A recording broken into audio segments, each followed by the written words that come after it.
Look, we gon' make it. Push through, too cool, they can take us. Break rules, you know we the ones they afraid of. Thought you were supposed to be my executionist.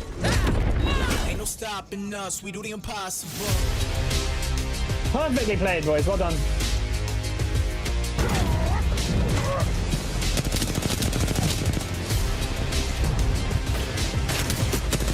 Infernal on ultimate low ground. It's getting new esports in a good spot. They push wide right. They're getting so many great shots in it just like that. Victory is assured.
Welcome back to the Dropship, where we bring you all the action that the ALGS has to offer. And boy, oh boy, we're not going to be in this Dropship for too long, James. We got some big exciting news heading somewhere else in about a month to see all these players in real life.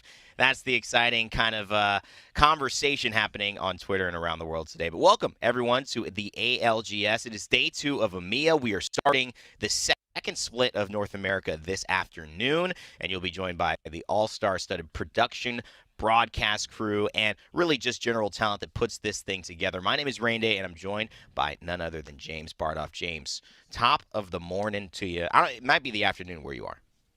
It is indeed the afternoon, and I'm very excited for today's action. I am full of tea and beans. I am ready to go, man.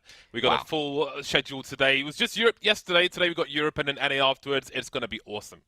Yeah, and, today we get to see some teams that we didn't have a chance to look at. We split the difference where we saw B and C yesterday. Today, it's all A versus B on today's broadcast, and that puts together some highlights of names and teams that we love to see compete and ram heads to see who comes out on top or who still is standing at the end of it. You got Solo Q Goats, Fort Gang, Mutarium, teams that have all found themselves within the top 5, and the likes of our playoff winners, Ascend, formerly New Esports. We've got Alliance, Rebel, Guild, the same teams that performed, and we had a lot of expectations for James yesterday.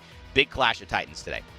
Absolutely. We saw some snippets here and there of some of Group A playing off-stream, well, on the second stream, rather, yesterday, and I really want to see if they can bring that carnage in today. Solo Q Goats especially, some absolutely outrageous highlights from the likes of Shiv, killing all kinds of people with his Bangalore Legends today, Rain Day. I'm ready for it.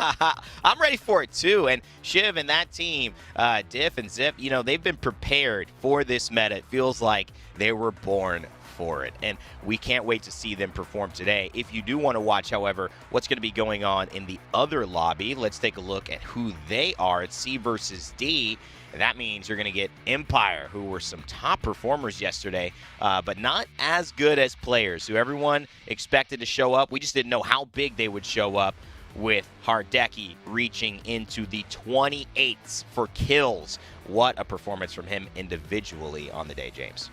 Yeah, they had a fantastic day yesterday, and Hardeki was just playing out of his mind. And I feel afraid for most of Group D. I'm looking at IG, 69 IQ, and Kick to really try and put a stop to the shenanigans of players, because that was quite the first day from them yesterday. You know, when someone takes the wheel and controls a lobby like that, sometimes it's not about who can stop them. It's about, can they stop themselves? Can they put everyone in a position to have a chance? So far, players haven't done that. We'll see if they do it today. Make sure to check out that stream. If you want to tab over, keep it on side monitor, go back and forth, because it's all happening live on twitch.tv/versusgaming_GG. That's versusgaming_GG. You can follow along live with the other group playing in EMEA. Now, James, for us, we're going to see Storm Point again today. It's going to be 3 on Storm Point and 3 on World's Edge to kick off the day. But if you stay with us towards the afternoon, because North America's in the second side of things, they're going to actually start World's Edge and end on Storm Point. But for now, keeps it the same for all the ALGS viewership action you've been seeing.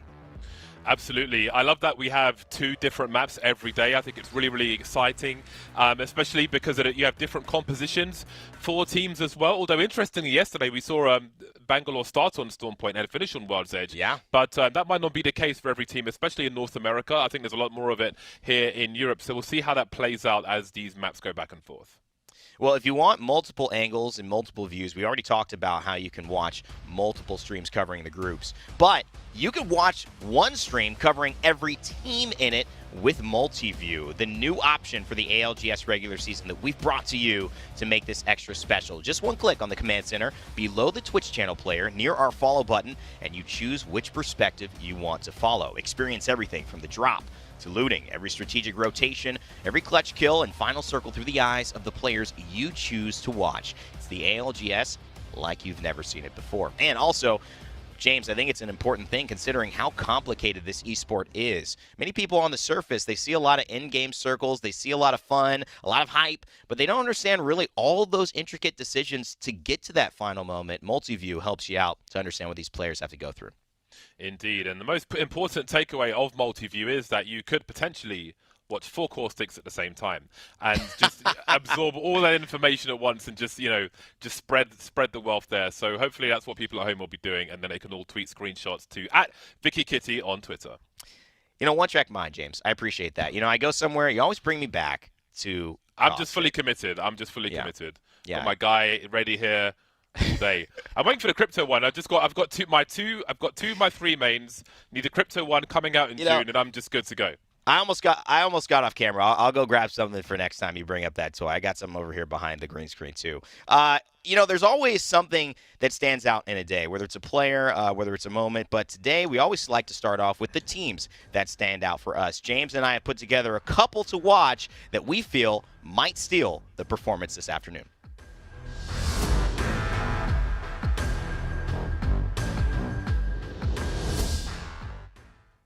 All right, James, let's kick it off with you. First team to watch today that's really caught your eye. Why and who is it that's standing out?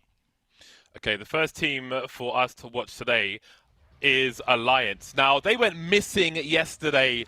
We didn't see they achieved absolutely nothing on Storm Point yesterday. It was disastrous. I don't think they got a single point. They were on 1 point from 1 kill for quite a while. They had a late resurgence once we got to World's Edge, but they need to find a way to start off on the right foot today, because you can't have a repeat performance like that, because it was a lack of performance entirely. When you talk about repeat performances, that's what I'm looking at with GMT Esports. When they separated, it was almost a sad event within the EMEA community because they were on top. They had climbed the mountain together, and they had done it unconventionally. But then Max obviously had to separate. He's now back. There's a lot of pressure on his shoulders to see this team firing on all cylinders. Can they get back to where they were before the split? That's the real question today. Our third team, of course, will be the solo queue GOATs. At the end of the last split, they were ready to give up on Bangalore, giving up on their passion, who they want to play. But suddenly, Bangalore's in the meta now, and it's down to Shiv to lead the charge. Had a spectacular day yesterday on the second stream. Can he and they do the same today? Each one of these teams trailblazers in their own right and stars amongst this EMEA lobby. Which one will shine brightest today? Well, that's up to them to decide, but these are your teams to watch and who we'll be keeping our eyes on.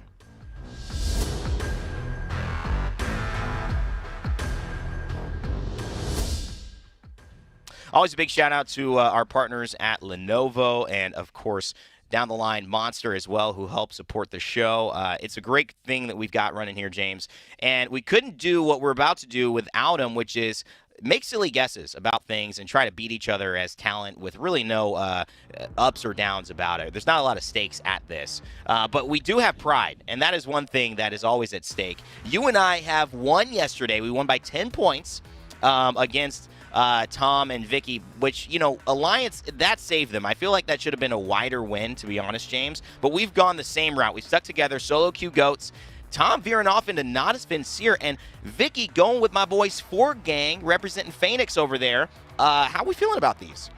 Yeah, I have to say, 4 Gang are a favourite. People love their logo. Na'Vi, it would be cool to see them have a good day today, but I think everybody has a soft spot for solo queue goats. Yeah. I mean, the reason I play Bangalore is because of Shiv. Watching his stream was just so inspiring, and it is for many other people as well. So I think a piece of everybody is rooting for the solo queue goats. But if we all pick the same person, then, it wouldn't be so interesting. So we'll give Vicky the day off today, at least in this respect. But we'll see what Na'Vi and 4 Gang can do.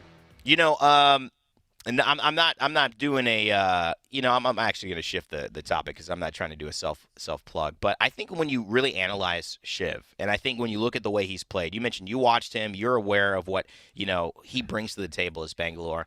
It's easy to almost fall in love with the story of these guys who are really lighthearted, wear their emotions on their sleeves. They approach the game with a sense of humor and confidence, and yet seriousness. It's like I was reading the other day this dichotomy. I don't know if you played chess, but Anya Taylor-Joy, who was in the Queen's Gambit, how she can kind of represent innocence yet also deviousness at the same time and have these like two emotions, which what makes her fascinating to watch. I think Shiv, kind of in the Apex way, can represent that level of seriousness, but a complete jokester at the exact same time with no stakes at all. And I feel like that's kind of almost what gravitates the viewer to wanting them to win, to wanting to watch more and to see what they're going to do. Yeah, for sure. He has unicorn warlord energy. So he's got something very special, and I think that might be a good way to describe that's it. Special. But I have to say, just to touch on Alliance again, like they were so lacking on Storm Point. I brought a candle today. I will light it if they don't achieve anything. We're gonna have to light a candle for them on Storm Point. So I really hope they're able to turn things around. They had a great performance towards the end of the last split, and they're a team that I think we all believe in. And we expect results from them.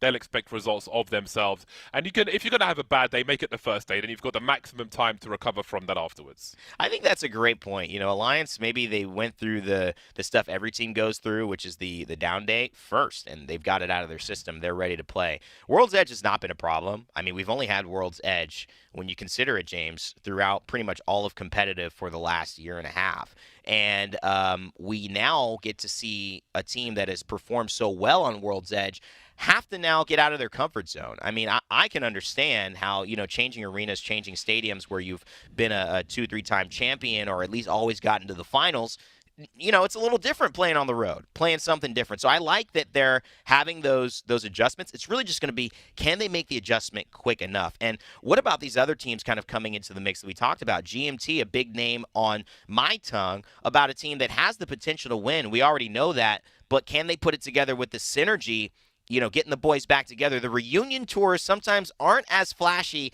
as when you first go out there and you make your big splash. Yeah, absolutely. There are many more teams than we can fit in the teams to watch for us to look at today. And, that includes the newer teams who have come up from Challenger as well, the new rosters which have been put together.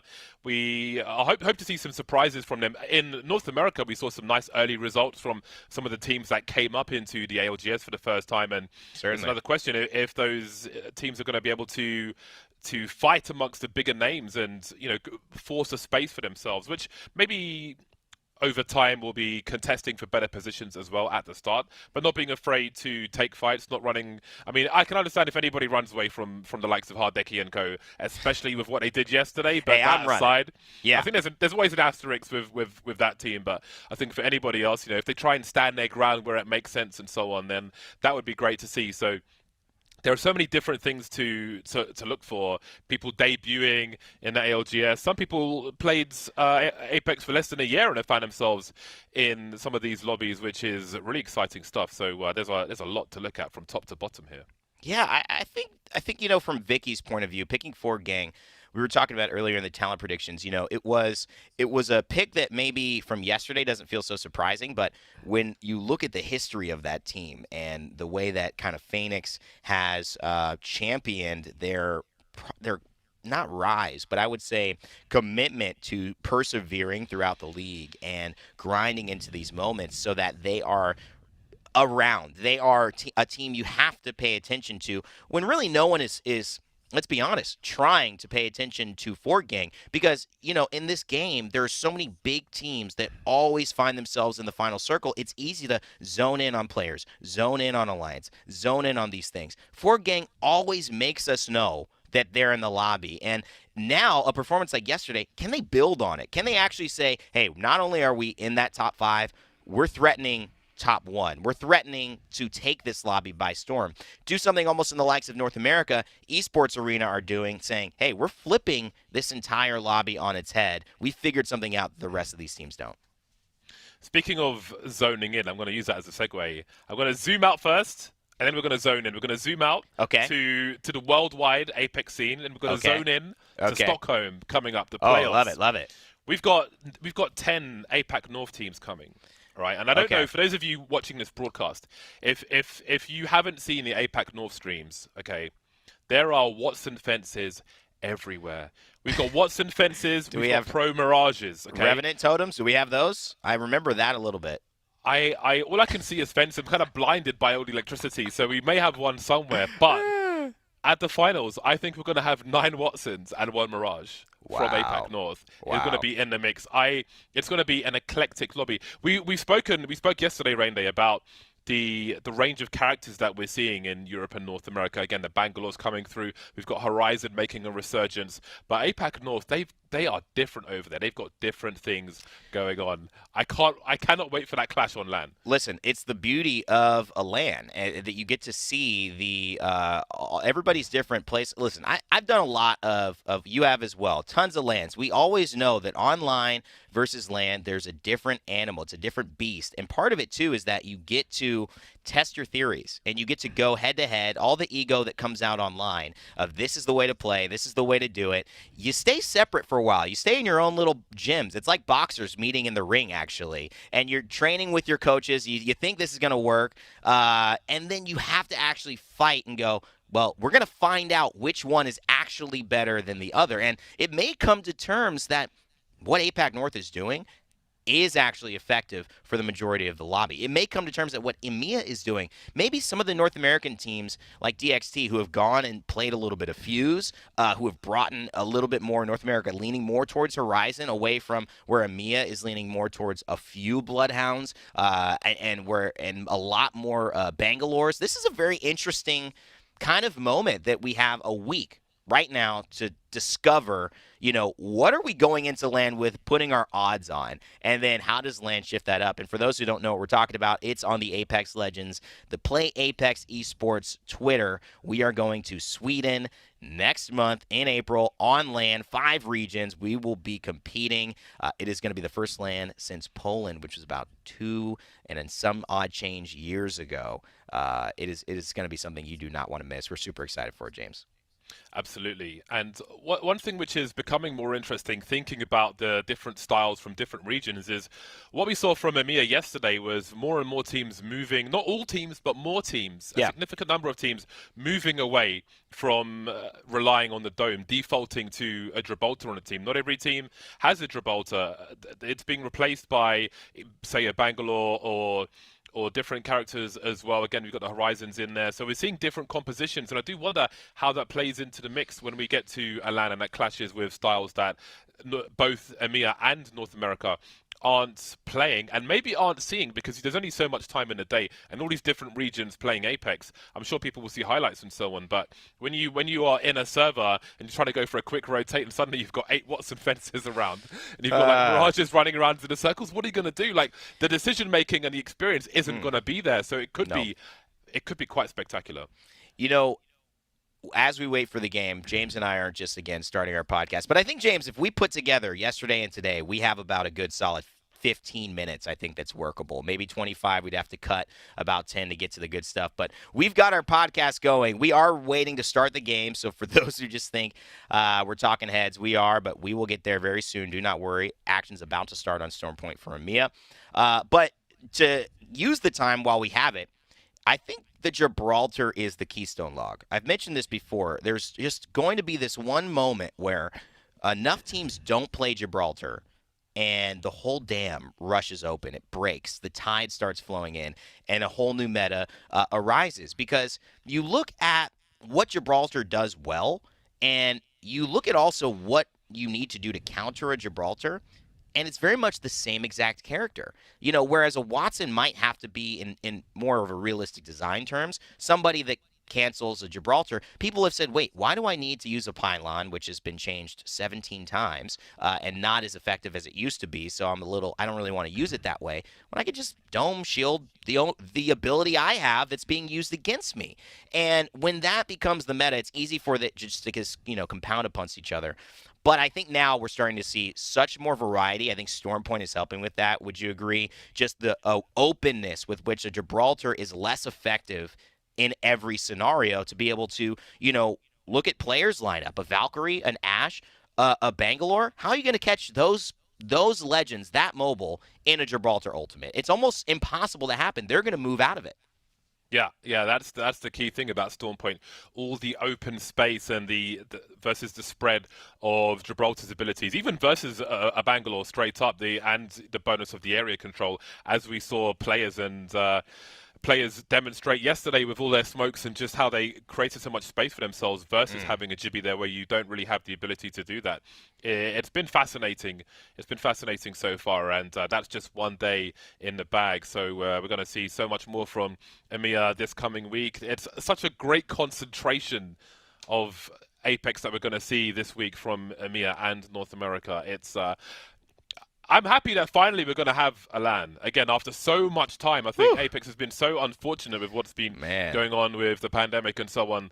But finally we're getting there, and I think that's going to be very much needed for these players, as well as getting out of this dropship into the map, and it seems that we're about to get there. Don't worry, James. That's going to be gold, baby. Number 1 on Apple playlist coming up soon. Check it out.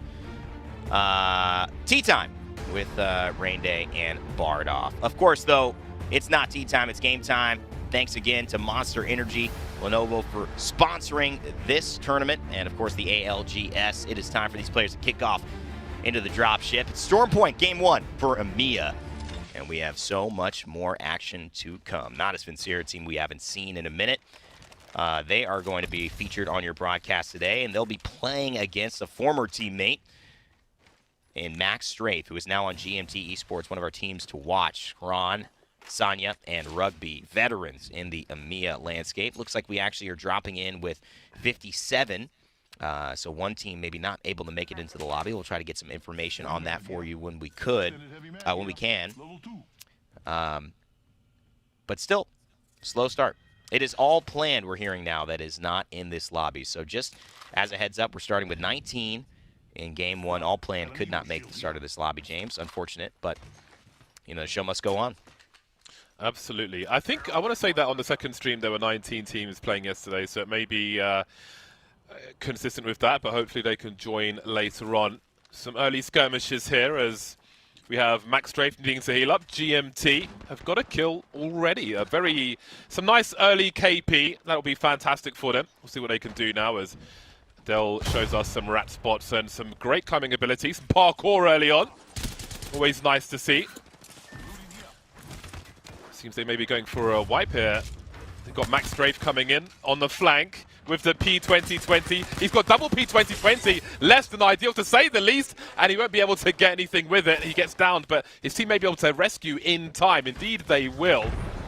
And maybe it'll be a second KP for them as they look to get the res. The Ashe, Valkyrie, and the Gibraltar. Ooh, arrow to the face. Doing enough here to get Max back alive. He's hoping that new patch that just came out today, where he increased the drop percentage of the hammer points, was out now. And they're going to go ahead and finish off the character who was pushing him. 2 taken for GMT. 1 escapes with their life. Still 19 squads in the lobby, but GMT off to a good start. More points than most in the game thus far. As we take you to the map, you'll see it's a southern zone. Either Gale, Shipfall, Antenna is where you can be looking in that south side. Guild Matafe, a team we put our bets on yesterday to perform. They got themselves, I believe, in 8th place. Still a lot to prove here. Zeta Division on the southwestern side, still looting up, but have an easier than most path to find their way. And it's Nemesis, too, a team that has found themselves in 2nd place over the course of yesterday. Pretty close to this one, right in front of Zeta Division, with Rebel PA and the rest of Rebel right above them. So a lot of action, a lot of top teams still concentrated toward that south zone. We'll see how that continues to move. Yeah, it's going to be a long rotation for the likes of GMT and 4Gang, among others. So we'll see how they're able to perform here. Guild will be pretty happy, though. We can see them moving into a superior position. They'll have some chilling to do, so they'll need to get their utility up as best they can. Those white backpacks are not going to be fantastic for them, but maybe they can find some frags and take some backpacks by force. We'll have to see. You know, there's nothing more uncomfortable than having a white backpack in Apex longer than about 3 minutes. I mean, it just feels so bad. You go, let me pick up this extra. Oh, no, the inventory is full. You know, what do I got to drop? It just focuses you to think on things that you really don't need to be focusing on, especially with Odin gamers. Aiden having a heck of a day yesterday. Pochi and Shades right near you. These two teams staring at each other. Not worth really the fight. Talk about 50-50ing, James. You know, sometimes it is worth the squeeze to get in there and try to get involved, but most of the time these teams are better off, especially high-level teams that could win a game, just biding their time, you know, maybe getting a little poke, raising those Evo shields, but not full committing and getting themselves in a better position to fight later on. It's interesting that they're breaking the doors off the building they're occupying. I wonder what the plan is there. Well, we've got some big action now for Nemesis as the Crypto ult comes in, and Clone's going to have to try and get some shields up if he can. Going for the battery while he has the cover. Got a dome to assist as well. Just making sure, not wanting anything to go wrong. Valk Q in the wrong place there could have caused some problems. Pressing forward now is Clone and the team, trying to get some more downs. There's one. Mimu's going to be regretting their decisions, as this could end up in a team wipe if their last player can't escape. Certainly looks like it will. That is 18 squads down in the lobby. 0-0. Mimu Horizon eliminated here. And Nemesis find themselves with 3 points as well. We talked about Nemesis's strong performance the other day. Seems like they are starting strong here in A versus B match 1. Round 1 closing in about 3 minutes. A lot of the lobby most likely would have been hitting Valkyrie ults a little earlier than this, but we've seen some pretty steady play here in EMEA. Not a lot of need to rotate. It's possible that there are 3 huge areas to play this. You can go to Gale, you can go to Antenna, you can go to Ship, and that's a big gamble. And so maybe there's a little bit of waiting, a little bit of patience coming in to get some more information. And maybe it's just day 1, you know, day 2, game 1. And nobody wants to take too much of a risk here and walk in slowly, where you absolutely have the opportunity to rotate late on a map like Stormpoint. On the subject of the white backpacks, I wonder if it's a worthy discussion to have for a team to have like a short list of what is the priority if you can only find a white backpack. What is it that we should be carrying of each type of item, so the team can have a general expectation of the resources they have together. It's probably good to think about that in advance, so you spend less time figuring it out on the fly. Yeah. No, you know, and the white backpack too, I mean, carrying around 300 light ammo in a white backpack for an R301, that's really not an option, because you need your shield cells, you need a couple ordnances, your syringes. I mean, look at it right here. He's got to roll with 157, which for a 301, that's not really a full game that's going to allow you to. So you'll see teams and players, if they don't have that luxury, opt for some more ammo-efficient items, too. You'll see wingmans used, because really 120 ammo on a wingman gets you almost a full game supply of that, or at least until late game. Heavy ammo, full stack, not too hard to come by. Charge rifle as well, incredibly ammo-efficient for the weapon and the damage that it does, as well as a Peacekeeper. So, you know, they'll make these trades for a while, but it's really one fight away, James, until you usually find that secondary backpack upgrade. And it's also potentially one replicator away, which in a mode like Stormpoint, in a map like Stormpoint, you know, not too hard to spend some time crafting into this late zone, which you'll see these teams start to do. Indeed, the purple backpack is in the replicator at present, which is going to give Rascals plenty more resources as they upgrade them, which is why they'll be taking this time, as it makes a hell of a difference to their situation. Crafting up the armor as well, always worthwhile. And we can see that Solo Q Goats have found themselves a building to be warm, that they can try and stay warm inside it for a while. Zeta will be saying hello, and there will be some area control with the Bangalore ult as well. Shiv being Bangalore ulted in a professional match, this has to be the weirdest timeline for him, surely. Yeah, he's like, this is, I think he's thinking this is the plot to Terminator, where he's gone back in time to take care of himself, and he's somehow got to protect the real Bangalore so that the Resistance can win. Solo Q Goats, though, they're fine with all this smoke around. They know how to play through it, and that's why you'll also see, you know, things like Peacekeepers actually having a huge impact here. Sometimes just getting that digital threat element into the way that you're going to fight just makes the big difference. And you're right, Zeta, they go down. Solo Q Goats, 3 kills to the name.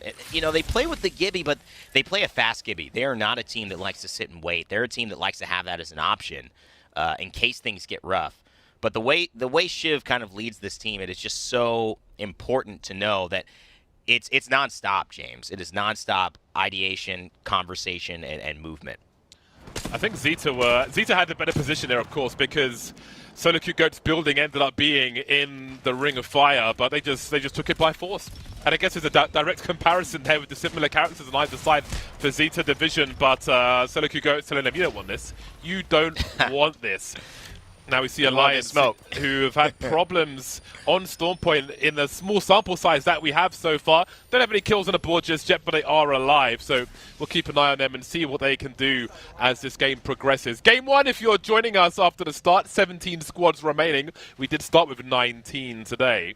And again, Alliance had a horrific time on Stormpoint, specifically yesterday. We'll see if they can turn their fortunes around as this day progresses. You know, it's a interesting thing to note around the way Alliance have started 2 games now, and 17 squads remaining, still alive. That's a win. Alliance didn't have a point heading into Game 4. Not one. That means they died in the top 5 3-4 times in a row. 3 times in a row. And that just means that Stormpoint wasn't something they had figured out yet. They clearly are still possible for that to happen if they go down here, but it seems like they are going to at least have given themselves a chance to not repeat the mistakes, right? And so that's a good sign if you're an Alliance fan. There's hope. It's no mystery that I like griefing people, and a charge rifle is definitely included in that. But it's so funny when you just see a player trying to just running around doing whatever they're doing, and suddenly they're in no man's land and they're getting roasted by a charge rifle. And you can see the panic in the way they're moving, like, oh god, oh f, oh no, I need to get out of here. Which way do I go? I need to try and be unpredictable. Oh crap! Please let me find a wall. It's just, I don't know. I find it hilarious. That's entertainment for me. And we can see that Solo Q Goats. I don't know if they've picked up these 2 tridents to just create some walls for themselves and give them some extra cover, or if this is just a weird coincidence, but it could come in handy. I did see a clip actually of Reps who accidentally jumped onto a team and got into the side of a trident by accident and then died in a recent match, which was hysterical, but I can't imagine Solo Q Goats will be doing the same. You know, that's a new definition potentially of a drive-by, where you get in the car that's shooting at you, and you realize, oh no, I wanted to go away from this thing.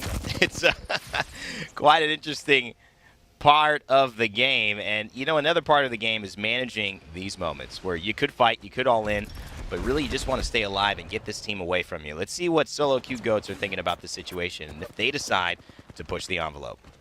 Peek one of the teams without the other motherfucker shooting me in the side. Crazy shit. Thanks for the red, Gibby. Yeah, you guys charge my shit up, okay? You def, because you got the wingman and shit. Got some cells. Couldn't I get red first on mine? I kind of want to fucking use my bat. I mean, just. I just try to do trade a bit of damage. Careful, Chef. Fucking there. Just rather use bat than get knocked instead of cells. I'm in bat. I'm in bat. Yeah. They have so good angles, it's so fucking annoying. Yeah, I mean, we don't have to like trade it that much. It's just chill. Like we're burning through meds unnecessarily here. Yeah, you're right. Chilling. Like See the zone. Our only job is to just dodge the Valkyries, and if they fucking get off angles, we might have to just ape them. Like that's it. Ew. We might have to wrap right here and fight this team in the open. Hostile spotted. Yeah. Are they even peeking us? Sometimes, yeah. They're still there. Could also hit a Valgold. Also a possibility, but I just don't know where. Maybe to the back of Gale. All the options coming through from the players, but really they said it best towards the end. Just got to dodge these Valk Qs and try to stay alive for late game. We're burning too many resources, and that was a smart call there. Yeah, the ring does not favor them, however, so they will have to get a move on. And you can see how necessary the cover is from the Tridents while they're in this position, because they were exposed to multiple angles, but indeed they must press on and find a new home now as they start to get a move on. And they're not shy to go for a full kill, a full send on a team if they keep chucking it, and they might just have to do that. So we can see Rascals now going to have to exist at close quarters with another team. Don't want to open that door. You might get absolutely melted by the 4x Valkyrie. Oh, he didn't even fire the bullet. Very surprised. Yeah. Oh, his door is closed. Well, I couldn't see it. His door was closed as well. He gotcha. Yeah. It's not magicians, but he gotcha. If a door is in the way, in fact, you cannot shoot your opponent. Yeah. New tech being discovered on the ALGS every single day with James and I. Guild Esports, though, they might have been the ones who were peppering solo queue goats. In fact, I'm almost assured that they are, and there's that Gibraltar defensive bombardment. It's going to force them away. Matafe having some work here. Two teams that we've been talking about over the course of the day. It feels like it is inevitable that they are going to be fighting. The dome will be coming down. They're prepping the Arc Stars for when it clashes, and it does. It clashes very, very well in the name of solo queue goats, that is. Matafe and the team now running away, turning their back. They're going to use their defensive dome shield right now, and that should be a kill onto Celta. It is solo queue goats aping their way into a victory over Guild Esports. That was a clean wipe from them. Watch out. All I could see was a car levitating. I was like, is this Interstellar? What's going on? But it might be a third party from Ascend. However, they are on the low ground, which would make it a difficult push. I was thinking about that from solo queue goats pushing Guild from the low ground, but they just don't care. They are full of confidence, and they deliver again. That's another team wipe from them. Just such an incredible fighting team, and that's what we see. It's not just the fact that they are aggressive and that they play bang and that they like to make decisions. You know, this is a team that they will make a play based on a call and just trust it. They're not second-guessing it every single time that somebody makes a call, and that is a huge aspect of why they're so good at fighting. Guild looked out of place. They didn't look like they had any idea of how to ward off solo queue goats. They had solo queue goats in a much better position, so I'm surprised. That's going to be going back to the drawing board. Not a great start for Guild there, off the rip. Yeah, we can see Pinky Finky Tinky putting in work. His name's so long it doesn't even fit, but solo queue goats maybe having some problems now. Diff cracked with the wingman. Can he finish off the job? Down he goes, and it's just down to Shiv now, who might be able to do it. Trying to create some space with some smoke.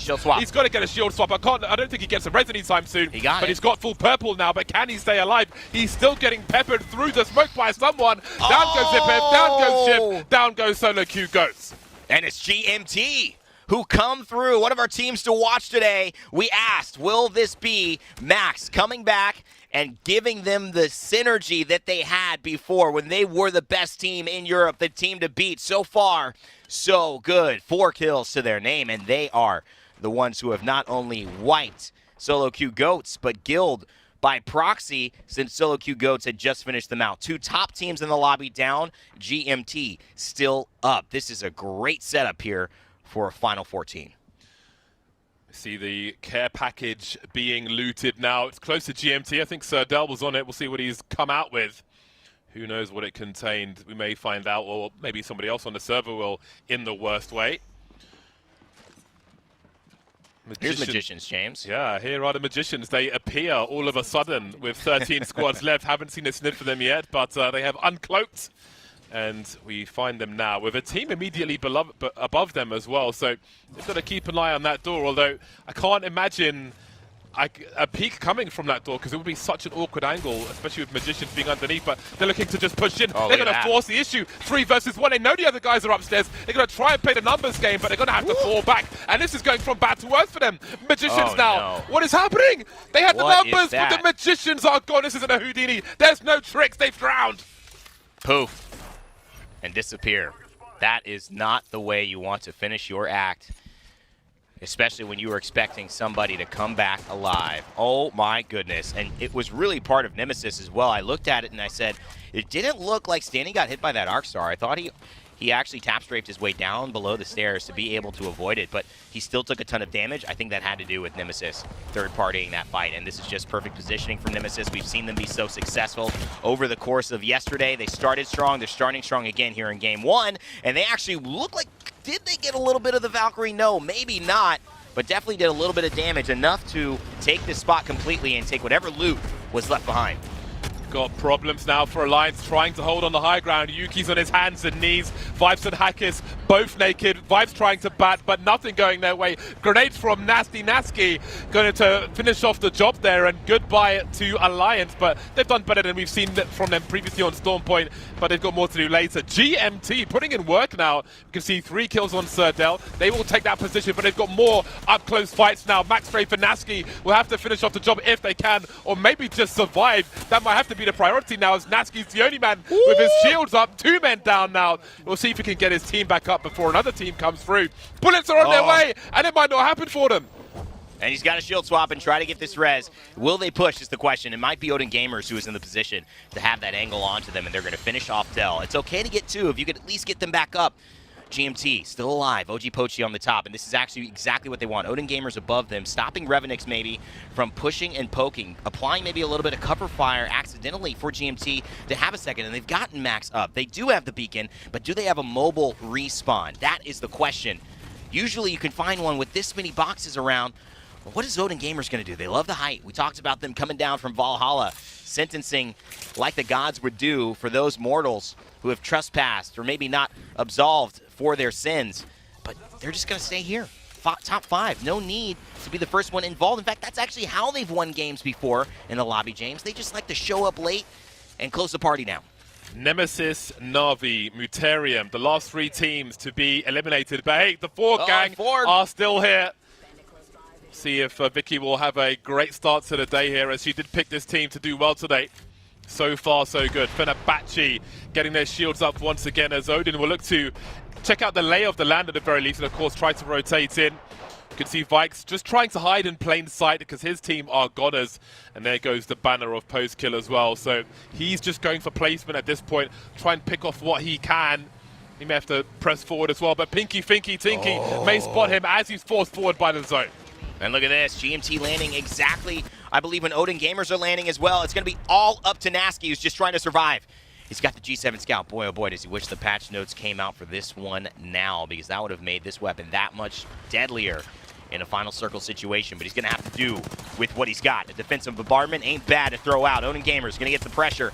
Can they survive it? Nasky up on top, trying to pepper it out. Looks like he's going to do it. 4 squads left. Nasky showing up big for GMT, but it's not big enough, James. He's got so much work to do, and he doesn't have a lot of room to travel. He's got these little barriers he's trying to play around, and Pinky Finky and Fenerbahce still up on top, but they're taking so much damage. They've got a shield battery. Nasky still alive. 4 squads left, and I believe 4 gang is still having an option here to play spoiler to the rest of this lobby. Yeah, hiding in the bushes might not be enough there. Trying to get his teammates to rotate out so they can maybe get a res. But look at the angles from 4 gang. Legit Lolly putting in work, putting in massive damage, and they've got a rock to play with. Oh, look at the numbers. I haven't got a calculator for this one. 4 gang really putting in damage, making it really hard for teams to survive at the moment. They might have the best position at present purely based on the cover they have from the other players and their angles. 13 seconds before this ring starts to come in, and things are going to go from bad to worse here. Legit Lolly hits the tether on Nasky. Nasky's been doing so well. Can he get a top 3? Oh, he just gets around, but he will not. He's top 4 for GMT, plus a couple of other kills. He got the down on the Fenerbahce, Pinky Finky, and so it is 4 gang. It is VX who has done a fantastic job for Ascend, formerly New Esports, to survive and get a top 3. But it is Fenerbahce who will have to call themselves down. And you know who's ready to call the bluff? it's Ford Gang. Vicky's choice for today, a team that has been consistently climbing up the hill. They don't have to climb anywhere. It's going to be an all downhill play as they try to get off the X. Can they do it? This could be the moment for Fenerbahce to try to get a little bit of damage back on. They're going to slide. Will they hit the ground? Oh, they're going to hit the ground all right into a defensive bombardment. The shield will buy them just a bit of time, a little bit of respite. But James, I'm telling you, I've seen this one before. It is not enough. Ford Gang with 3 red Evos looking to close up this one as they push in for the final kill. Ford Gang emphatically take game 1 here in EMEA. Ford Gang leaping to victory there, forcing it forward just to finish off those last kills. Then I think that team got some splinters sliding down those rocks because that was very, very painful indeed. Massive damage from Legit Lolly towards the end, just shredding those shields and limiting the movement as they tried to get their armor back up once again. Very nice way to start the day for Ford Gang, and I'm sure Vicky will be very pleased with that. And I'm pleased, too, because this is a team that I said they've got a lot of great story behind them, and they're building their narrative for all of us to see day in and day out. They performed top 5 yesterday. They earned that. They come out here. They win game 1. There's no better way to kick off a good performance on the second day than to have a win. And 20 points, what a win at that. Have to note as well, our GMT, 16 points, even though they placed 4th. The work that Nasky did to get a couple of extra kills gives them the 11, and that puts them essentially in 2nd place overall point-wise. Fenerbahce getting the placement points for 2nd. That'll jump them up 2 points ahead of Ascend and GMT, so they'll end up with 15 for the day. And Odin Gamers, solid start. Not a Spencer involved there. That was Tom's pick. A lot of consistency throughout the top teams that have performed yesterday, performing well to start the day off. Yeah, that's a great start. 3 teams very close to each other at the top, of course. All the confidence goes to Ford Gang with that delivery, finishing the last team with ease as well. And at least Alliance have some points immediately, which is fantastic. But Solo Q Goats, again, keeping themselves in the running with 7 kills. They were forcing the issue early. They wiped multiple teams, and that will help them go up the scoreboard very early indeed. Wow, 8 points already. And, I mean, for a very bad performance, 8 points is, you're nearly 50% the top 2, right? You're involved. You're very, very close to staying in the mix. And Phoenix, 4 kills, 988 damage. That's efficiency, brother. Legit Lolly, Row, incredible performance from these guys on Ford Gang.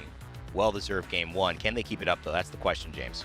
Yeah, that Lolly was shredding on top of that rock, really not giving anybody a place to hide, and that will certainly help as well, because if you're trying to get a rotation or find a new place to go and your shields get shredded, then you've got multiple problems. So he made things as bad as they could be in that final circle, and that certainly helped the team find their way to victory today for sure. I have a real, respect for a lot of the different legend compositions we're seeing, but this might be the one that, when you talk about cookie cutter for the new meta, I think this is really it. Valkyrie, Gibraltar, and Ashe. I mean, Ashe is really the character that when you talk about high ground, you talk about open space and traversing it, you talk about adding a little bit of control, taking away from what the Wraith could do, since the Wraith has a hard time getting to that high ground or back to it. I think this is a great, consistent pick for a team like Ford Gang, who likes to do the fundamentals well and are really solid players. And you can see how it shapes up here. It's essentially a tie for 5th with 8 points, Solo Q Goats and Nemesis. And then it goes all the way up from there. Ford Gang leading the charge. GMT not too far behind them. Fenerbahce closing in on 3rd. Yeah, Solo Q Goats, I would say, good performance, bad placement for them. But they've the work they did early put them in a good position on the leaderboard. There was team after team after team, wave after wave, and they overcame a lot of them. So they put themselves in a good spot early, despite finishing so far back. But again, I think after yesterday's start for Alliance, they've got 3 points, which is more than they could have said for half the games yesterday. So there's certainly Infinity an improvement. Times more. But if you look at Guilds, for example, Kungana as well, they're going to be very disappointed with having 0 points from that first game. But hey, it's the first game of the day, and there's 5 more to come. Yeah, and that's the thing about Guild. They were in a strong position. They fought Solo Q Goats, but they didn't do anything except poke at them. And then when Solo Q Goats decided to take that fight at top 17, Guild were on their heels, and they lost out. I mean, that is a call that's got to be made differently.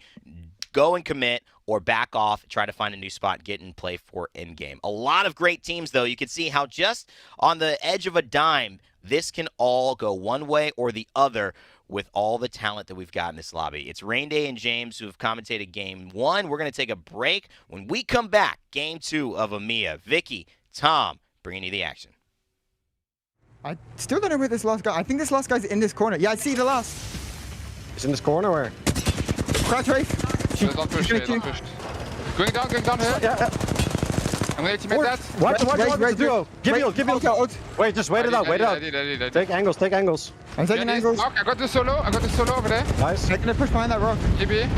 Can I play close? Is it just the two? I see them. It's a true PNT side them. Falcon, no. Give me crack. Give me almost crack. Nice, guys. Nice job. Let's go. Well played. Good cool string. Thank you. What a first game, boys. Monster Energy, the official energy drink of the Apex Legends Global Series.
Stylish on the outside and savage on the inside.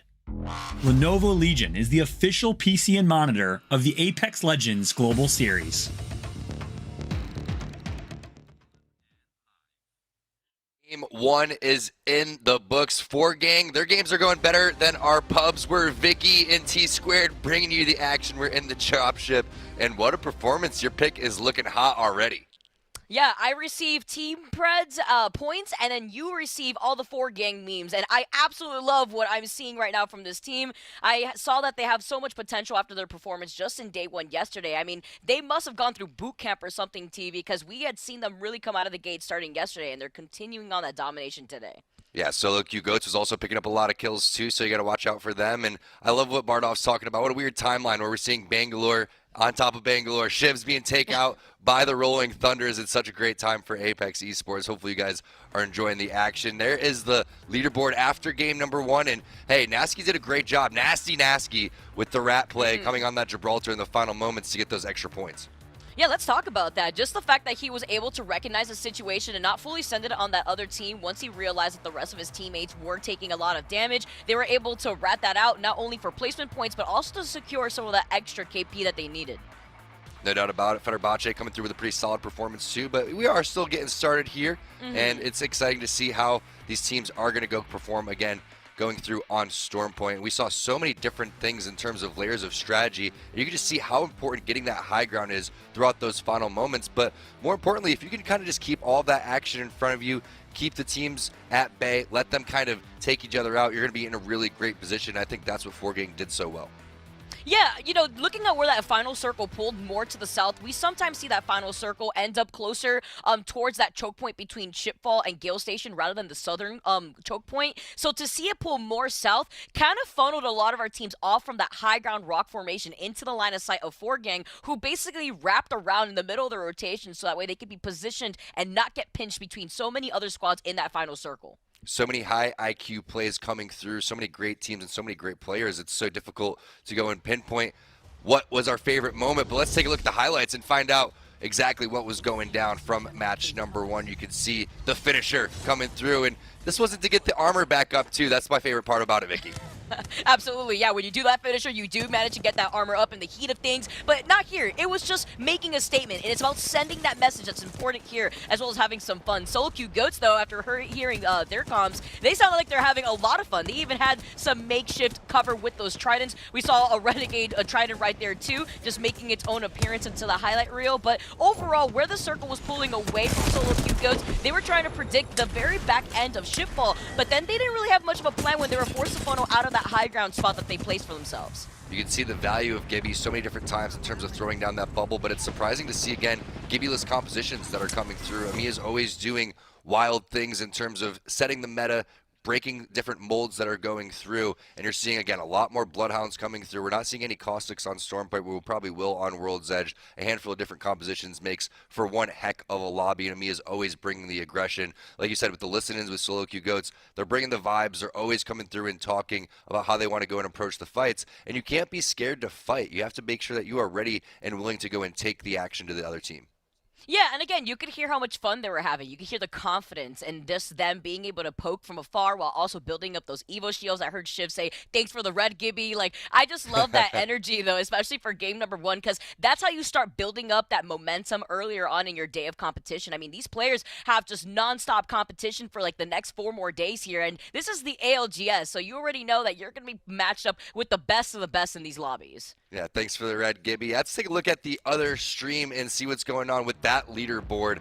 Now, you can see Reply Totem coming through. They didn't have the best performance yesterday, Vicky. Now they're coming through and putting serious points on the board. T-Rex Game of Drones following them as well. And, hey, these are teams that struggled yesterday. It's nice to see them bouncing back today. Yeah, it's also really excited to see how close it is for that top 3 spot already. I mean, that was only game number 1, but as we do run Group C versus D parallel to what we're seeing right now in Groups A versus B, I'm excited to see what's happening on that other stream. You guys definitely don't want to miss the action. It's going to be on twitch.tv/versusgaming_GG to see what's happening over there on the other side of EMEA.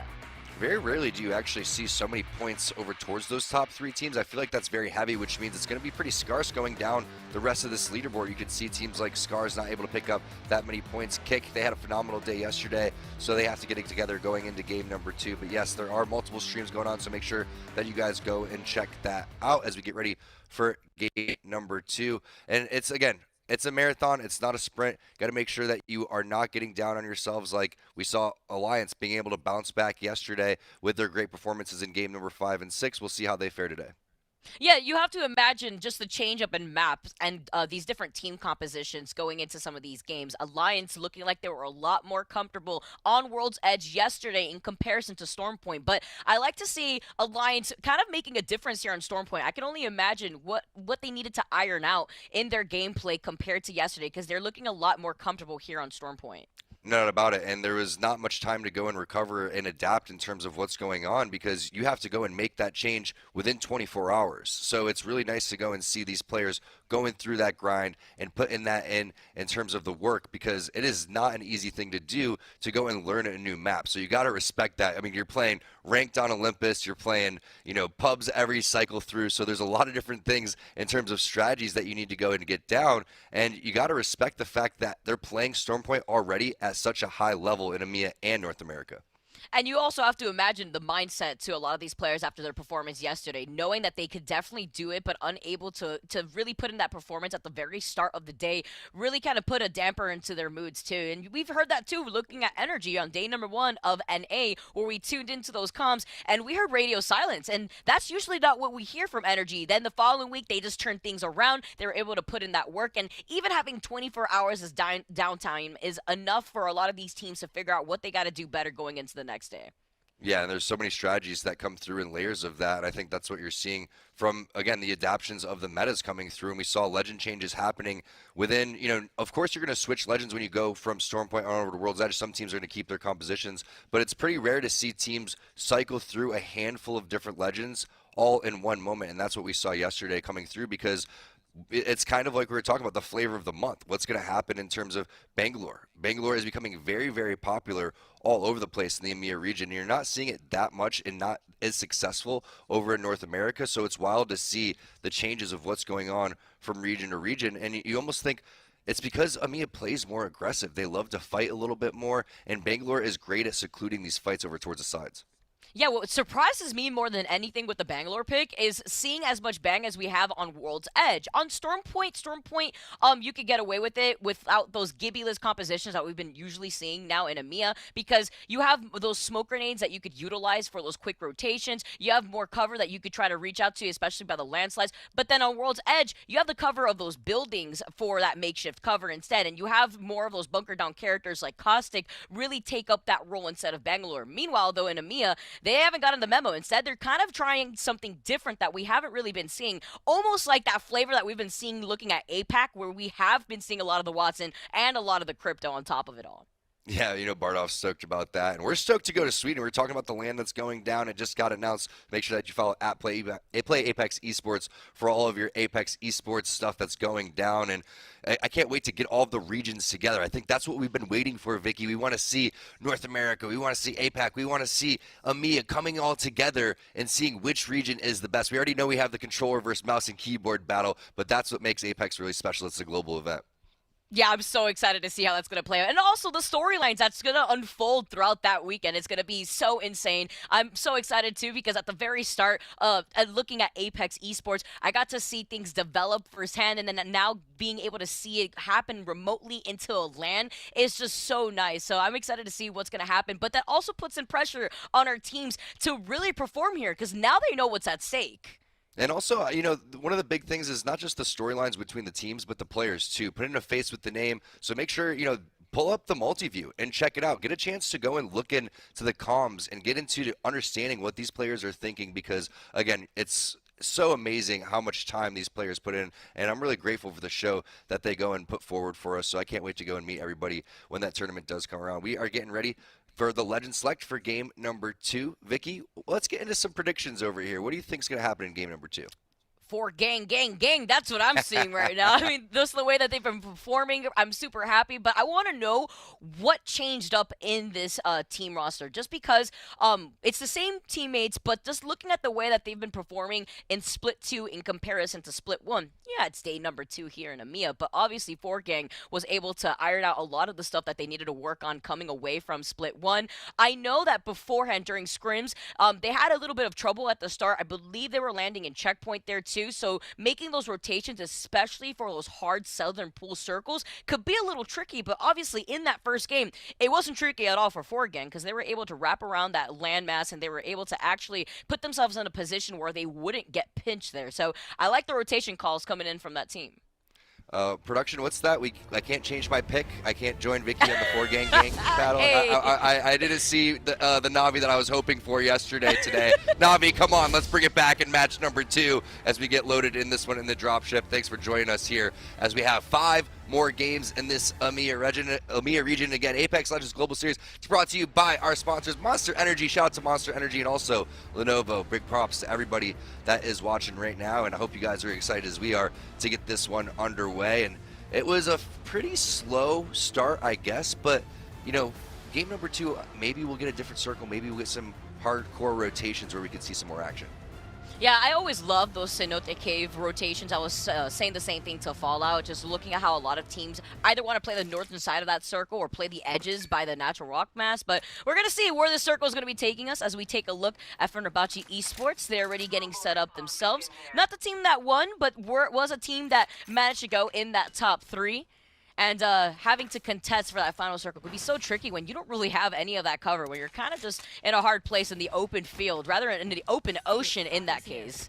Not only that, but without all 3 members of the team, right, too. So they took second place overall. As we take a look at what is going on with the zone, it's going to be more over towards the northwest side, and you love that. If you're a solo Q Goats fan, you can see how close they are to that one. Rebel going to be feeling themselves. Congarna, they're in the mood as well as Magicians is in the vicinity. So very easy for these teams to go and rotate. We'll see exactly what buildings they start to prioritize, as it will probably more than likely, if you know how Apex circles work, will continue to pull over towards that checkpoint area. So excited to see how these teams go about their business. Guild also pretty easy in their rotation.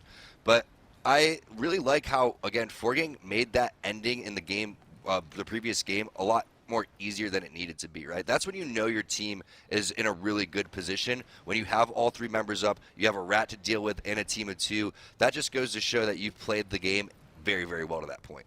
Yeah, and to be able to hear their comms at the very end, just their confidence and popping off, I always love hearing that from players because that's going to transfer over going into game number 2. They're going to be able to have that nice mentality as they move on to carry on that momentum. But Northpad having a beacon right there is not only going to allow 4Gang to really make those quick rotations, but looking at Magicians who usually land in checkpoint, they're also going to have that information. So they don't really have to go anywhere. All they could do is start expecting some of these teams to start rotating in their direction. Probably 4Gang who's going to meet up with them in that northern chokehold. Little aerial view on what was going on as we hop on board with the winners for gang from game number 1. Wingman EVA 8, you know, the Digi-threat is just going to be so powerful here in terms of what's going on, again, with the meta with Bangalore. That's going to be great to have it on that Wingman. Realistically, I feel like Wingman is one of the go-tos, and you're continuing to see how strong it is, especially with the changes that we've seen in the weapons with the flatline being put inside of the crafter, etc., etc. Wingman is just one of those versatile weapons that can get so much damage so fast, and when you're going up against these pro players, if you're out in the open, you are done for.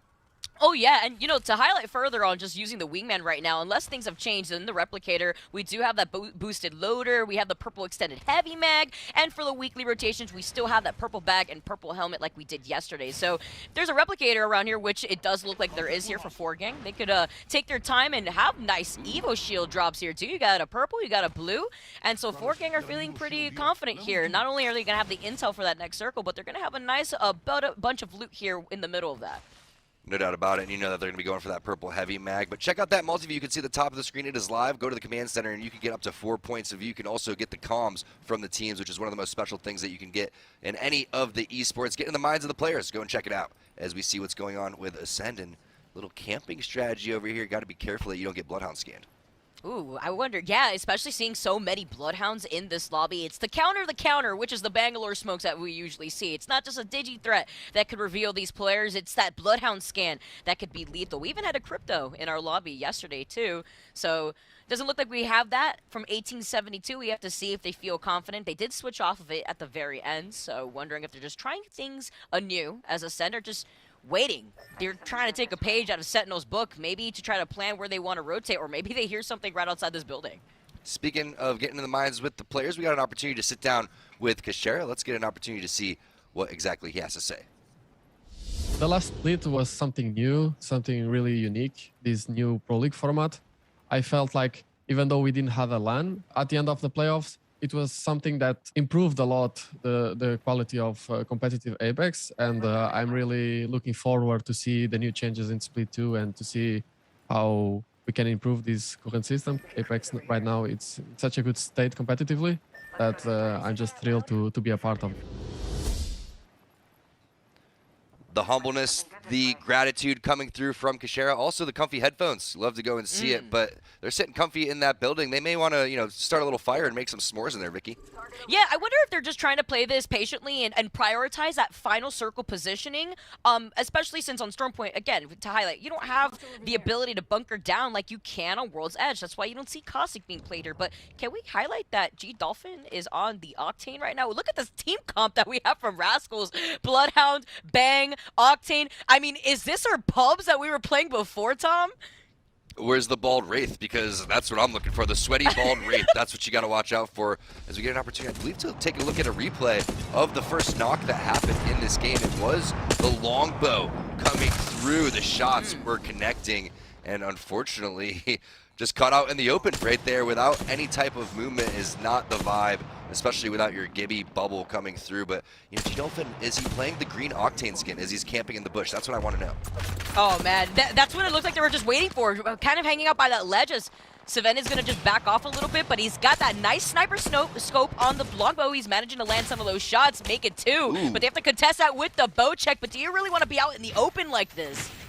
Not at all, especially because you may have to use this bubble here very shortly, and you know that that Octane is going to be on top of your case. But it's really interesting to see, again, a change of compositions that are coming through. EMEA's always throwing us for a curveball, and G-Dolphin is the only Octane in this lobby. So we'll see if teams catch on to that and understand if they maybe get into the lead, maybe they will start to get hunted. That is the only kind of downside to playing the only legend inside of that lobby, as we see what 1872 is doing on the rotation. I actually am so curious to know what their plan is with that team comp too, because we highlight so many times that EMEA is the region here to really set the stage for a lot of the team comps that end up ironing things out on NA, but it's so different compared to what we're seeing from so many of our other teams running the Bangalore. Solo Q Goats here, the Bang Master himself, Zeta Division under the pressure of Solo Q Goats. Now they're going to be able to wrap around right behind them, but look at that, cracking 2 already. Sunset managing to land those shots on the Rampage. And that's your weapon too, Vicky. We know that you're a Rampage fan. You can see just how much damage that weapon does, even when it's not revved up there for Sunset. Some serious shots with that 2-4. One of the best scopes in the game, in my opinion, especially for these heavy weapons. The 30-30, the flatline, the Rampage really puts in some serious work, as you see what Taskmaster's doing. And I believe when we took a look at the Split 1 stats yesterday, he was 2nd overall from Split 1 in damage. That's pretty impressive on that Loba that he was playing. Oh yeah, absolutely insane there too. He still continue on that pressure. That Rampage is so brutal. But Sonya on the high ground with this R301 and the 2x4 scope that you were highlighting here is going to be able to put in some pressure themselves. They're just going to back off, but they are going to be able to get some of that charge for the blue Evo shield. So close to purple already.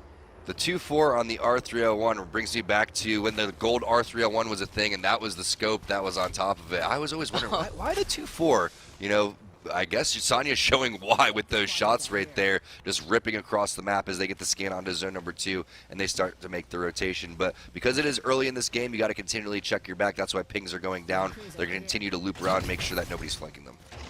Yeah, and I like this play too, because they're just going to be able to hang out on the outskirts right here, maybe go for a longer and wider rotation. There's also a beacon right here that Sonya is pinging, so they can get the next beacon information before making their next move. Yeah, and you can see not going for that quite yet. They're waiting for the bubble potentially.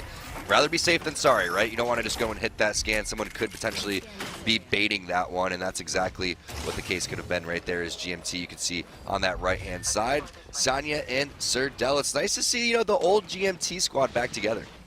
Yeah, I love this look too. Having Max Strafe, such a talented player in this roster right now. Moving away from Na'Vi.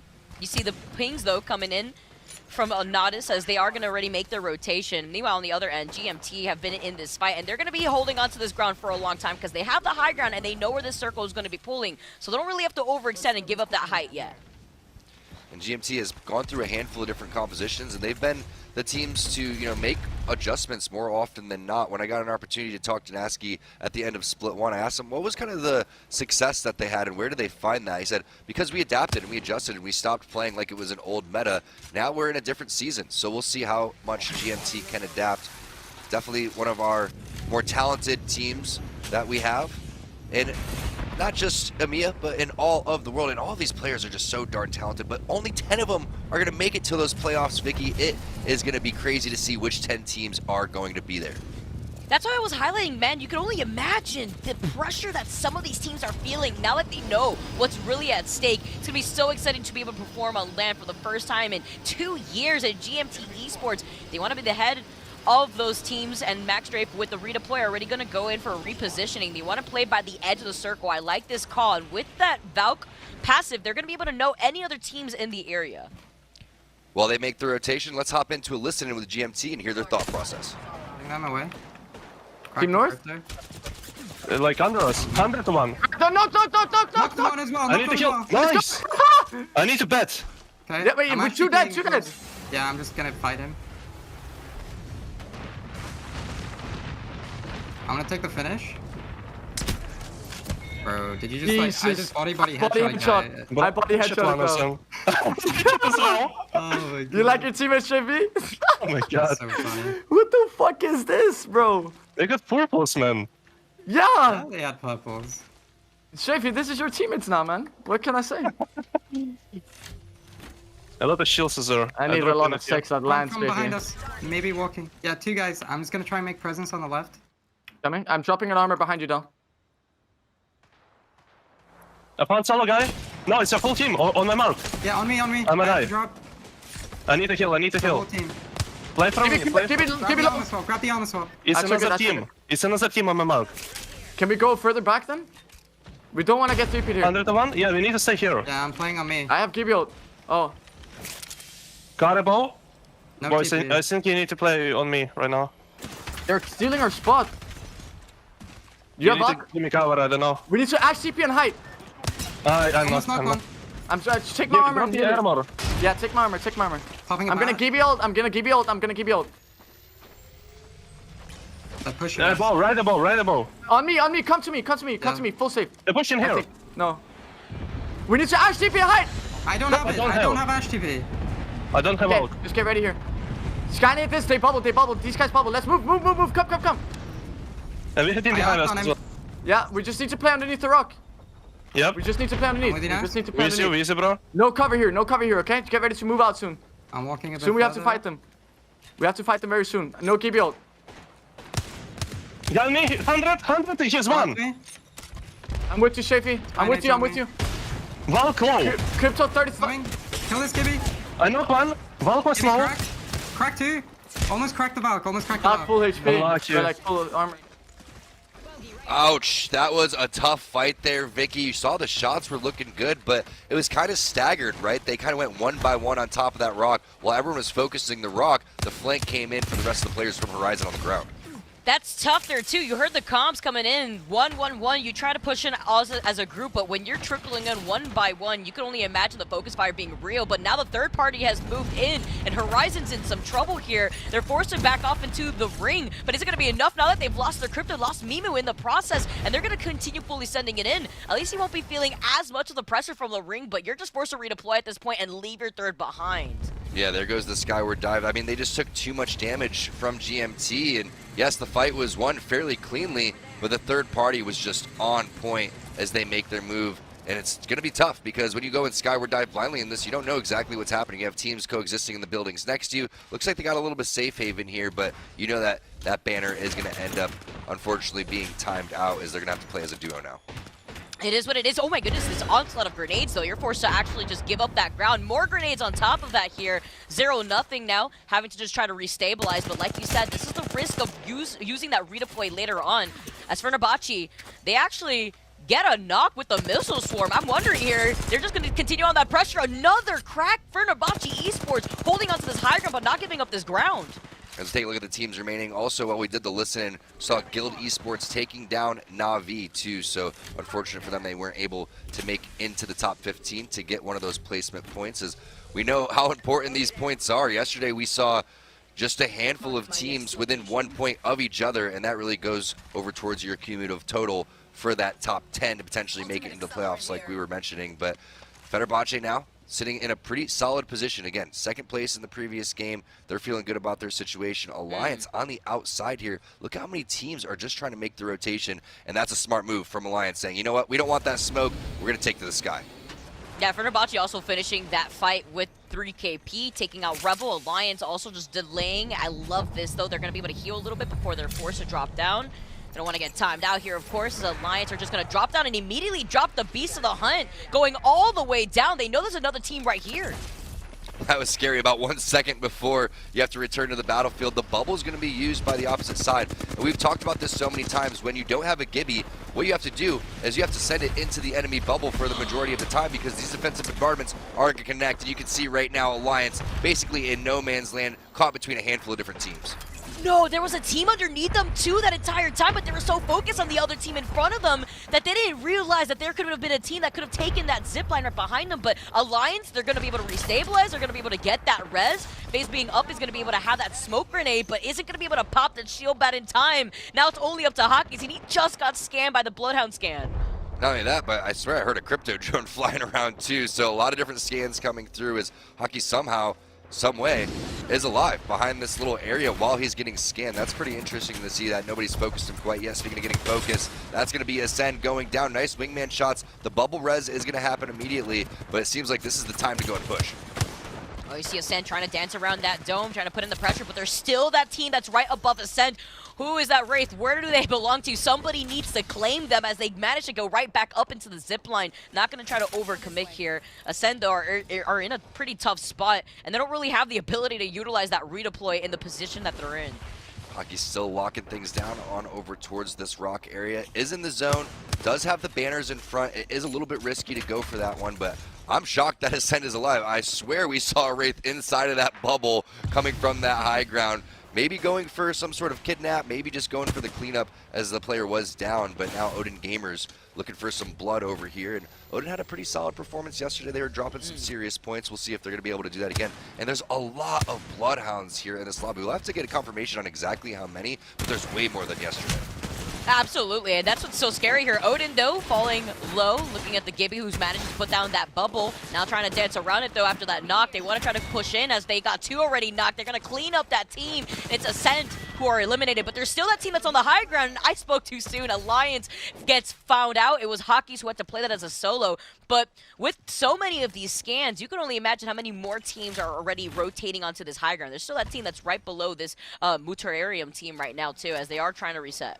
And you see at the top the teams that are remaining and what points they have. 4Gang is still in the lead, plus the teams that are below them in the kill or in the leaderboard are basically non-existent. They've already been eliminated, so 4Gang can continue to just add on to this total if they continue to pick up placement points. But that is going to be a very central circle here, Vicky. Everyone was banking on it to go over towards that northern eastern building, so everyone that's coexisting there is going to have to fight it out, and the team over towards the northern side as well, they have an opportunity for some serious kill points.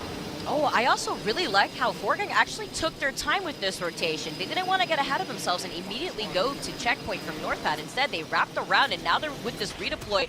They want in on the action. They need to be able to get into this because they only have 1 KP. It's going to have to be an immediate bubble. They're going to save this one. I'm shocked that it's not being tossed yet, but the bubble is so important that you don't want to use that utility that early. So great discipline coming in for 4Gang. As you can see, Unlucky having to battery over towards the side. A very risky redeploy. I'm shocked they were able to get this type of real estate. Yeah, they came at the perfect time, too. We saw the action. Did that grenade just bounce off his teammate's head? It looked like it almost. But we saw many teams were just fighting here. So with this timing, 4Gang can actually hang out behind this rock. Let's see what they're thinking right now within this listen and to see what 4Gang plans to do. You have way less space than them, so be careful. Yeah, guys, do you have space? Like, this is not... I don't think it's playable. It's not playable right now. They're behind this, by the way. I hear one in the water somewhere. This is you guys. Here, behind the bin, here. I covered one. I hit him with 28 purple. I need to pop back. Do you have an opening at the inner house or not? Can we play behind it or not? Yeah, I think we can play. I think we can drop down Ash Portal behind the building. Where? To like low ground? No, yes. we have a team below. Okay, I need team below, you sure? Yes, they just shot. Okay, let's wait then. Careful getting angles. Up, I shot the race. Watch the right side as well. Grab the race. 50 on one. Bad, guys, I need to bat. Popping cell. I really think we should like just look for this Ash port maybe. If they wait, Listen, I don't see anyone picking here inside the top floor here. We won't make that. We can't make that. We cannot no, make there is that. a guy. There is a guy. We cannot make that anyway. We're gonna have to go under the building. I don't see anyone holding this side. Guys, Yes. I'm being somebody on the team now. Careful. Okay, come to me. Come to me. We're Yes, safe. I'm safe, guys. Need to full heal. Need to full heal, and then we need to drop down and bubble. Okay. That's not the fish we here. Popping a bat. Guys, we need to drop down and bubble soon. Oh, no. Yeah, pushing. Let's push it. Just 2v2. The guy just... Holy cow, that escalated quickly. I mean, it was looking good until it wasn't.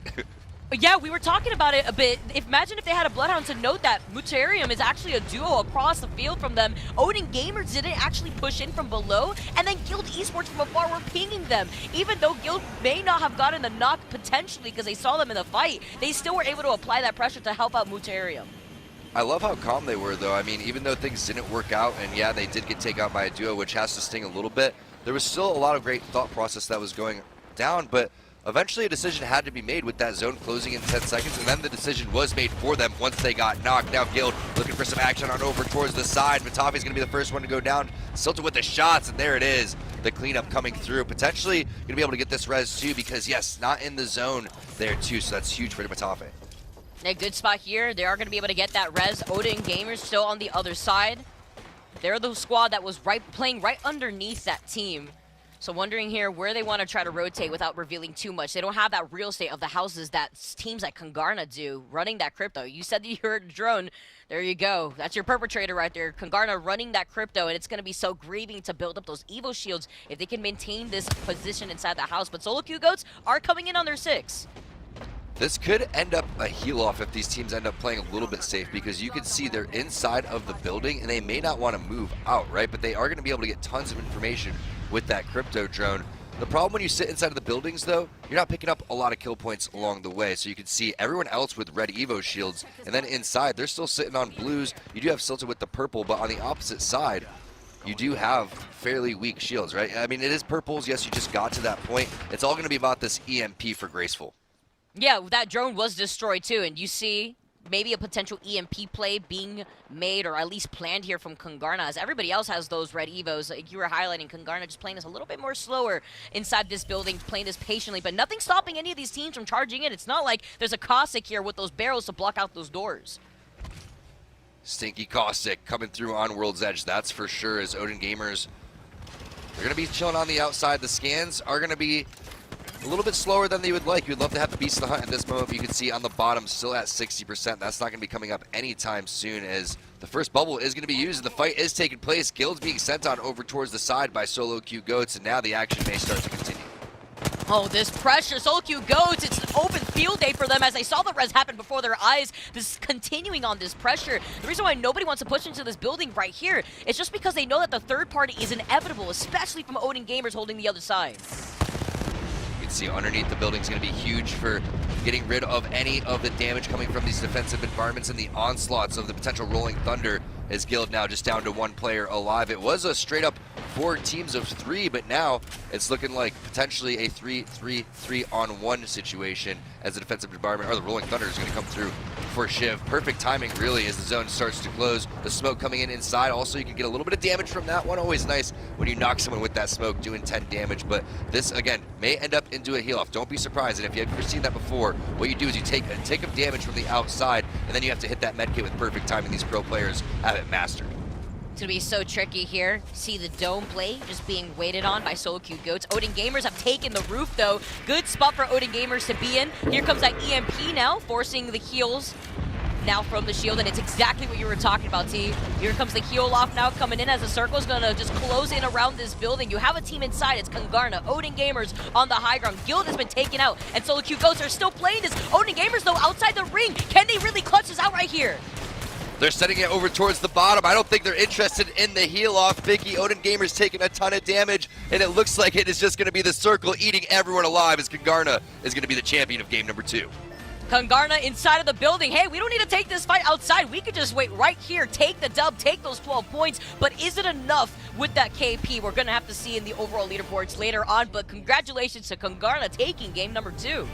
And that's not easy to do with so much action that was happening all over the place. Again, it was coming down to that EMP there for Graceful. so many different layers and complex layers of strategy that go over towards that tail end of the game. And you wonder, hey, were they sitting inside that entire time? Were they interested in the heal off? We didn't get an opportunity. I'm really interested to see a replay later on as we go through the highlights. But let's take a look at how many points they actually did get. Vicky, and you're right. Not picking up all of the kills in the world, but still those Big 12 placement points matter. Ooh, but looking down at Guild Esports, they absolutely played game number 2 out of their minds. 14 kills. We saw the pressure that they were putting onto 4Gang when they had redeployed onto the high ground in their line of sight. So with those 14 points, yeah, you were able to settle down in 4th place, but still with that KP, it definitely makes up for it.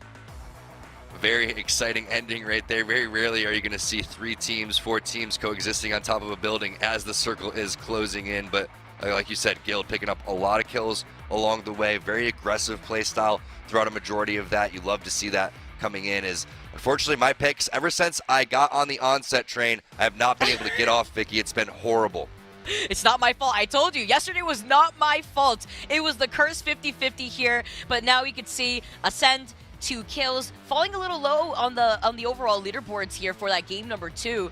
Looking at Fenerbahce Esports as well with that 1 KP. Navi, though, that's what you were talking about before, unfortunately being that first team to fall.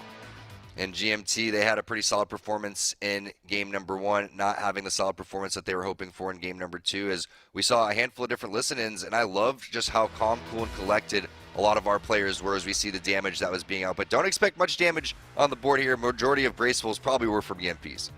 Oh, yeah, you can imagine just being able to build up those Evo shields. I mean, that's the play there. When you want to finalize your position in that final circle, you want to be able to hold down those buildings. And the reason why no teams like Solo Q Goats pushed them inside that building was because Odin Gamers was on the other side, and a third party could have been inevitable, especially in the middle of that rotation from Guild Esports. So, amazing patient play from Kungarna. Yeah, they get that victory with 12 extra points, but they also get that 2 KP that they can add on top of it all. And it's weird to me that Guild had such a dominating game in terms of the kills, but it seemed like they went out fairly easily when it was that 3-on-3-on-3-on-3 situation, right, with the 4 squads remaining. They could have had a pop-off moment, just picking up more kills, getting those placement points too. You have to feel good the way that you played it up to that point, but it kind of stings a little bit, right, because there was 1 team inside the building. You have your bubble that could have been used. Unfortunately, once the bubble went down and the res started to happen, you can see they didn't stick inside of that bubble and heal. They got caught on the outside there looking in, but there it is. 13 positions. You'll take that for 1 game. Ooh, we got a tie here for first place already. Solo Q Goats, after that performance, moving up 4 spots, 24 points to tie that after game number 2. Odin Gamers, too, with their positioning, playing off the low ground, hearing all the action happening above that zip line, now also being able to rotate through that circle on the other side of that building. And now bouncing off of what we had seen from Guild Esports, I feel like just with the circle pulling away from them, it was unfortunate because they were the squad that was kind of left hanging, forced to go through that open ground without any cover, minus that dome, and they had to burn that dome to get a res on a teammate, while also knowing that Kungarna was running the crypto, so they were also being wary of the EMP deleting that dome at the same time.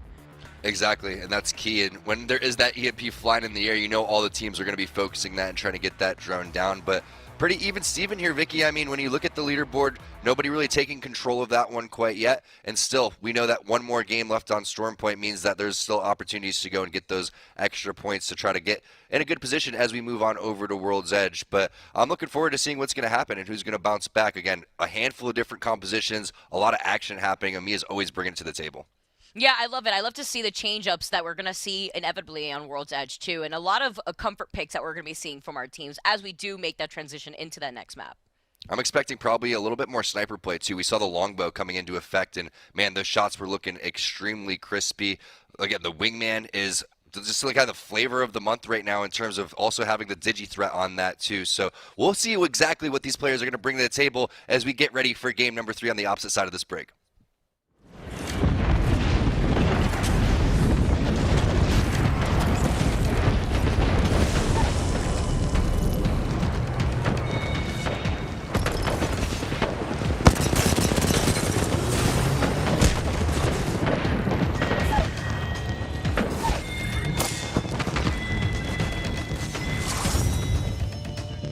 Lenovo Legion. Gaming PCs that are stylish on the outside and savage on the inside. Lenovo Legion is the official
We're back and better than ever. I don't know about that, actually, James. We might be just exactly as good as we were when we first casted Game 1, but we're here.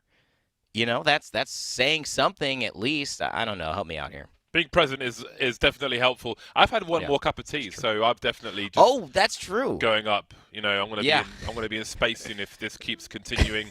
Huckis on Twitter, he's not happy right now. I saw that. If you allow me to look away from the camera for a second. Literally just playing the game at the mercy of other teams' stupidity, Huckis tweets. 4 out of 8 games in Pro League so far, and we've been straight up just suicide bombed. Like, let me play the blank game. So I think he's unhappy with the proceedings and would like a little more space. A lot of frustration, clearly from Alliance. I think we're feeling it.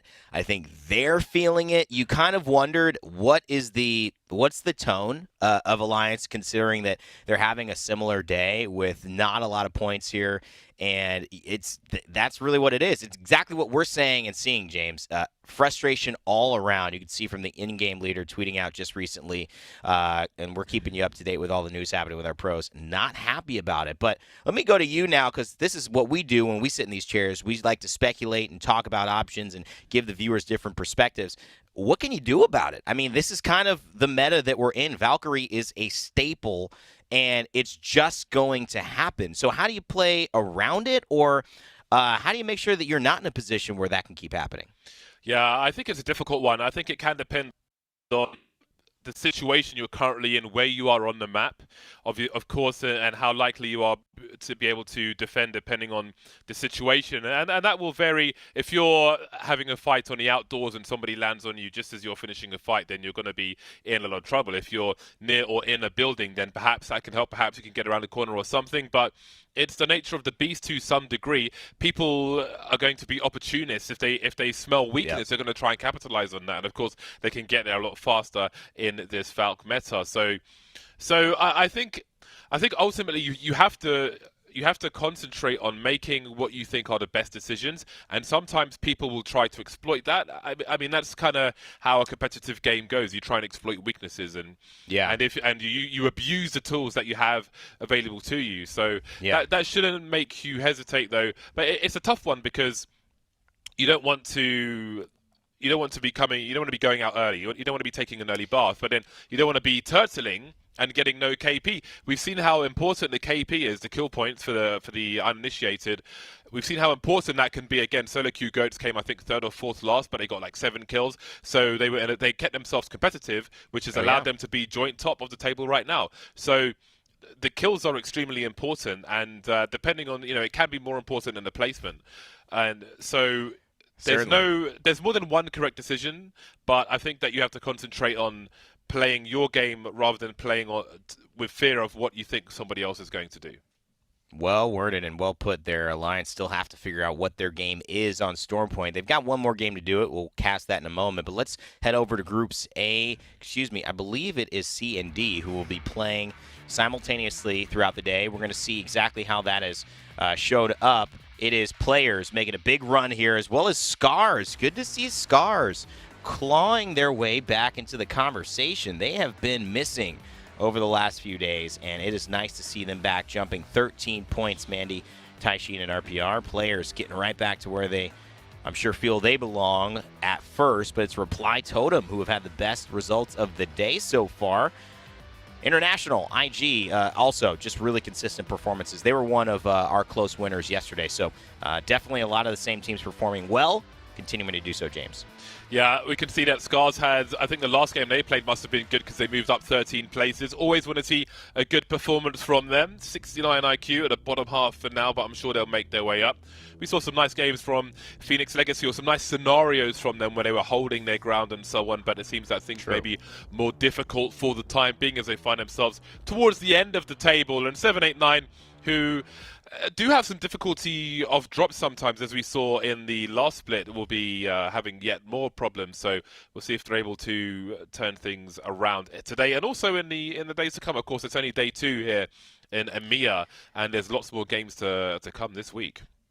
Yeah, I mean, mentioning 789 to Estesu, and you talk about Lan and the moments that she created for her mythos, some of the clutch plays we saw 789 have to put themselves right in lockstep with TSM to potentially winning that thing at match point when Hal and the rest of the boys eventually clutched it out.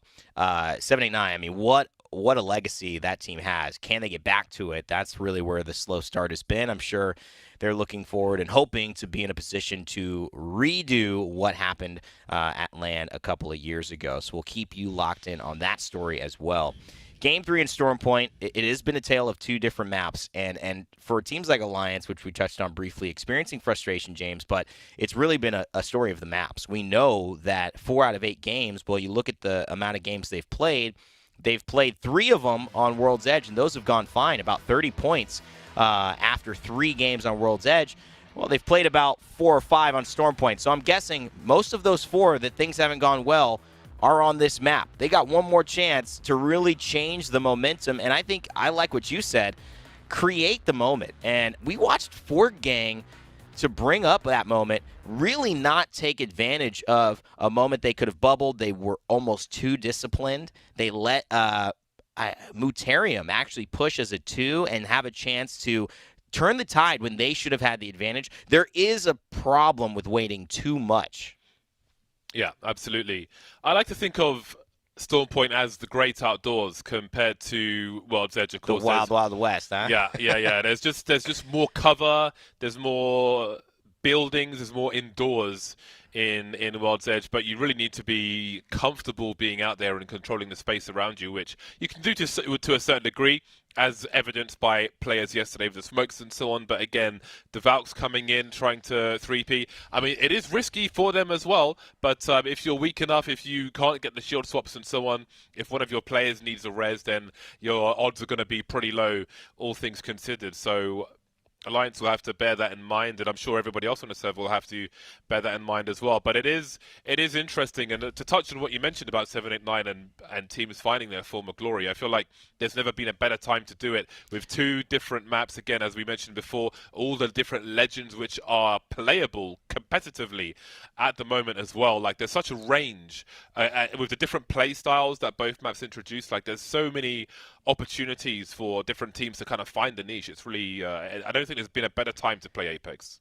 Well, think about game 3 here, giving us one last look at Storm Point, but think about the transition they're making now. I want you to flash forward in a month. What does that look like in a match point situation where you've gotten 30, 40, 50 points? You're on the echelon at Storm Point.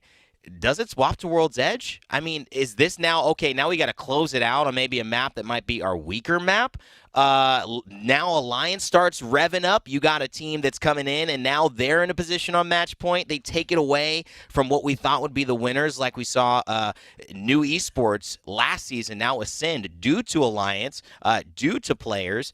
It's such an interesting element that isn't going away. And I could see so many more implications down the road, even very close down the road, of why these pros need to get good at transitioning, but also mastering at least a game plan that gets you. I'm fine. You know what I think, James? I'm fine if you get 20 points off a Storm Point into your bad map. Because if you can go ahead and get 40 on World's Edge, that's a 60-point day. That's a 1, 2, 3 point day, essentially, unless somebody like Esports Arena pops off with a 120-point performance.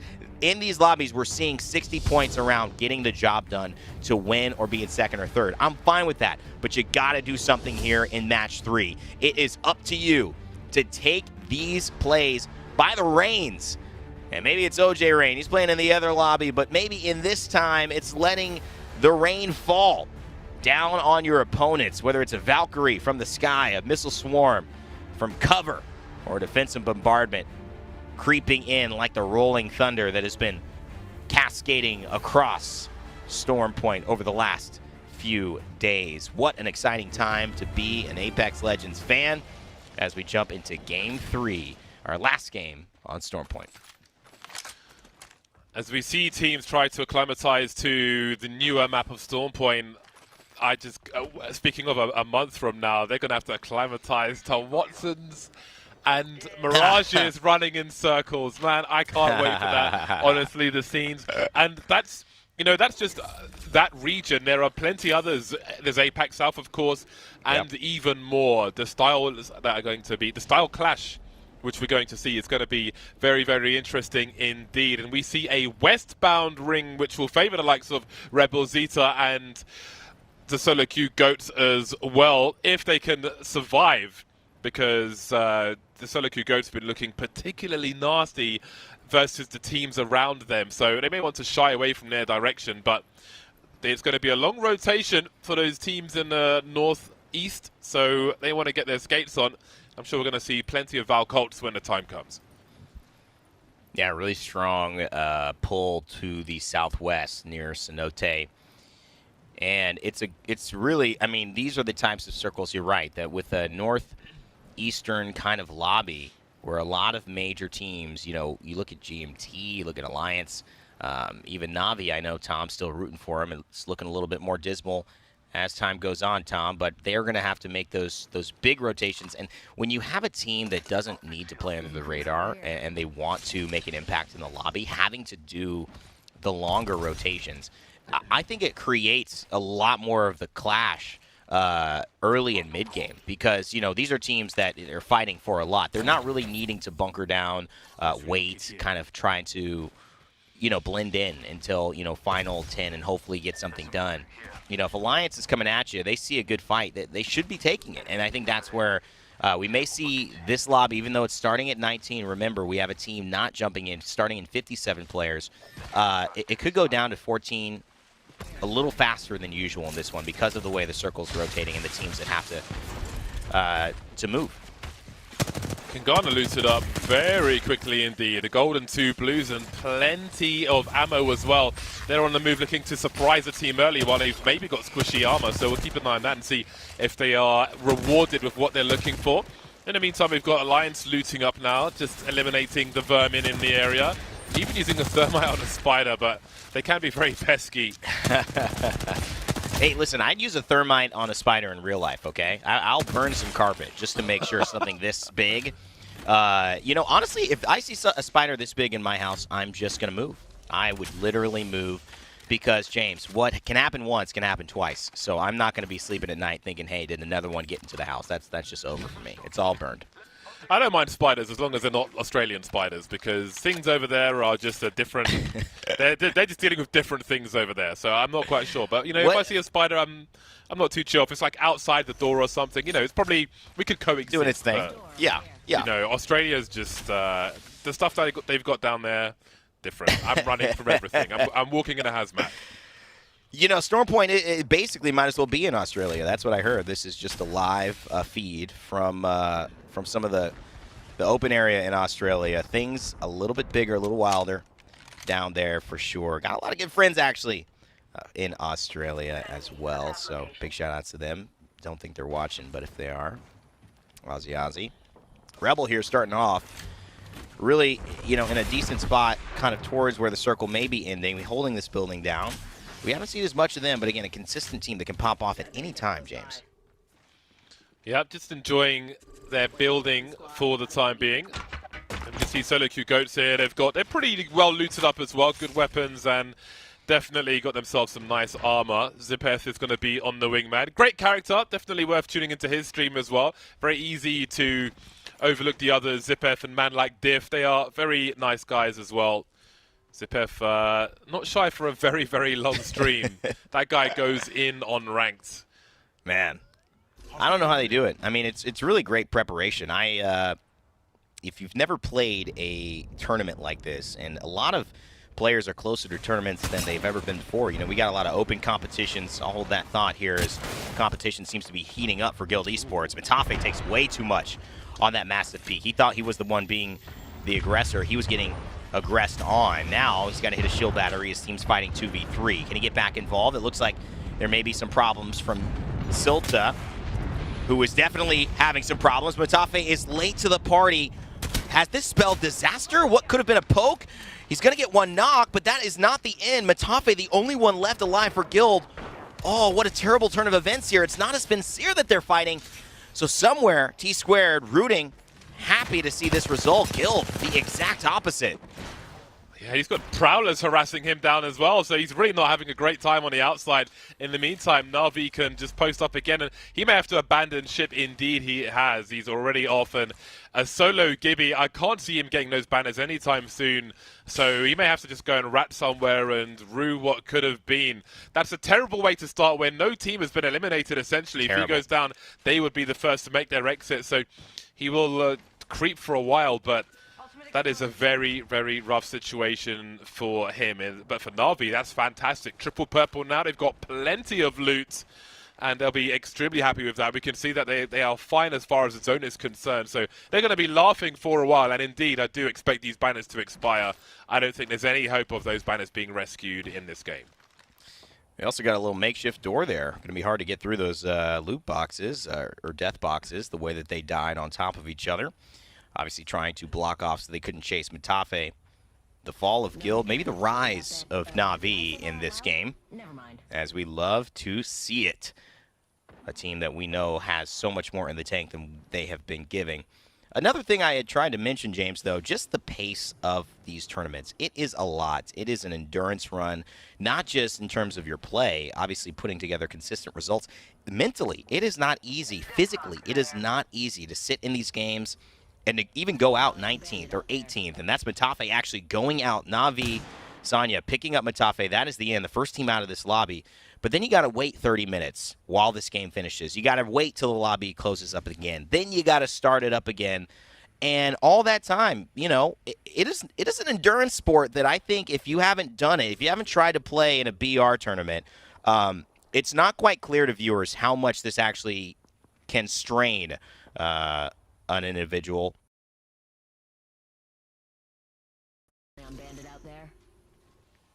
Oh. Yeah, it's very interesting what it takes to be an Apex Legends player, and we have some words on that subject actually from Piet just before this tournament started. My best advice if you're new to Apex Legends, if you're new to the FPS genre in general, is to find your sensitivity and to find the way you like to play. What I always tell people when they come by my stream or ask me questions in general is that if you use your entire mousepad and like take your mouse from one side of your mousepad, the one area you normally use, and strike it all the way to the other side of it, if you do a 360, then your sensitivity is perfect. If you do more or less than a 360, then it's too much. Try to always find the perfect sensitivity for you in every FPS game. And that's my, in general, tip you get. That's a pretty cool tip, actually. I think it's very important that you know what the muscle memory is to do a 180 with your mouse as well, which also gives you just a good idea and makes it easier to deal with scenarios that can be coming, especially in a game such as Apex, where you can get action from any direction. Well, I think it's too also just some of those technical things that why it's so good to talk to pros. I mean, you hear it in one sense, and there's a lot of videos, guides, and people talking about how to find the perfect aim like a god. But when you talk to a pro who's practically done it, I mean, there's a little bit more gravitas onto why it's so important. I think that is one of the best aim tips I've ever heard, just because it's visual, it's practical, and it's also kinesthetic. You can actually see it happening. And talk about seeing something happening. This is Matafe trying to get the banners back, and yeah.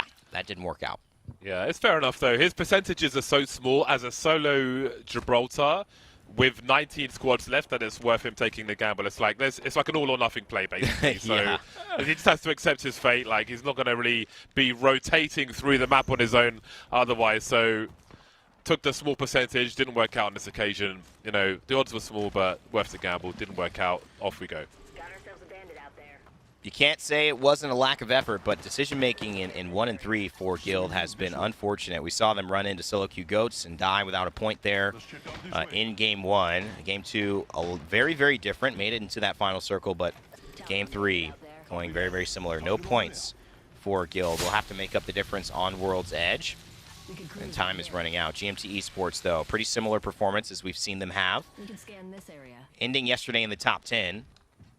Trying to climb just a little bit higher. I mean, this team, so much riding on them. A longbow in the hands of Strafe. They've got a head glitch, but this one's almost, ooh, I was going to say working against them, but not after that 93. He makes up for the trade and a little bit more as he forces the pressure away. That's how you do it.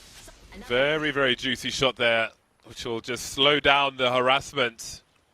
The turbocharger is in the replicator at the moment, so I do wonder if we'll start to see the rise of the energy weapons. I would expect once we get to North America, that'll certainly be the case. However, since the purple backpack is also in the replicator, it's going to be a lower priority. Yeah. When you have to bear in mind batteries as well. So perhaps not.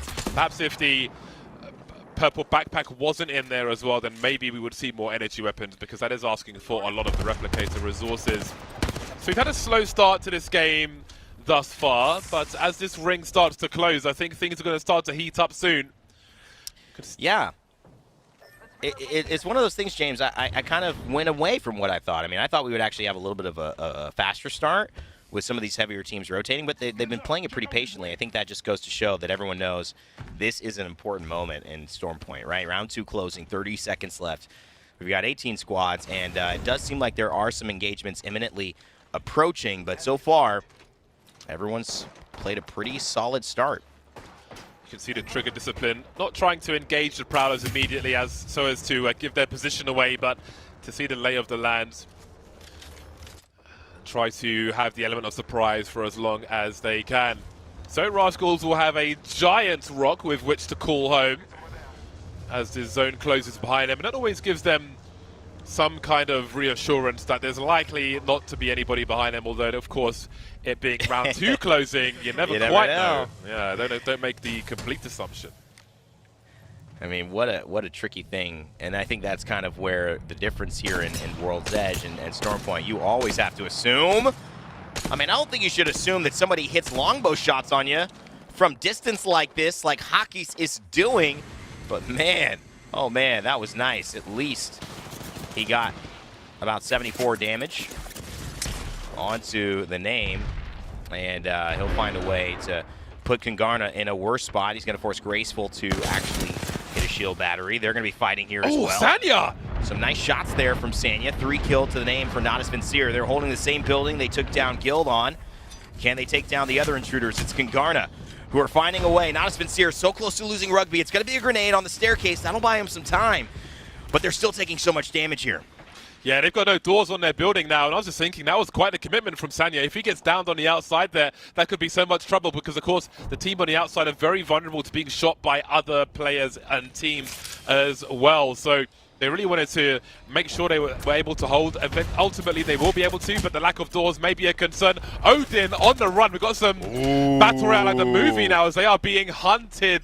Poachy, is he able to survive this really in a desperate situation? He is very squishy indeed, trying to get his white armor back up, and the hunt continues with at least 2 players after him, and he may be taken out from elsewhere. Oh, man. And you know what? It's like, whew, I don't even know what to say. There's not really a great comparison, but you see that Rascals found a way to just push OG Poachy and the last of Odin gamers into the front, and found that it was not going to work. And oh my god, in the corner, we see it here. We don't see it on camera. It is Ascend taking out GMT. They are down. Oh my goodness, that is a big team that we expected to be doing a little bit more. Alliance, though, James, you mentioned the turbocharger. There's no more devastating a weapon, no more damaging an opportunity than a Devotion hitting that hard and fast. And Hockey's is well equipped to aim it right down sights and hit that dome, but it's Faves who is still doing the pressure, almost sitting on 3 blues. Look at that, Hockey's from range with a Devotion, cracks the shield. That is a dangerous thing. Yuki's got one too. Indeed, it does sound so good as well, but while there is range, maybe other players will survive, but once they get into closer quarters, that Devotion is going to be a melting rod, and I would not want to be on the business end of it. We'll see if Alliance are able to hold on until later so they can take advantage of a closer range scenario. As we can see, round 3 is closing now, so they are headed in that direction. No kills that I can see just yet for Alliance, but again, it's about the long game, especially if you've got double Devotion and they've got turbochargers as well. That could really have a part to play in the late game, because when you've got somebody out in the open just like this, that can really be a problem moving forward. You know, the Rampage, a great weapon in this situation as well, and taking a look at that player model. I think he may have had an R301 on the side of Hockey's, but Yuki definitely running with that devotion and the turbocharger. You don't really need any of that, though. If you have a wingman, you can hit headshots. 90%. It's going to be the movement speed difference with a wingman, meaning that you can basically aim down sights and hit fire and feel almost no difference, just like holding the shotgun, one of the only weapons that can do that has been finding itself in the highest of high metas in Apex Legends since the beginning. Of course, all the other pistols will provide that same benefit, but against the 301, which is going to slow you down by about 50%, it definitely has that wiggle room to get the job done. Good missile swarm, and you can see all the action here. Oh, and all the shots! Vilshin, see you later. Zeta sunsetting Vilshin just like that with the wingman, and he's got a couple of more in the tank. Yeah, this is really encouraging them to push forward, but I don't think they realize how many teams are in this area. Now they're starting to realize getting shot by a potential third party, but they could be a fourth and maybe even a fifth. I think we could see a slaughter here, but who's going to be on top afterwards? Taskmaster wants some KP now, really pushing with this PK, trying to find the fatal connection. He can smell the flesh, he finds the boxes as well. There's some nice KP for the squad, a quick scan as well. Maybe gives them a bit of extra space as they see players inside the zone and out, and there may be more harvesting to do as there's one team caught between two. Pinky, Finky, Tinky looking to get some kills as well. Nemesis is in so much trouble. It is Fenerbahce helping the pressure already coming from Zeta Division and Alliance as well involved in this fight. Well, James, I thought it was going to be a fast rotation. It seems like it just happened a little bit later than I thought. We went from 17 teams to 10 in a matter of minutes here as Zone 4 closes in just a few seconds. It is a very fast-moving lobby here, and it's going to be a trade-out of the devotion for something a little bit more familiar, a little bit harder to get. This weapon being in the replicator for the first part of the season, the flatline alongside the longbow, and man, in the hands of Alliance, that is just as powerful a weapon as it has always been. Waiting for the Skyward dive, they're going to find a new place to play here with 10 squads remaining in Game 3.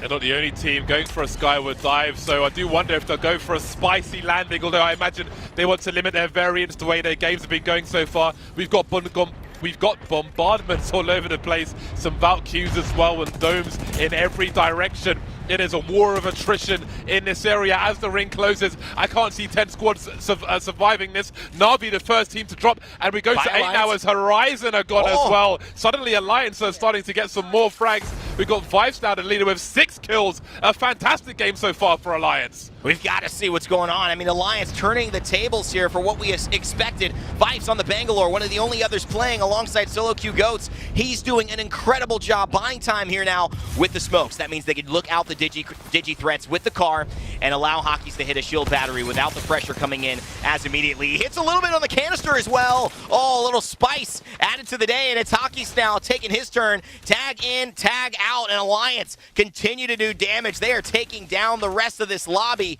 My goodness, Kingarna, the next victim for this team who is on a roll. Suddenly Seymour Alliance. No matter what happens from here, Alliance are going to have a nice score, but they've got great potential going forward as well. They've got more boxes than a bakery around them. They've got plenty of loot, and they've switched their weapons, so they've basically got unlimited ammo at this point. It's like having cheats in Metal Gear Solid. 7 squads left as they continue to drill. Any head that pops up, Jack in the Box, they've got the hammers. Oh, and it's just as twisted as a clown outside of a carnival. What are you doing here, you want to say? DXT, the next to maybe fall victim to it. It's just a 2-man. And will they make the same mistake 4Gang did? In and out. That's the problem. When you're fighting Alliance, they're so good at shifting, taking up space for one another, and then getting out right when you think you've got them. Vibes gets a little bit of a shield swap there, but it's not enough. Oh, it's just Yuki. He's got to clutch up. Will Yuki do it? He's one shot away. It's a flat line, and he doesn't have the time. It is G Dolphin who goes down, but Sivin on the Bloodhound cleans the rest of the team up, and they've got a jump pad. If Sivin takes one more bit of damage from this circle, he is going to die. So he's going to have to leave his teammates, and he's going to have to make it in very, very carefully, even though missile swarms already targeting him. Can Rascals and Sivin pull this one off? 4gang going deep again. Only 2 kills so far, but placement will certainly help. They've got to get Lolly up, but their dome may be going soon, and of course, they've got bigger problems to deal with. They're going to have to use his shield. It's the tiniest game of all time. Grenades flying through as well. Can they survive this? This is absolute carnage of a game. Down to 4 squads now. Goodbye, Rebel. 4gang trying to stand with only Row. Everybody else is gone now. You can see Finex being eliminated. He gets the ban off just in time, but is his health going to survive?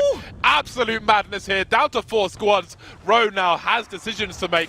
He needs to get his health up. We've got Bloodhounds popping ults. He's trying to do some damage. Trying to go for a shield swap. He's got the shields now. He does it. The dome's here just in time. The bombardment's coming through as well, but can he get his shields up again?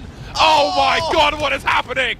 Zeta! Oh my god, Zeta's still here! Taskmaster comes in to put them to task, but it is solo Q Goats who at the end of the day say, I am here, and I don't care who else is in my lobby. They clean it up. Revenix taking down Taskmaster. Solo Q Goats. Can this man miss with the wingman diff? Just hitting differently. Hits 50 though in the Mastiff into the Gibraltar. He realizes maybe we should play this patiently. We've got the outside. They've got to move towards us. James, this is a perfect position. Zeta Division only have 1. There's just 1 team inside. This is Solo Q Goats' game to lose, but Fenerbahce, 3 on red, inside, the only team that have a chance to challenge the Goats. Classic disengagement from Solo Q Goats. Great communication as well. Disengage immediately, heal up, hold position. It is all about position when the ring becomes your enemy. And we can see that Sunset's going to be forced forward. He doesn't even have the health to tank anything from this ring. So he really has to be careful about where he chooses to go. No time to heal. Didn't want to give the sound cue and concede his position. Just begging that the wall will give him a little space. He's out of meds. You can tell he's got literally 10 health to his name. He's got a full shield, but he doesn't have any syringes or med kits. But he did just take away from Revenix and the rest of Fenerbahce. Shiv knows this. I expect a smoke coming in, maybe onto the exact entrance where they expect to be playing. Zeta Sunset, though, still has a skyward dive as well, but you got to consider Zeta Sunset, he could outlast this 3v3. It's possible for Zeta to clutch this up by just staying out of the engagement. Here it comes! Their thunder, you know it's coming down. When you hear lightning, you expect thunder happening before, and there it is, the crash, letting us know that this is about to reach a boiling point. They're still inside for the time being, but they've got the Gibraltar ult as well. It's a party outside, guys. The sun's out. Why don't you come outside? They are Solo Q Goats. They are waiting for the advancement, but they're still struggling. Down goes Zeta Division. 1v1 now. Fenerbahce have got the dome up, and they've got half a second. They've avoided 2 ults now, so maybe we've got a fair fight. A late dome from Solo Q Goats, and they'll have a little more space as the Qs come through. And the drill of Shiv trying to break. We've got the rotations, though, and now they're at point-blank range, but who's going to take it? Pinky Finky gets it down. It's going either way. Zippers has to clutch it on his own now, but he can't do it. Fenerbahce take the game. What an ult from Fenerbahce. They phase breach. It looks like they're down and out. They've taken the damage. They're in the smoke. Not today. They climb up on top of the mountain and slide down to eliminate the Goats. Fenerbahce with a win to seal Game 3 on Storm Point. My God, that was a slow-rolling game at the beginning, but you can see the climax was absolutely worth it. A crazy game. The ults from Gibraltar and Bangalore just a little too early. That ring was creeping slow. Gave Fenerbahce the space to stay in the building, come out, dome, ult, rotate, and just about clutch it with 10 kills towards the end. A great game from both teams as they get 22 and 14 points respectively, the latter for Solo Q Goats. Really crazy game towards the end there. Sunset trying to stay alive for Zeta, getting that 3rd place there, and 4gang going deep again. So many storylines coming into this. Alliance with 10 kills as well. Fantastic game from them. They basically tie for 3rd place with 13 points. Yeah, huge shift for Alliance, and I think that is the exact type of game that they wanted to see. But I just got to reiterate how amazing that was for Fenerbahce. We saw it actually with 2 games in a row. Just in Kongarna, the way that they play that final circle with Crypto, sending 2 members out and doing the heal off and being able to kind of survive. It was a brilliant strategy from them. Fenerbahce somehow won up that in Game 3. Solo Q Goats, in my opinion, had the opportunity, James, to push. Once they did damage coming out of that building, they were forced to bubble. That's that moment, I think, you go ahead and you get aggressive onto them as Solo Q Goats. They wait, Fenerbahce resets, and then they phase breach as Solo Q Goats are thinking to maybe start pushing, and they initiate the fight. And that, to me, that was the brilliance of Pinky Finky. I know you don't hear that very often in the English language, the brilliance of Pinky Finky. Pinky Finky Tinky. His name's too long. We're saying Don't it forget today. the Tinky with the Pinky and the Finky. Just 6 brilliant. kills on the Ash. Marvelous, marvelous work from them. Fenerbahce Esports on top. You love to see it. You know, it really is a great thing. I believe, I'm not going to get this wrong, but I believe, I'm not going to say it, just from where they're from. We'll check in, but what a great team. This is a team we want to see on land performing this way. But it's these little moments, and there's also something great to be said about solo queue GOATs and the fact that this is 2 out of 3, at least, final circles that they have been heavily involved in. I think within the top 4 and getting tons of kills each game. So they may find themselves sitting in 2nd or 3rd place. We know that Fenerbahce, with a big win like that, they're going to do well for their numbers. But it was really all alliance early on in some of this game. And it was almost an unfortunate situation that they went down in that way because they were really running through the lobby. Absolutely, and that's the alliance that you want to see. You want to see alliance smash. There's that flying car again, just levitating in the air during that crazy fight. So much action we've seen. It's been such an engaging series of games so far, and it gets better and better each time. That last game there was such an explosive finish. It was fantastic. We'll get to the highlights of that in a second, but we'll see the rest of what came before. First, 4Gang again. They had a great game as well, coming in to deliver the final kills as they took that first game. So much action, and that was just the first game. Going into the second, we had more carnage as well.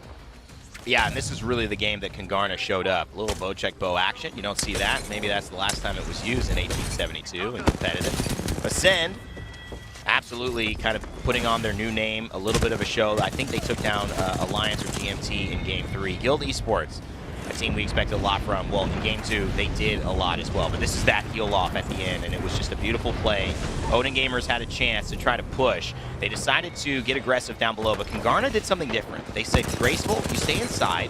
We're going to go push. JMW is going to go push. Distract. Do a little of extra damage. Graceful, you just get the heal with no one fighting you. He hits the med kit, and after JMW takes the damage off of the opponents, they get the win. It was a brilliantly executed final game strategy, but I was even more hyped to see how Game 3 panned out. Yeah, this game, there were so many things happening, but what a spectacular ending so far.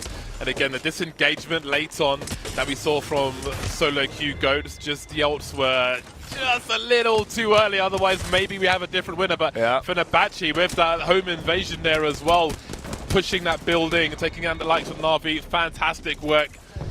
And again, the run from Alliance was awesome. We see it towards the end here as there was so much action going on. The double devotion earlier, switching out, having all the boxes, having the high ground. They didn't have the dome, of course, but they did get 10 kills on the board, so that was pretty solid. And then Fenerbahce with that outshot, Pinky Finky, don't forget the Tinky for the W in match number 3.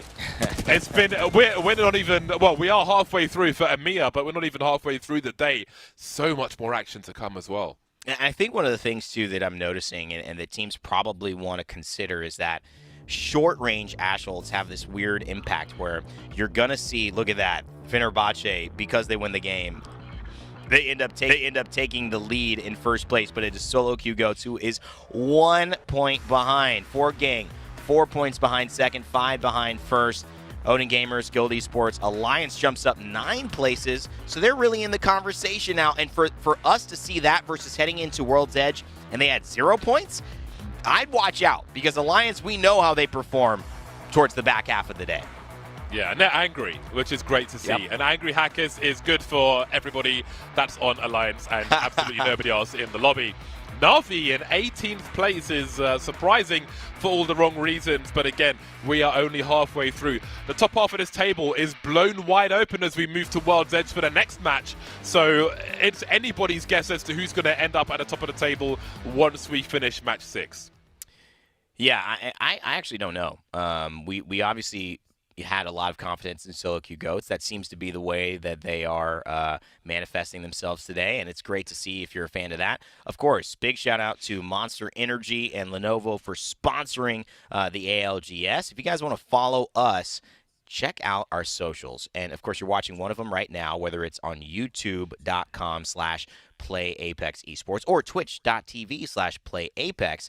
You can most importantly, I think, communication-wise, quickly and effectively, and staying up to date, follow us on Play Apex Esports on Twitter. To me, that is the most important way to do it. And again, I encourage you guys to tweet at myself, Randy Gaming, at James, I believe it's at James Bardoff, right? And to also use hashtag ALGS. Tell us what you're thinking. How do you feel responding to the tweet that Hockey's made? Let's get this community continually going back and forth because it only makes the broadcast and the experience with the players more interesting. This is live, baby. It's happening right now. So we are excited that you've been a part of this with us. We expect even more action coming in the back half of these games. James and I will take a break. Up next, it is Vicky, it is T Squared, and it is World's Edge as we hit halftime and head into Game 4 coming up.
The table is set. World's Edge time as we move away from Storm Point. Vicky and T Squared bringing you the action. 3 completely different endings, 3 completely different winners. I can't wait to get these next games underway.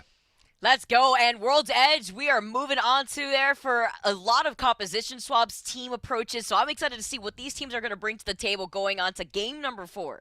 Let's take a look at the leaderboard and find out where these teams stack up after the first 3 matches on Stormpoint and Fenerbahce. They've been so consistent, Vicky. Absolutely. Look at this out here. Not only consistently in the top 3 for these end games, but moving up 5 spots to be sitting in first place. We currently heard Rain Day and James talk you guys through this, but 39 points, 1 point difference between themselves and Solo Q Goats sitting in second place right now, 38 points. And if you're a Solo Q Goats fan, that was a heartbreaking loss there in Game 3. They haven't won a game yet, but they're still sitting in second place overall on the leaderboard, and they popped off yesterday too, as we take a look at the second page of what's going on. But it's fairly evenly spread once you get past those first 3 teams. So keep in mind, still we have 3 matches, and every point really matters. We saw Alliance pop off in the final 2 games yesterday. It can definitely happen here again today for these other teams that are through 11th and 19th place. But we also have another stream that's taking place. That's going to be Group C and D that are going down. We're going to take a look at the leaderboard from there very, very shortly too. But what a performance already from Fenerbahce for Gang. We saw Kangarna with a little bit of a heel off in game number 2 as well, but it doesn't really get much more exciting than the ending that we had in game number 3. And Shiv was putting down some serious damage with the smokes. Yeah, absolutely insane. Looking at the other side of things, you were just highlighting this groups. Group C versus D that's happening on twitch.tv/versusgaming_GG. 69 IQ Esports. What happened? They shot up 12 placement points after that game. That means they just had one hell of a game, absolutely. Not only taking that dub, but also fragging out, getting so many kills. I think overall, after that game, that they must have had over 15, 16 kills to be able to shoot up so high up in the overall leaderboards. Straight slaying it out. It's also nice to see Rats over there in 10th place since they're sitting on the bottom of the overall leaderboard from yesterday. But let's take a look at the second page to see who's going to really be stepping it up over these next couple of games. 7, 8, 9, unfortunately, they haven't had the best performance today. Underrated as well. We were highlighting them yesterday. I think that Underrated and Kick, to me, are the 2 teams that would stand out to step it up over these next couple games. I'm excited to see how this is playing out because, again, we are moving on to World's Edge. For all of our teams here in the EMEA region, yeah, we went through these first 3 games on Stormpoint, but we see how things really change up as we move over to World's Edge. Not only where I feel like a lot of our teams feel more comfortable, but again, at the start of these days, our teams are still trying to feel each other out, but not just that, but feel that momentum kicking up for that first game going on throughout the rest of the day. It's wild to me how Alliance is a completely different team after watching them switch compositions. And I'm wondering if they're going to continue to keep that composition going into World's Edge because it was so successful for them in game number 5 and 6 yesterday. But expect to see pretty similar compositions except more caustics, right? I think that we can definitely go for that. But I'm waiting for Loba. Where's Loba at, Vicky? As a Loba fan, would you want to see it? I mean, absolutely. It may not be Black Friday out here, but I still love to have those black market delivered to me. And we've seen some of those Loba plays coming out. Talking about the composition swaps, though, as we do move over onto World's Edge, we've seen the Lobas, we've seen the Caustics, we've even seen the Cryptos out here in these lobbies. And we even had a bit of an appearance from Octane looking at Rascals. I'm curious to see what team comps they're going to bring to the table as we move on to World's Edge as well. And I also love watching Crypto be played. I think it's just such an awesome legend and still one of the, I think, lowest pick rates. I think we see PvP tweeting all the time about what the pick rates are for current legends, and I think it's Rampart and Crypto are more on the low end. But Crypto is very, very strong. It's just hard to play in these competitive lobbies. Absolutely, even with those buffs too. And I know a lot of players were really worried about those Caustic nerfs because at the very start to the ALGS Split 2, we didn't see that much Caustic. I actually feel like ESA kind of paved the road for that composition where we saw Skittles just absolutely pop off in that first day when ESA had broken records with their triple score on that day alone. So I'm excited to see how, as more of these teams figure the compositions that they feel comfortable on, are we going to see more of the Caustic? Because, yeah, even though Caustic got nerfed, it really wasn't as significant as a lot of these players may feel.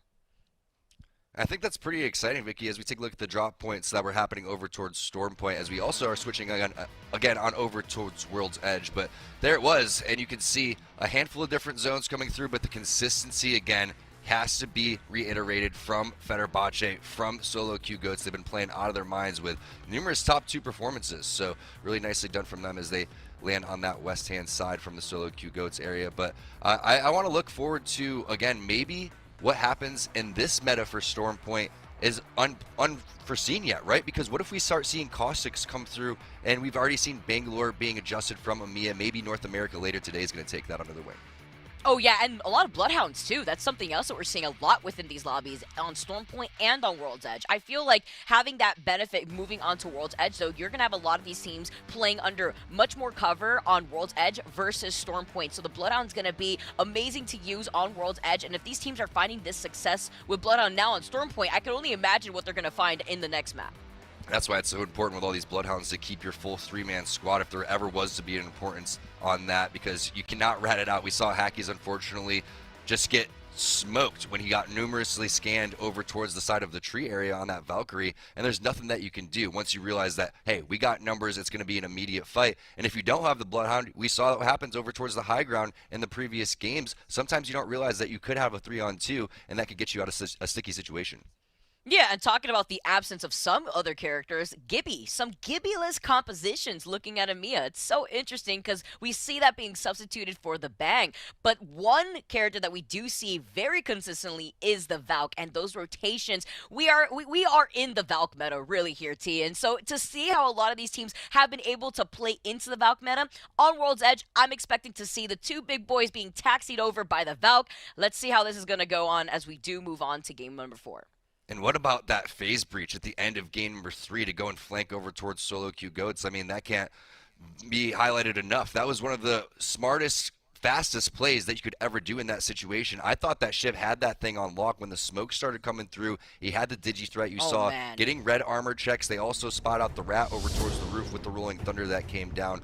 That was an absolutely insane ending, but this is going to be an absolute bloodbath here, Vicky, as we get ready for game number 4. These players have this map on lock. You know World's Edge. You love it. And again, Apex Legends Global Series is brought to you by Monster Energy. I want to see some more rolling thunders and some sick endings like that.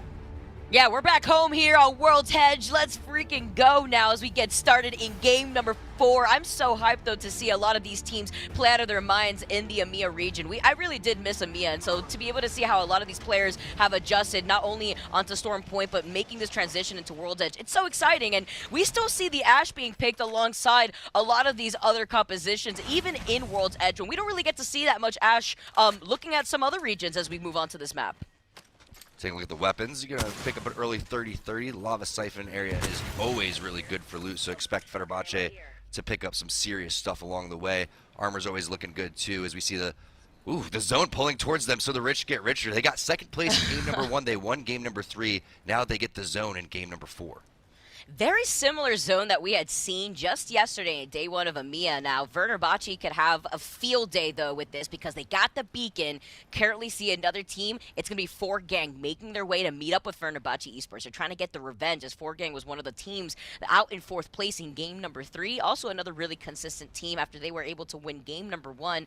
But seeing how the circle is going to be pulling here, T, I'm expecting that platform that overlooks tree to be highly contested because that high ground does allow a lot of these teams to continue on an onslaught of pressure for a lot of those southern rotating teams. 1,000%. Speaking of southern teams, it was interesting to see yesterday that tree was uninhabited, and now Geyser is vacant as well. Alliance, they're over towards that thermal station side. They should have a fairly easy rotation going forward, but I'm excited to see what happens between the teams over towards Launch and Dome. They're eventually going to meet up, and you know that they're used to fighting that out. So it's all about patience in terms of when can you find your way to get inside of this Lava Siphon area. When we talk about a lot of these end zones, the building going across from the zip line kind of into no man's land inside the building is a great spot to go and lock down that you've seen a lot of end zones. So I'm curious where 4Gang is going to put themselves and also where Fenerbahce is going to go. Hopefully not pinched between two teams because we saw GMT Esports making their quick rotation away from Frag East, so they could be coming on to 4Gang 6, and I'm not too sure if 4Gang recognizes how quick of a rotation GMT is already making, and they don't want to get pinched in between our other teams here as we take a look at Magicians, who are also running that Bloodhound, and 4Gang already in that fight. They're taking cover inside this building, but now trying to skirmish a little bit, trying to take these off angles. Rowe getting the knock. What a knock. Aggressive play right onto GMT, but Serdell is going to answer that back, and you can see 4Gang is really interested in ending this fight fast because now a lot of teams are going to start to rotate, so these two teams could end up briefing each other if they don't continue to fight, and that's exactly what they're thinking. The shotgun shot's not going to be able to land, but still, again, more teams are going to be entering the fray, and you would expect it, right? All of these teams, when we saw the mini-map, are going to be rotating over towards Lava Siphon side, but you would not expect the fighting to take place this early. Exactly, and Nemesis now moving in for the third party. I mean, does 4Gang get a break? They're forced to disengage right here, but Nemesis want to continue on this pressure, especially now that they're on the high ground. You can only imagine that Fenerbahce Esports are hearing all of this chaos, and they want in on the action too. Robin, third place in kills yesterday, looking for some slays over here, laying down the damage, has one player that's fairly weak. Nemesis now on top of the bubble. This is going to be a scary situation. Can you get out of there? There's not going to be a portal opportunity. Oh, there it is. The portal's actually going to come down. Can they get inside the choke? That's going to be huge. Take me home. I don't want to be here anymore. The portal, though, allowing the reposition for 4Gang, but Nemesis are not letting go. They knew that row was low. They get the first knock here, but now they're going to take some of their time to get that dirty and maybe see if 4Gang could successfully get away, or if Nemesis are just going to call it quits after that just KP. Got to get those kill points. You can see the value of that, making sure that they're even giving up their positioning, sacrificing the rotation into Lava Siphon. Now they have to be a little bit careful to make sure that a team didn't go and take their building. But wow, GMT out early right there, and you can see now Nemesis is going to be stuck in this choke for quite some time. And you can also see with Nemesis loot, they quick rotated away from Big Mod. So a lot of high octane fighting happening at the very start to this game 4. You can tell that a lot of these teams are happy to be back on World's Edge as 4Gang. Maybe not as happy as the others, having to have Phoenix on the Wraith playing this as a solo. Also interesting to note, we didn't even have the time to talk about it. The composition that 4Gang was able to bring out into World's Edge. They were trying to run the Crypto, the Wraith. We haven't really been seeing too much of the Wraith as often, with a lot of Ashe kind of replacing that character. A lot of Valkyrie too with those quick rotations. But Nemesis call out the Rat, and now they're going to be able to chase after them. They're going for it, and unfortunately, it's not the Crypto that's alive, so you can just go and pick up those banners for free, or not for free, but you know what I'm saying. Crypto always useful in those type of situations. As you can see, the Rat is going to be eliminated. That's unfortunate. In 18th place is Nemesis now going back on over towards their building. The charge rifle in these type of situations, Vicky, is going to be so crucial now. Aski can just get up the rest of these Evo shields for his teams. Actually insane to see how quick Nemesis really did play that here. Excited to see what their next moves are going to be. I mean, no surprise here. This is a team that got third place in the overall leaderboards just yesterday, and they're continuing on this onslaught of pressure here. I believe actually game number 4 yesterday was the game that they also won, so almost trying to recreate that same type of energy here for this team. Yeah, getting a little bit of deja vu over here as we can see another Crypto inside of this lobby over towards the Harvester side. And that's so far from the zone, but they're getting a little bit of scouting going on over towards the train tracks. And there's always going to be a team here for the most part. There's always a team underneath the bridge too, and things go down and get a little bit sour. And that's where the play is probably going to happen. Unless you're going to be skyward diving over here, then you know you don't have the skyward dive. So that's not even an option right there. You can see Vicky the Rock and the Wraith. So it's going to be a tough rotation coming through for Ascendant. I'm not quite sure how they're going to approach the situation. Yeah, it's interesting to see that lack of mobility. I mean, aside from the Wraith, they have the portal for those quick rotates, but to see that they are running the Caustic, the Crypto, they're lacking that mobility aside from that portal. So I'm wondering here if their end goal is going to be to hold that final circle positioning. They want to bunker down. They could build up those EMPs to be pests to any of the other squads that want to share that real estate, and then build up those Caustic barrels to actually block off any and deny any of that space inside these buildings. But Ascend now going to be able to just get a glimpse at what's happening over by Harvester, even closing some of these doors. Who let the air out here, as Kashir is just going to be able to see what's going on. You don't want to break the AC in the process, but he's also clearing that space to let Ascend know that they can move all the way up and maybe even craft something in that replicator. This is a great observer mode right here. I think that we should get Kashira. If things don't work out for him, you know, as a pro player, maybe he can join the observer team, but we also got a chance to catch up with Kashira before the match. For me, the main difference between EU and NA, it's the way people approach the game as a whole. In EU, people play way more tactical, while in NA, people focus more on the team fighting aspect of the game. I actually watched all the NA matches. I watched Imperial POV. It was really good. It's cool to see how different regions are between themselves, like with tactics, the way they approach the game, and it's really fun. Love what he said, and I even love the double crypto drones right there. As the crypto drones looked at each other, he also looked to the side, Vicky. I don't know if you noticed that. Oh, yeah.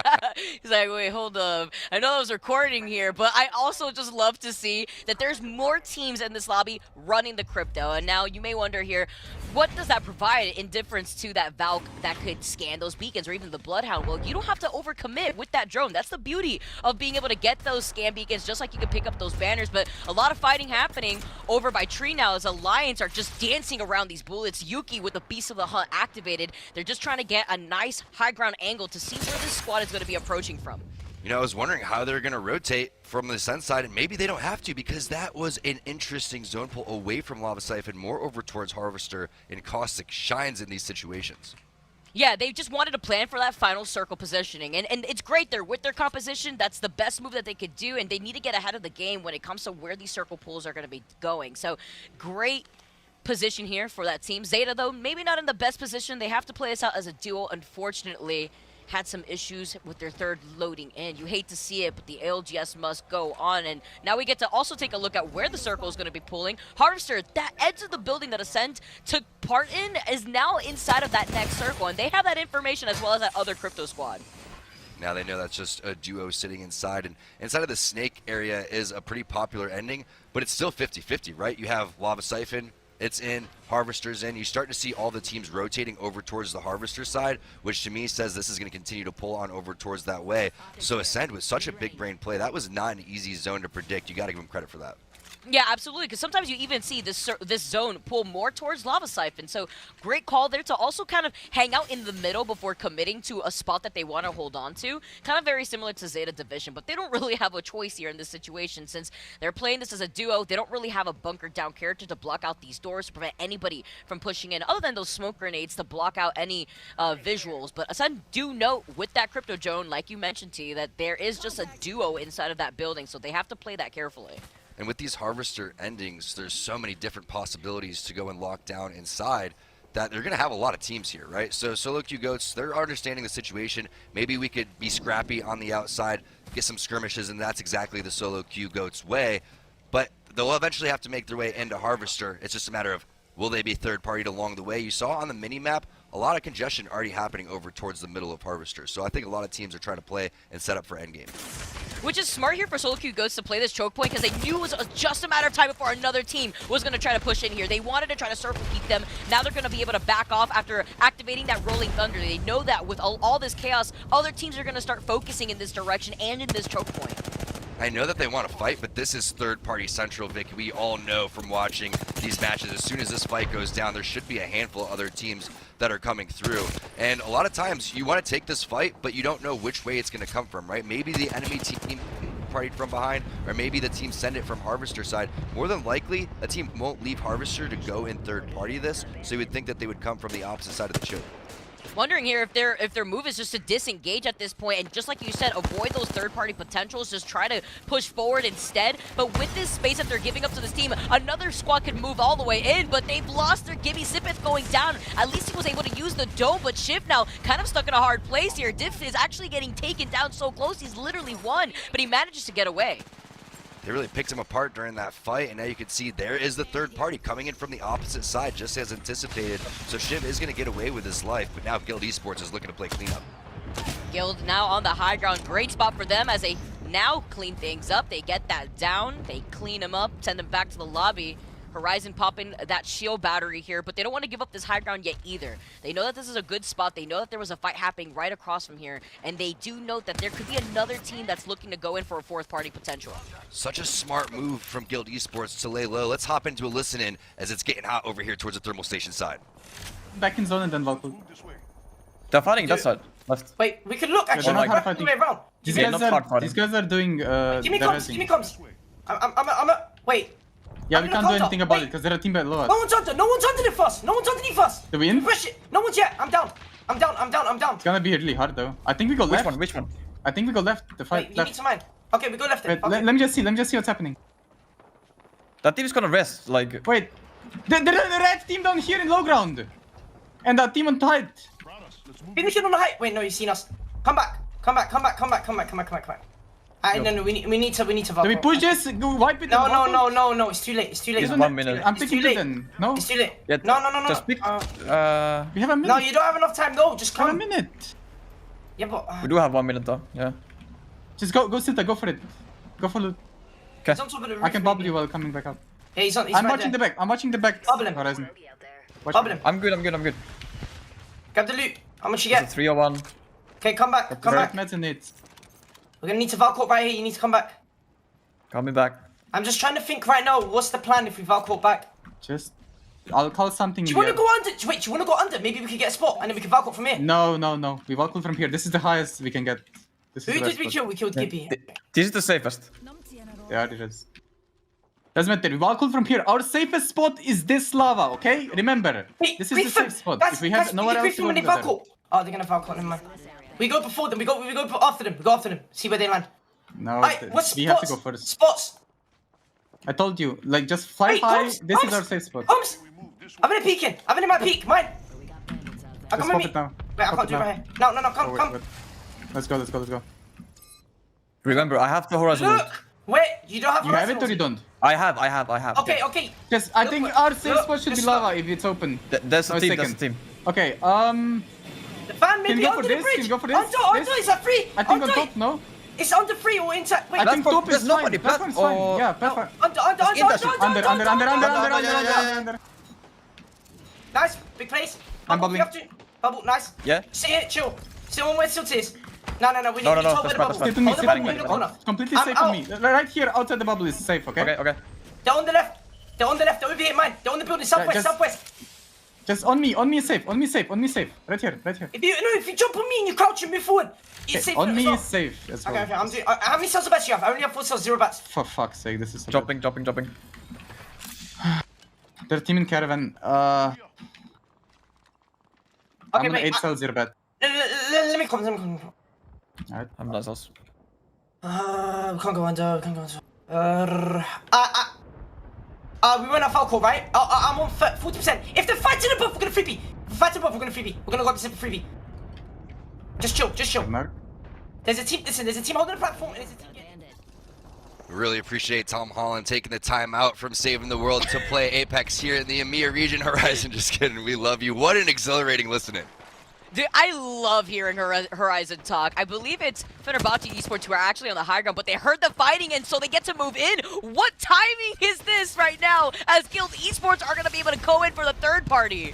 It's perfect timing, Vicky. That's exactly what it is. The spidey senses were tingling. They knew it was time to go and make the move. What shots, too. Holy cow, just ripping him with the one clip there onto the Gibby's back. And that is the perfect situation, right? Sitting on over towards Thermal, you got the third party. You're trying to find a spot to land. You go underneath the bridge. The #1 team is fighting above you as well, and you come through and hit them with the third party. Crazy. When Fenerbahce Esports, they were taken out, we saw them get taken out, we saw Magicians get taken out, and Muterarium now are going to be able to continue on this onslaught of pressure over by Harvester that we saw that Guild Esports wanted to avoid. Crypto Drone now flying in to make an appearance. They're going to continue on this pressure to see if they can get this res, at least boost them a little bit up forward so that way they can get some of that extra cover, and they are going to be able to successfully get that res and a bunch of shield swaps in case they need it. You can see the mini-map on the screen. It's going to continue to pull over towards where Ascend is, so they're in a perfect spot hitting that crypto scan over and over again, especially with Caustic inside. Again, the value of Caustic over towards Harvester. He's just so dang strong. But can we talk about these R301 shots with the 3X right there? I know that's your favorite scope. And something about the kunai. I feel like when you're meleeing your teammates on the ground, they go a little bit farther with the kunai. Yeah, right, it's just the animation, that little trick right there. It's also a nice flex to show here. Kungarna, though, in some trouble themselves, trying to take a page out of Zeta's book, unfortunately having to play this exact same building as a duo. Unable to recover that banner just yet, but we know how many teams were in this area after we were able to see Guild Esports use that redeploy in the mini-map. You were highlighting it before. Before that redeploy, there were 17 squads left. Look how many squads have gone down, and they're still coming. Rebel being annihilated by Alliance coming in. Another team holding on to the high ground. Potentially Guild, unless they're actually sharing that space. They're not actually. They use the redeploy again, and this time, they're looking for the chaos. Another skyward dive. They may have to take this fight. You can see maybe a bubble will go down too if they absolutely need it. But what positioning? Sitting on the outskirts over here towards the Harvester side, you have so much little cover that you can work with. Multiple skyward dives that work out in their favor. Now the EMP is going to take that bubble down, but the healing is going to be able to happen from behind the rock. It looks like defensive bombardment is going to be tossed offensively and defensively coming through on top of Guild Esports. Oh, they were trying to play off the side of the rock, though, but it wasn't going to work out. They still get a knock, and now you can imagine that team can try to fully send it in, or maybe they want to just hold their position, but another knock now coming in from a grenade. That's 2 knocks down for Guild Esports, and they're still trying to reset. They're bouncing around like a ping pong ball, but now here comes the portal play, and this is just genius Wraith play coming in from Tyler FPS. Again, the R301 3x shots are just so strong. They know they have Guild on the ropes over here, and that's why the bubble's going down. Oh, the Horizon ult coming out too. They're trying to dance around these 2 domes now. Atafe gets down though, and currently Guild Esports get taken out.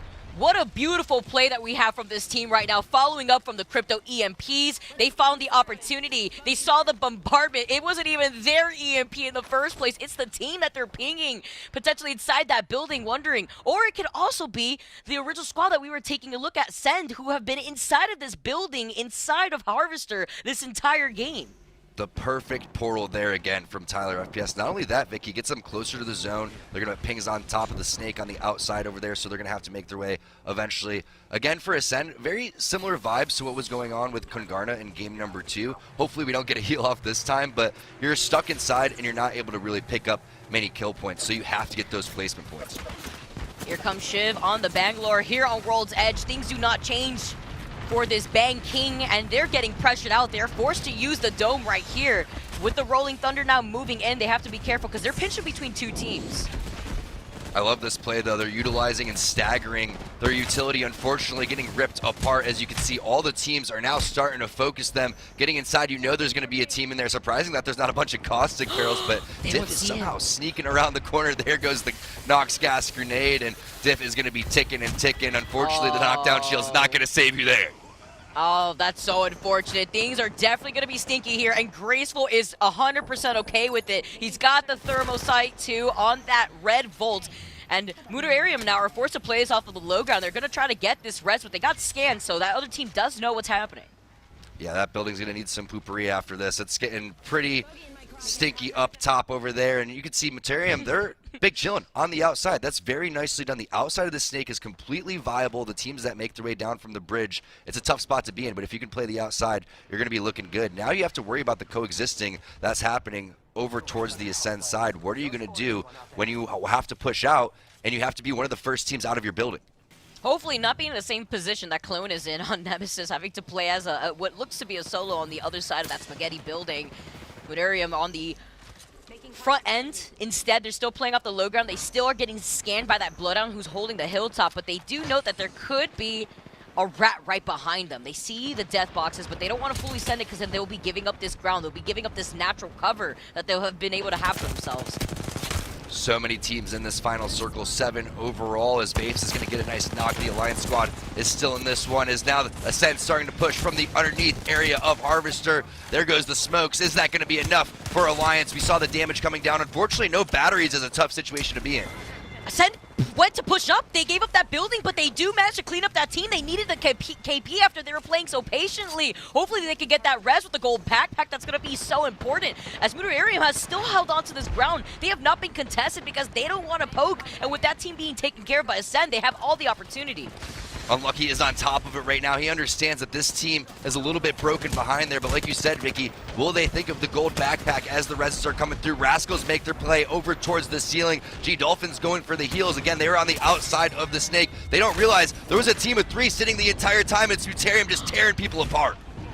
Horizon gets taken out of the lobby. They're going to continue on with this natural cover that they have inside. Such a good spot to play off of. They even have the portal if they want to quickly reposition. Kungarna's still living this as a duo with the Volt with only 25 bullets in Graceful's hand.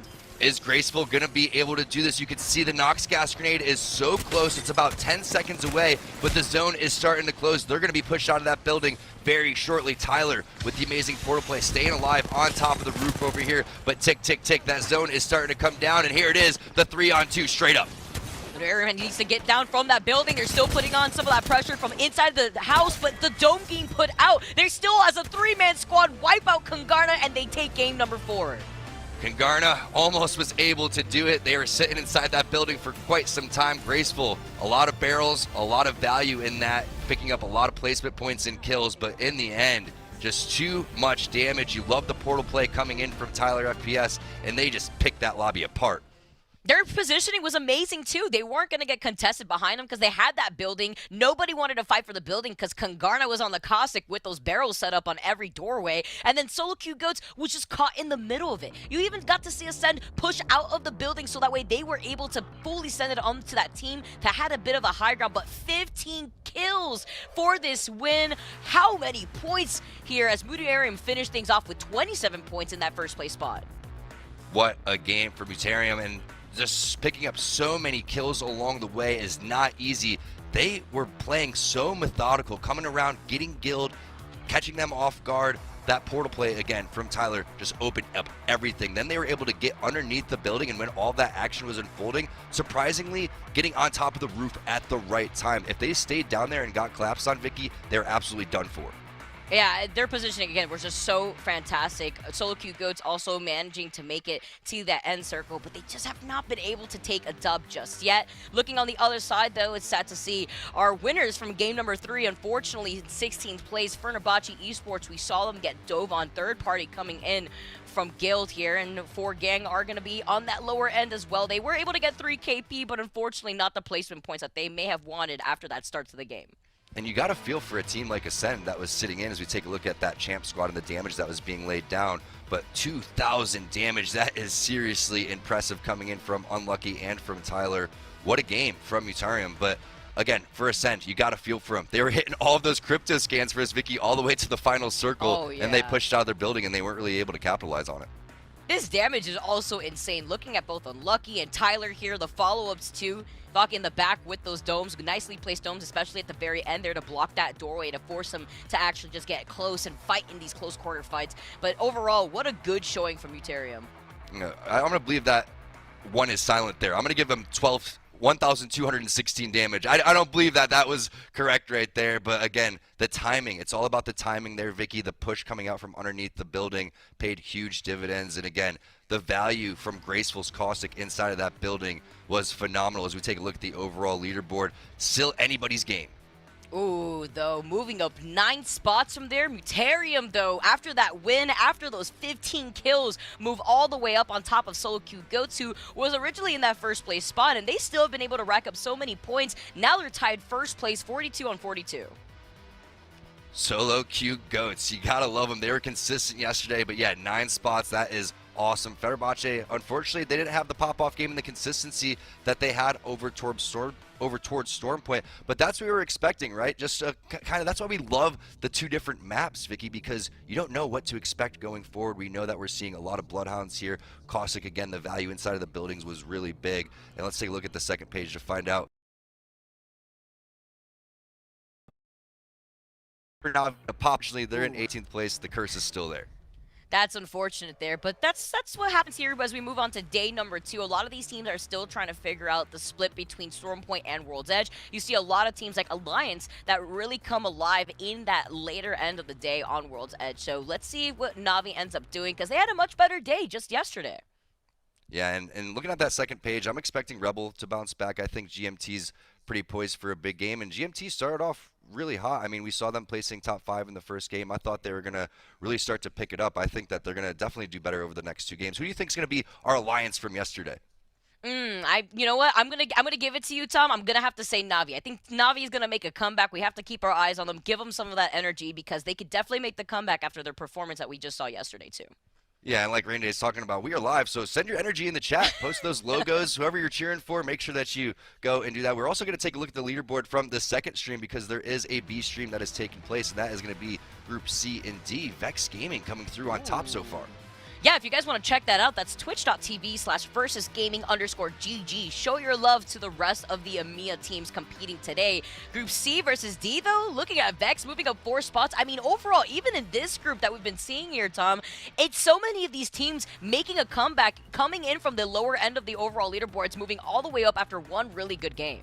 And what I like is that we don't have just a dominating team at the top right now. Yeah. I loved watching players perform at a high level yesterday, and they won 2 of the first 3 games. But now we're in a situation where anybody can win in these final moments. You feel like players just had a really great grasp on that lobby yesterday, but today it's a lot more even.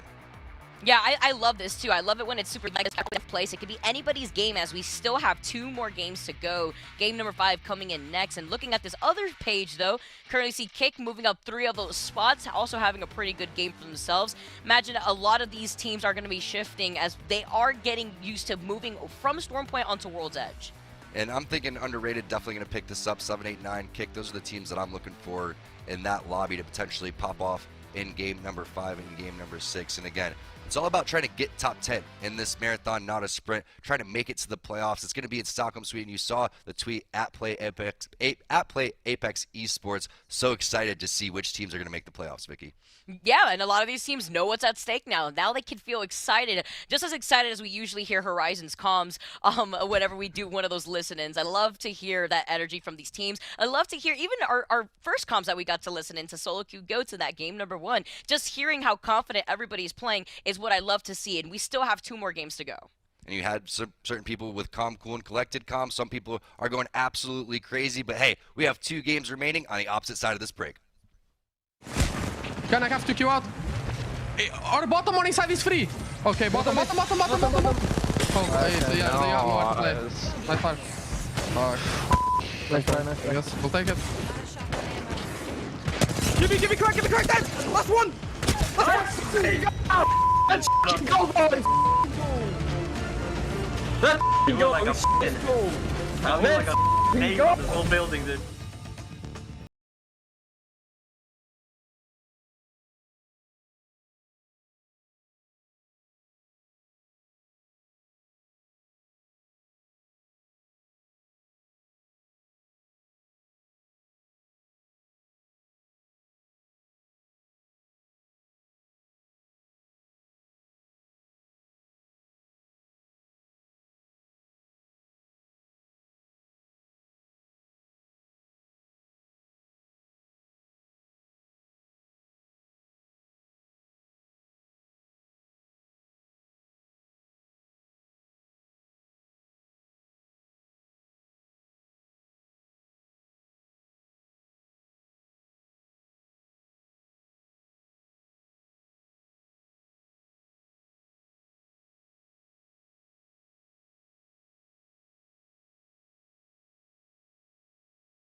Game 5 underway here in the ALGS EMEA Split 2. It is day 2, and it is Rain Day and James Bardoff on the cast. What is up, party people? We are here for our last one of the day, at least for us two, but right before we are going to set up the table for Game 6. A lot of teams have been involved, and so, you know, let me take this one for a second, James, while we just kind of give the audience who has been watching a moment to kind of understand where we're at. There's been an incredible performance by Muterium to close out the final game. It was a Harvester ending. There was a lot of different options to play. We saw actually a really good decision from Ascend to jump in early with the crypto on Kashera and really own that back bottom part, the southernmost part of Harvester. And it ended up ending just a little bit southeast there. And that is where unsuspectingly, Muterium was able to play the low ground, and that low ground allowed them to pop off with a 15-kill first-place victory. That's 27 points. They've jumped well up into the leaderboards, and it is not so surprising, or maybe more surprising, that we're seeing teams we had our eyes on like GMT Esports, like Alliance, slow their roll here on maps we would have expected them to be so successful at.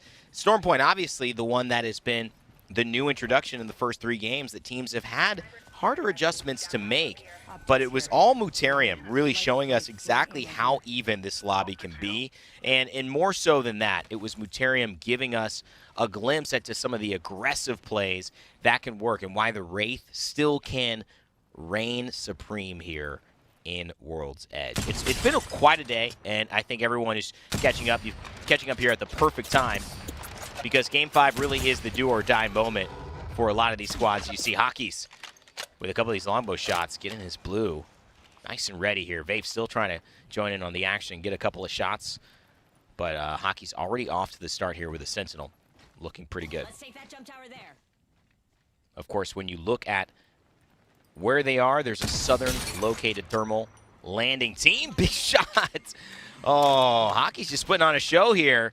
Couple more of those. You can see how much Yuki's trying to get involved. Can't quite make it up there. Yuki says, "Hey, can you know, maybe take Vafe's armor, hit a couple of those shots as well?" Vafe's like, "Yeah, let me get involved. I need that blue." Still not too much damage. But the benefit of landing here, of course, is that you've got most of the southern side to rotate. Alliance, a team that needs desperately to get back into the rhythm of it. As we take a look at kind of where they've been positioned throughout most of the lobby, it's been on the lower end. And it's resulted in some questionable kind of, I think, setups. James, what do you think here?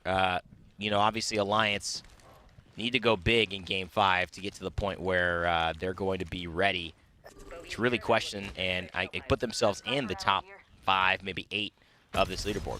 Yeah, they've got great potential to do that, especially looking at how spread out they were. They had such a great looting area. Really spread there, but still Vife's only on the squishy armor, but I'm sure they can fix that one way or another. You can see Hackis now looking for more with this Sentinel. We have seen some longbows being crafted today.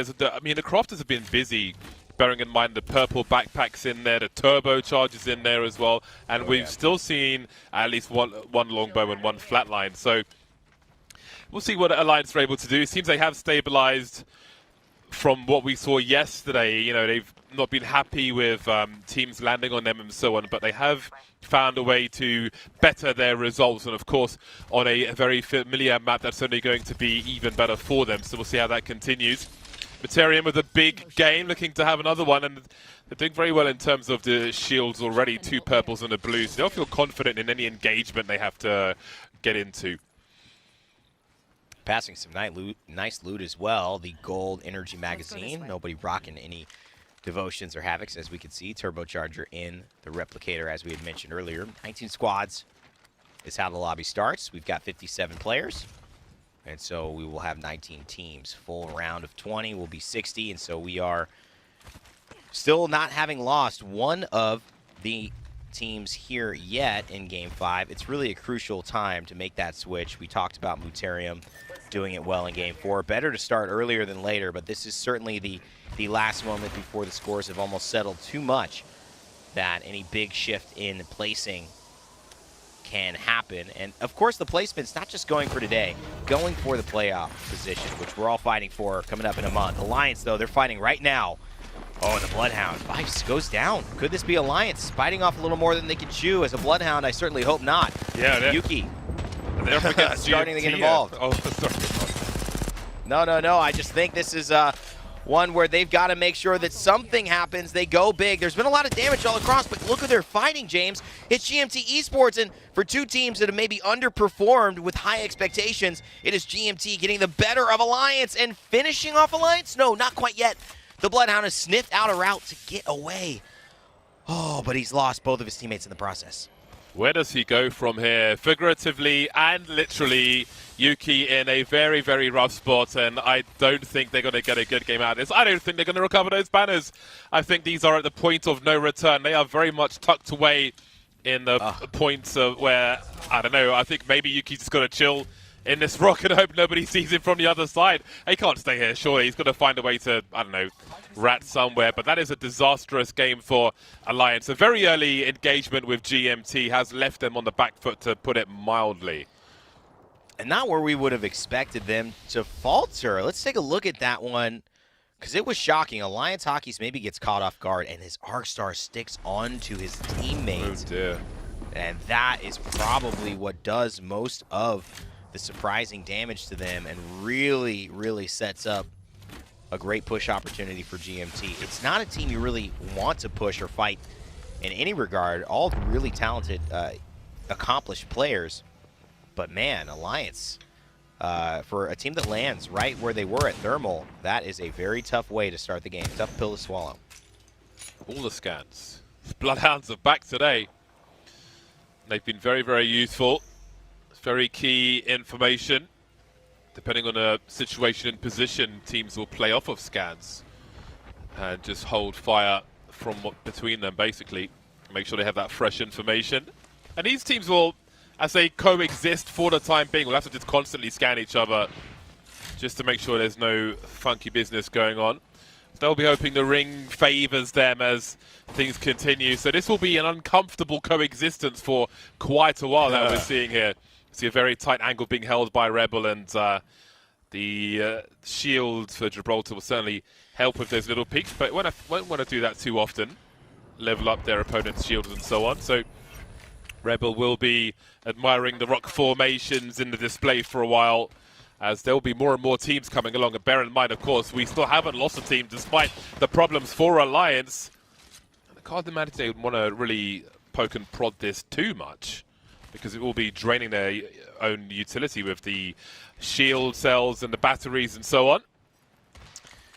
It is that delicate balance, right? Because you also want to get onto purple. So you want to trade just enough, or at least you want to win the trade, so you force their resources and you level up your shields. But the old adage, you know, you try to win and, yeah, you risk losing in the process. That's kind of the gamble here that they're going for. Rebel, though, as you mentioned, coexisting in this building. It's long enough for sure, and both playing teams that have a decent job at getting out of dodge, whether it's the Wraith Portal, whether it's the Interdimensional Rift, it's the Gibraltar as a character. Oh, no, going into the ultimate. Oh, okay. Not sure why that's for, but it's an Arcstar trade into a headshot. That is good value there since the Arcstar doesn't hit. Are they saying they want to get aggressive here? Maybe just a feint, but Noth certainly is ready. Yeah, this is getting a little spicy here. I mean, before all the teams have rotated through, we may have some more space made in these buildings. We'll have to see. We do have some extra words from Pierre. Maybe we've just got a second to listen to what he has to say as the other team starts to fall back now. The squad that's going to cause us the most problems. It's hard to say now. We haven't been able to practice that much, so I don't really know who to look out for. And in Europe, we sadly don't have as many tournaments as they do in America, so we don't get as much as real experience from tournaments compared to what they get over there. A message to all the teams watching this. I love you all. Please stop whining on Twitter. If there's anything you have issues with, please direct message me, and I will deal with it in a professional way. And we will get it settled. Okay, have a great day. I love you. A cry for professionalism. Well, you know, I didn't expect it in the gaming world, but hey, Pierre, maybe trailblazing in more ways than one here in Apex Legends. Yeah, wants to be the secretary to just keep everything private.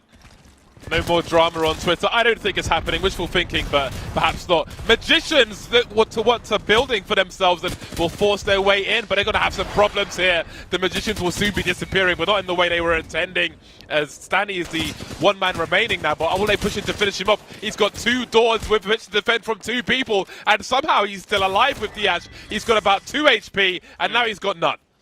That is not what you want to see. It is, if you're Tom, not a Sincere coming up, 13 points. They need a lot more to get involved in this final top 5. But you know what? It's game 5, and this is the time, if ever, to make the move.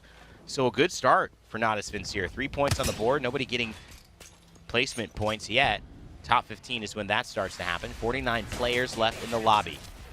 And this fight, I'm sure for our viewers, is getting more and more anxious. The tension is increasing. A lot of people want it to end, including those of Rebel, who have been back and forth between this team inside this building for the entirety of the game. Taylor making a move a little bit more aggressively here. Noth into the ultimate, and Pierre on the outside, ready to rotate, whether it's in behind or maybe in front. He's got the triple take, and that has been hitting a big headshot. Maybe they're waiting for one more move, one more big opening to make their move. There's a surprising level of urgency from Rebel, but their side of the building is going to soon be compromised. As we can see, they won't quite be in the zone, so perhaps they feel the need to force the issue to not be forced into the open, into the outside, where things will be more urgent. And as these two teams have been constantly scanning each other, the other teams in the area will see those scans, so they'll know already that there are multiple teams in these buildings. So I don't think they'll want to be having to exist somewhere on the outside. So we may see one of these teams fall here once this minute counts down. We should have to wait and see. Rebel, having used their Bloodhound scan, maybe considering something, but not quite committing to things just yet. And we can see now the other teams that are in the area. Of course, the other buildings in the vicinity are occupied. So it will be a cold world if you have no shelter once this ring starts to close. 4 gang. Zeta Division, Not a Sincere, all playing outskirts right now, outside of where the zone will move, but still inside the circle here with 47 seconds left before round 3 is over, and it begins to close in. Navi fighting against the smoke, and with it from Ron, one of our Bangalore teams. They have not had the level of success today, though, as the teams up top, specifically Solo Q Goats, who are tied for first place here in the lobby with Mutarium. Both teams still alive. Alliance, Guild Esports still alive as well. Alliance more of the surprise. We feel like that is just one. I believe it is Yuki who is on the Bloodhound, still hiding. And we'll see how long that lasts. 2 placements away from at least getting a point for Alliance here, and that's all you have to hope for, especially with such a terrible start near Thermal, where this is looking destined to end. Navi making sure there's nobody on their 6. But hey, there is a team there, and it shows that having your spatial awareness on point can reap rewards. They'll take nothing for granted. But what do they choose to do? Because they need to get into a stronger position in the zone themselves. And they won't want to be sandwiched, so they really have to think about the cover if they choose to engage this team behind them. And if ring is going to start to close now, so things will become more urgent, and we can see the other threats that are around them as the grenades start to fly through. I like the way Navi is playing this. It's patient, but it's confident. They've already won 3. They've already done a better trade than that Thermite. I don't know what that was. Wild miss there. The Bangalore ultimate, Rolling Thunder. We said we could hear lightning, but you know what? You could see it. You could hear the thunder coming on afterwards. And in many ways, it doesn't matter which order, because as long as the job gets done, I'm sure Not a Sincere is saying, we've had too much time of wasting around. No Caustic to push into the Caustic gas, unlike what we saw in some of these late game circles. And Rugby now taking a bit of damage from outside. Is this from someone poking away? Should they start to disengage from this? There may be too many people, too many cooks in the kitchen, so to speak, for Navi to pull this off. So the time is do or die, now or never. Na'Vi maybe waiting a little too long. What a great angle into that window. If only they could see something, that would certainly help. And there's going to be a nice crack there. Will they finally push in though? Because there are multiple guns inside, so it's going to be very dangerous, but that's certainly going to help. That down will encourage them to press on now. Will they go for the full commitment here? There's still caustic barrels up as they try to bring them back down again. And it's very awkward for both teams concerned. Na'Vi have to push in though, because there will see big bullets coming their way. Na'Vi waited too long. There's a third party now, and they've just got to get out of there. They're losing KP. They won that fight, but it was just the timing. And it is going to be Na'Vi forced away from the kills that they set up by Zeta Division, who hear the clamor and the commotion and decide they're going to check it out. Late night rounds pay dividends for Zeta Division. They found a couple of people past curfew outside, and they forced them back in. But there's a new person stealing time, and it's Taskmaster who gets his life stolen as well. And it's almost, is this gonna be Yuki Phoenix? Oh no, he's gonna find one down below who is ratting away. I'm not sure if that was Alliance or not, but 9 Impulse now, and Taskmaster somehow stabilizing here. Zeta Division still in the mix of things. I was going to say, any team that was rotating into that engagement would have grenades for the push, but Na'Vi have come back. They're still thirsty for these. They want their thirst quenched, but they might not get what they're looking for. Rugby's got no armor, trying to do what he can, and Sanya may have to be the man to deliver now. We have the rest coming through, and it seems that they might have a little bit of breathing room, but there's got to be a player creeping around because I see shields, and that scan is going to give some information away. See what he's able to do. I don't know if he can rescue his team with the zone coming in as well. I think he's got to run for it if he can make it up. Is there even safe passage? Doesn't look like there is. He is being gatekept by Na'Vi, and there they go. 16 squads left, a lot more fragging to do, and there's more opportunities immediately in front of them. Yuki, he goes down, and Second Portaya as well, and they lose Vilshin, who was trying to make it in. Can Na'Vi do this? Oh, what a battle. It is such an uphill one. I mean, it's going to be up to Kron, but I don't see it happening. I mean, Sanya now, the last man alive. He's got 4 kills, 7 kills to Na'Vi. This would be the game they need. If they somehow can get past Solo Q Goats here, it would be incredible for their chances. But no, Solo Q Goats with the car and with Shiv in the driver's seat. It's going to steal Na'Vi's hopes away and bring them into a top 12. Solo Q Goats at the top of the leaderboard, extending their lead by 3 points. But flash forward over to Tree. Something's growing around here. Rascal's in a fight, and it looks like they're trying to end it. Guild Esports have been lost as well. Na'Vi stuck in the corner versus Solo Q Goats. Talk about nowhere to go. Will be a rotation for some teammates now. Solo Q Goats are in another engagement. Digital threats will certainly be handy as they try to control space with these smoke grenades. Give them a little space, some breathing room, try to reconvene and discuss their next options. They've got some boxes to loot as well, and the smokes will certainly help with that. Try and re-up on their shields and such.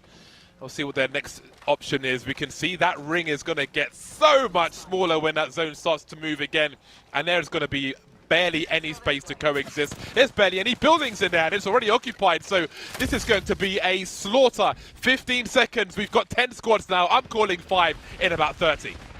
Usually you got to swing one player. James knows this very well, casting CS for most of his career. Now you got to swing the entire lobby, it feels like, because right around the corner there's about 3, 4, 5 teams will swing away. Shiv FPS never afraid to take the big shot and take the big chance. He's hitting things through the smoke. You wonder how. It's the Digi-Threat, baby, in the Bangalore. He's throwing more canisters on. Keep the damage running, but they're running out of ammo almost. He's going to have to dip into the heavy ammo. Luckily, the car in Apex Legends uses both. They've thought this one through. The Peacekeeper as well if things get too tight up front, but Shiv trying to make sure it doesn't stick to that. The 3-time scope, the Ranger needs no range up close. They're still working on Reds, and the Chaos continues to fall. They've had to bubble because the team is right behind them, James, and they are still downing anybody who approaches their way. This is Solo Q Goats on a rampage. I don't know who's going to stop them. They are asking who wants it, and they are finding out, and indeed, from 10 to 5 we go. So much more boxes, so much more ammo, and look at the angles they've got. They've got the high ground and everybody, but down goes Shiv. No. Surely he gets the res. I don't think there's anybody on the high ground to stop them, so he can go straight back up. They can get some armor out there for shield swaps as well, and they are absolutely laughing. Surely they are in the best position to win out here. They've got 2 teams immediately below them and one on the opposite side, and I feel for the teams below because they have got a storm coming their way. And you can tell Shiv knows There's Nemesis on the other side who did some damage to them, but they're going to find a kill on the Rascals here. Are you kidding me? The KP is outrageous. 9 kills already. 4 squads left. They have the high ground. They'll have the ults as well. Good. They'll be able to spread across most of this area. However, when this ring starts to close, they're going to have to drop as well, and Kungana may have a great angle on them. So even though right now they're in a really strong position, they may end up in a sandwich if they have to drop off of this high ground. So they'll have to think about what they do. Do they get the Valk and go for an ult? Do they try and drop into a dome? They have to make the right play here, because otherwise they are going to beat the meat and the Reuben sandwich. Well, they got to get rid of the team that is going to be able to poke them, which is that team opposite that they're focusing on the side of the train tracks. They're going to have a clear shot. They know someone's below them, and they know someone may be to the right, and that's GMT sitting inside the building. But Kungarna and Robin, those are the teams that they have to worry about. If you delay your drop, you can force GMT and Kungarna to fight each other. Robin, let it be the variable that you hope bounces your way. You can't win a game like this, and you can't win a tournament like this without getting a little bit lucky and having someone look to the left or the right when they should have or could have been focusing you. The skyward dive sends them up, but where will they come crashing down? The final circle, 4 squads left. It's all up to Solo Q Goats. Can they clutch it up here? That's the hottest drop of all time. Their dome was forced earlier by a bombardment. We've got ults in every direction. This is going to be painful for all concerned. The ring is closing, and we still have 4 squads somehow. Solo Q Goats, they've got smokes to work with as well. They can create space for themselves. We got Nasky in no man's land.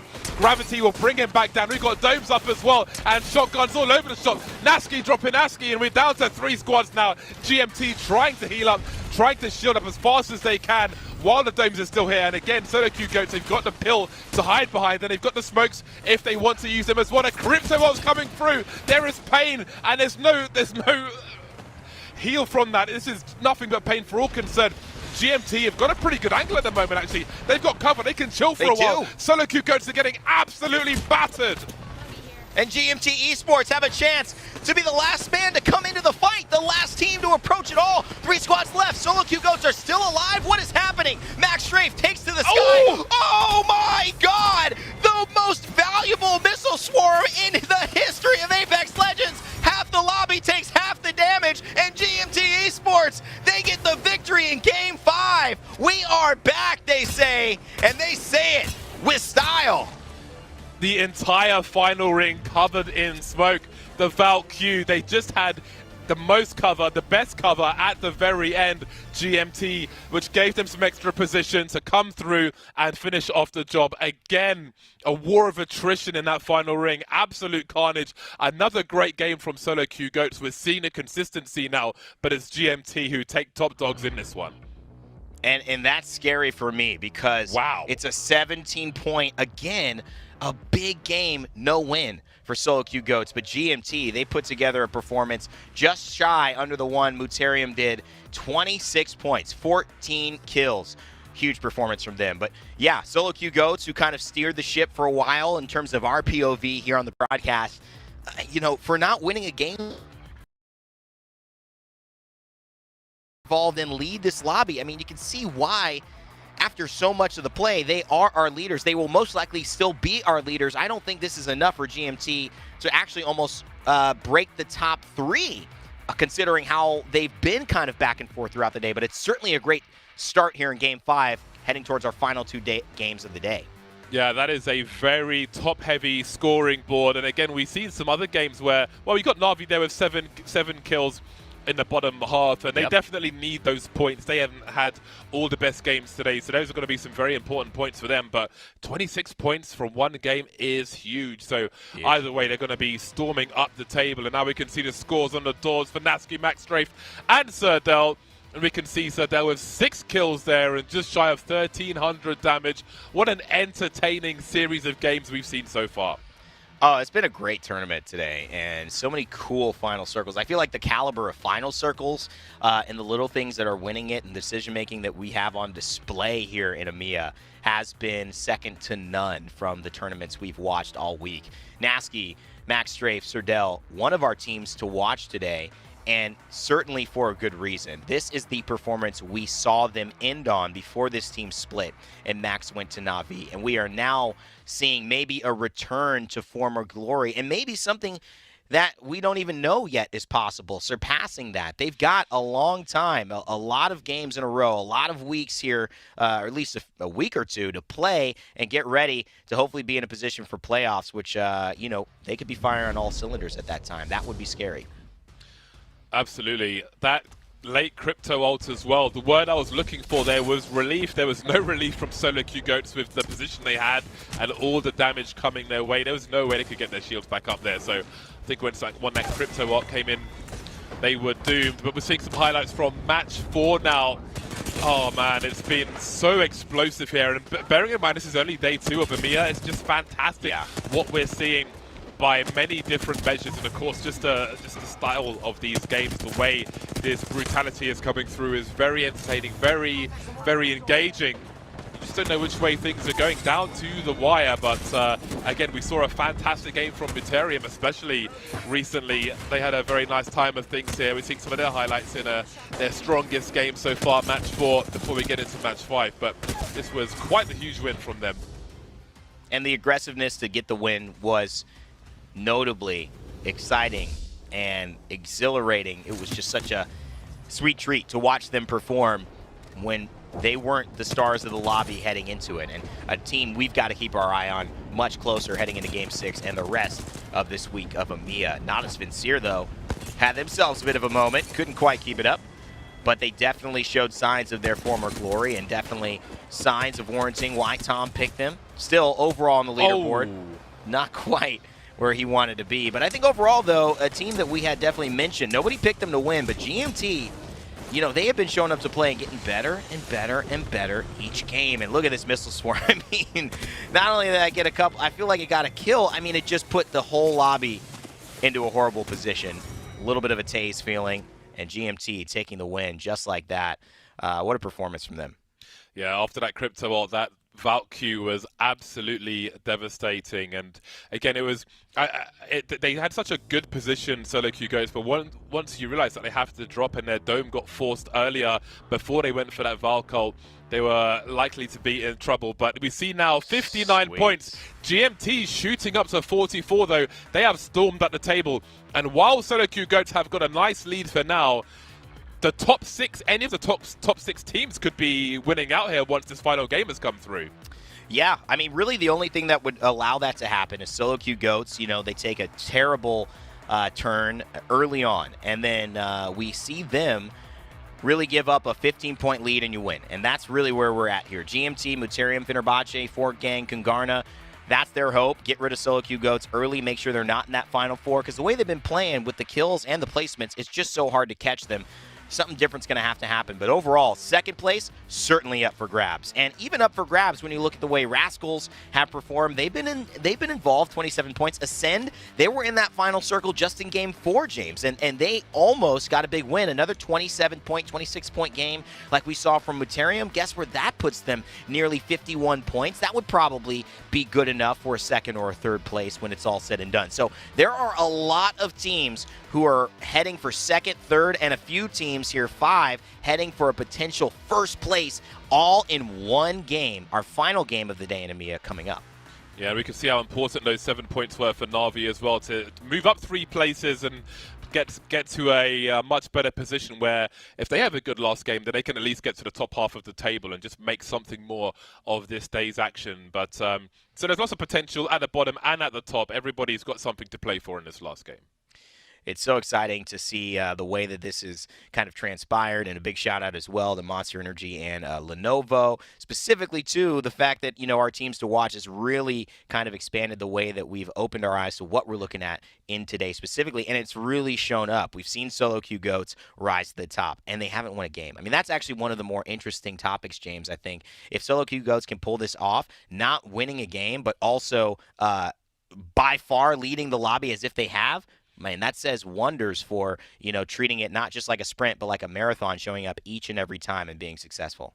Absolutely. We're going to have a look at the leaderboard for the second stream now to see how the other groups have been doing today. And we can see that Scars are finally having a really nice day, moving up 4 places to first. They had a good game earlier to really catch up, and now they're taking the lead. But by a narrow margin. We can see Reply Totem are right behind them, only 2 points behind. Vexton 69 IQ as well as IG are not too far behind either. So I think for both groups that are playing today, it is reasonably tight at the top, and it's even closer in this group.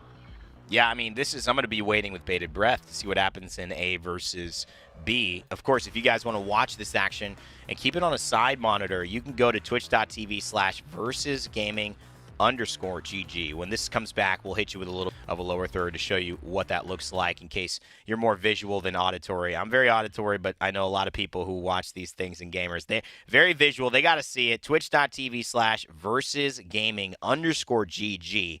This is where we have the secondary stream going on at the same time. It's all live right now for EMEA. We're catching up on the weeks that we had to reschedule.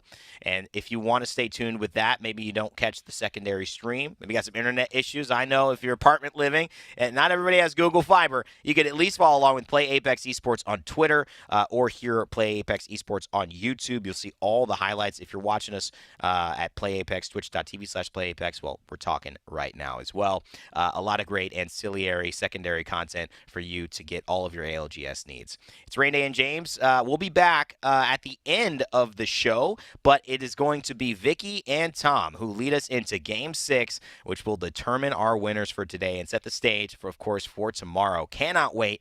Don't go anywhere. See you in a minute. Last team. Valve cracked in the air. Kill Nox, last guy is flying. Kill Nox. Nice, we win this. GG's. Kill this. Nice. Go, boys. Let's go, boys. Nice. This is what I'm talking about, baby. This is what I'm talking about. GG's, dude. Nice. Clean. Oh my god, dude. I thought we were gonna die in the bin, man. No one was shooting us. I had no idea. I was just praying. I was just praying.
What a time to be an Apex Legends fan. It is time for game number 6. 2 simultaneous streams going on as well. Vicky and T-Squared bringing you the action in as anybody's game headed into this final match.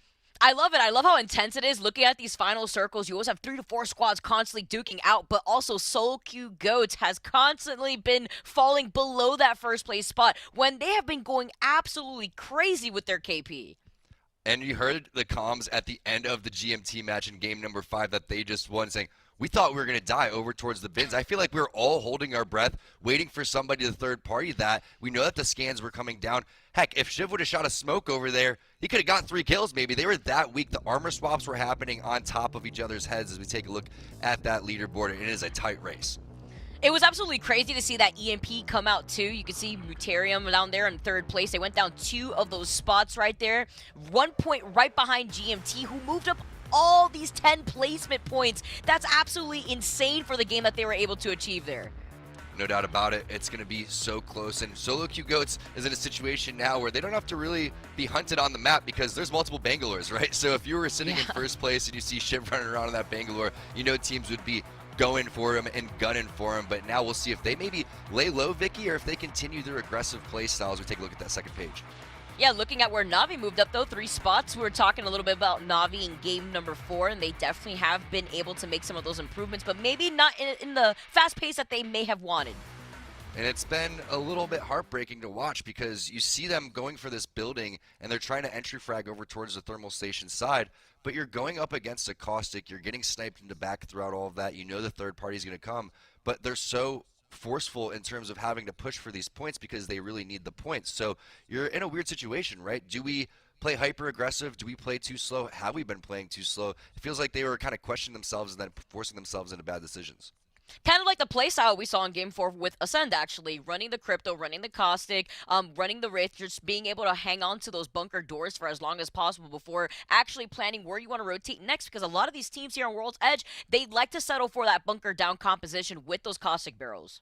It's a genius composition, realistically. I mean, I love seeing Crypto being utilized throughout all of this, and you saw the excitement from GMT as they won game number 5, bumping themselves up 10 spots to give them an opportunity to potentially take 1st place away from Solo Q Goats in game number 6. The players are loaded in. You can see the dropship heading directly over the center of the map as they start to find their POIs. And GMT, they went out early in World's Edge in game number 4, but they bounced back so strong. Yeah, wondering where this next circle is going to take us. We've had, 2 of these circles pull on top of those train tracks in between Tree and Harvester, and now I'm wondering if we're going to get a northern circle as we take a look at our winners. They went with 14 kills. That's exactly why they were able to bounce up to 10 spots. They've had this fragment side on lockdown for quite some time, and why not, right? You're going to be able to get that beacon every single time. You're going to be central for your rotations coming through. And multiple ult excels, Vicky. Like you said, we want to see where this zone's going to be, but the Skyward Dive is going to be ready for max strafe any time now. Yeah, absolutely. With that ult accelerator, they're definitely going to get into that repositioned state soon. And now looking at where the circle's pulling, not too far off from Harvester, more so pulling towards Landslide. And this is going to be fantastic for Na'Vi. We were just talking about Na'Vi for a reason, because it's pulling by staging. Yeah, staging is going to be key. Alliance, they're going to have a pretty free rotation coming forward for them. I believe they're in 10th place overall. Kangarna locking things down. They've had 2, I believe, top 3 placements, so it's nice to see them playing well on that Caustic too. So the teams are going to be rotating very fast, and you know with that Skyward Dive, you would assume GMT's already going to be making their move, but I'm curious what's going to happen over towards that choke. You can see our number 1 team, Solo Q Goats, they're over right now looting in Skyhook. Guild is making their way over towards Trials. Are they trying to take the fight? Oh, that congestion in Skyhook, and also looking at the congestion leaving Fragment, you could imagine Zeta, GMT, they're going to be passing through that choke point, entering Landslide. A lot of these teams rotating from the east to the west are going to start finding their fights here as they do traverse through that Fragment train side. Yeah, the rotation's coming from that south side over towards Dome as we get the aerial flyby camera of Guild setting up a sneak attack over towards the side onto Solo Q Goats, but it doesn't look like Solo Q Goats is going to rotate towards that side. Big brain plays, maybe they sensed it. Maybe they want to find an early fight here too. They know that they're on the top of the leaderboards. This is a point here where you're playing in the last game, and Solo Q Goats, they have failed to take a dub yet, but that doesn't mean that they haven't been playing out of their minds. And that's the reason why they're sitting in this first place spot, because they've been so consistent within these top 3 spots alone. Passive in Solo Q Goats, I don't think ever has been in the same sentence, so I don't anticipate that to change here in game number 6, Vicky. I think it's still going to be pedal to the metal, them playing aggressive the entire time. Like you said, they may be looking for a fight, right? They're running around continuing to loot. There's no rush in terms of where they're going to go. And let's take a look at that multi-view too. If you have an opportunity to go into the command center and pull up multiple streams, you get the comms as well, and that's always so key to get to know the players. It's my favorite thing, too, because it teaches me a lot about the way that they make their decision to rotate. You get to hear the IGLs really state their opinions on why they should make those rotations, and it can help your own gameplay, too. So you definitely want to be able to utilize that multi-view here. Take a look at where our teams are going to be rotating and hear what they're talking about. Solo Q Goats, though, super quick on these rotations. They want to approach this circle from the north side, and you can only imagine looking at where that circle is pulling towards land side. We have that intel, but our team here for Solo Q Goats don't have that beacon just yet. First fight taking place. You can see the knock with the wingman, but the flush hasn't happened quite yet, and it's going to be loot time coming in for Solo Q Goats. I think that in terms of there's no rush because they want to just get the points coming in from the placements. As long as they don't see other teams popping off in the kill feed, say that Guild starts to go absolutely crazy or GMT goes crazy, then I think they're going to be A-okay. But Zeta Division already making their rotation for Skyward Dive. They'll get an opportunity to check out. Armor's not looking too good. Over towards the landslide area, it's usually pretty bad loot, so they're going to be just moving along and trying to find stuff along the way.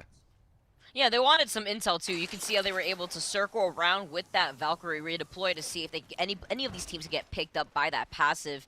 And it looks like Solo Q Goats will be able to obtain that beacon over by Skyhook before they make their next rotations. Over by the other side of the tunnel, though, is Zeta Division still making their rotation. And a fight happening here. It's Rascals, Sven activating the Beast of the Hunt now, trying to find an opportunity.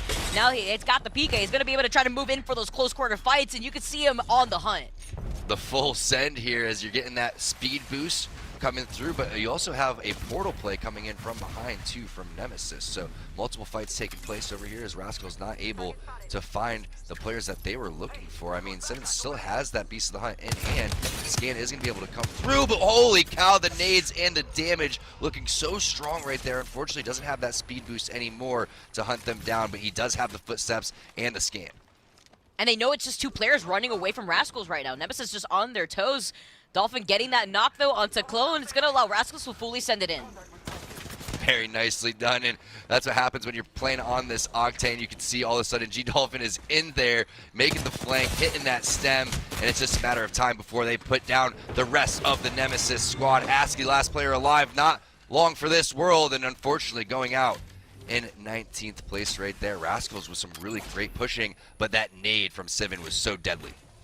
Oh yeah, and G-Dolphin also getting that knock off to the side just enabled the rest of Rascals to just fully send it. They knew that it was 2 players that were caught out of positioning, the third a little bit behind, so getting that knock and fully sending it into that building was great here for Rascals, because look at this loot that they have to work with. They got a gold, they got 2 purples that they were able to build up, and they got that charge rifle fully kitted. I was going to say, my man Dolphin, I don't think he needs 300 wingman shots, so he's going to go and switch that one over. But yeah, great job, great portal. Love the flank coming through, like you said, from G-Dolphin. And what do you do when you're trying to run from an Octane team? There's really nothing, because in terms of Pathfinder not being in the meta, you can't really get out in situations like that. And maybe that's what Dolphin's thinking. He's like, hey, if I get an advantage, I can press this. And that is the perfect legend to be able to do that with, especially when you have the backup support from the Wraith and the Bloodhound Ascend. We've seen this before, sitting inside and trying to hit the scans as the EMP is going to be coming through. And that's actually not their EMP, so that was multiple cryptos in the vicinity. Last time we were on board with Casero, we saw crypto drones scanning over towards the Harvester side at the same time. Rebel now on the run, Vicky. I don't think they're going to be making out of here.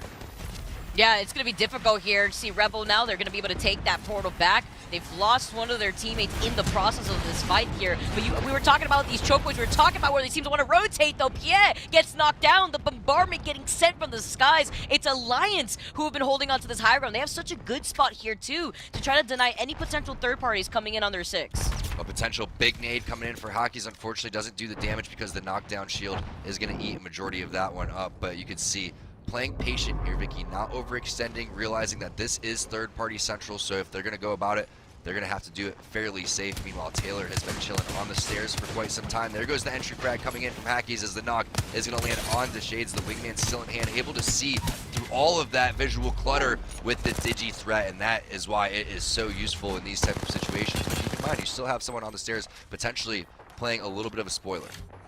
Yeah, I heard a crypto EMP go off there too, so maybe the other squad now moving in, but it looks like they are disengaging here, giving that respect over to Alliance as well as all the loot. That was the team that was rotating away from Thermal. Ascend, though, this is the team that has also been running the crypto. VJX manages to get away, though, with that phase. Hopefully does manage to get to some cover, quite literally the epitome of one here, but has to abandon their teammates. No, you get caught in a hard place. They get taken out. And Ascend get eliminated in this final game. GMT Esports, another one of our teams that we have our eyes out for. This team is ranked 2nd overall for their performance today. And now they're also going to be playing things slowly themselves. They're also the team that has been running the crypto, now just taking a much more passive role inside this building. We love that teamwork coming in from GMT. You got Nasky, who's scouting around with the drone. And then you're going to have Max Strafe with the charge rifle picking up kills from long range as Alliance is still interested in pressuring over towards the train tracks. But what a great job just filtering information on over to your boy so you can get those extra kill points, and every point mattering so much as you're trying to take down solo queue goats.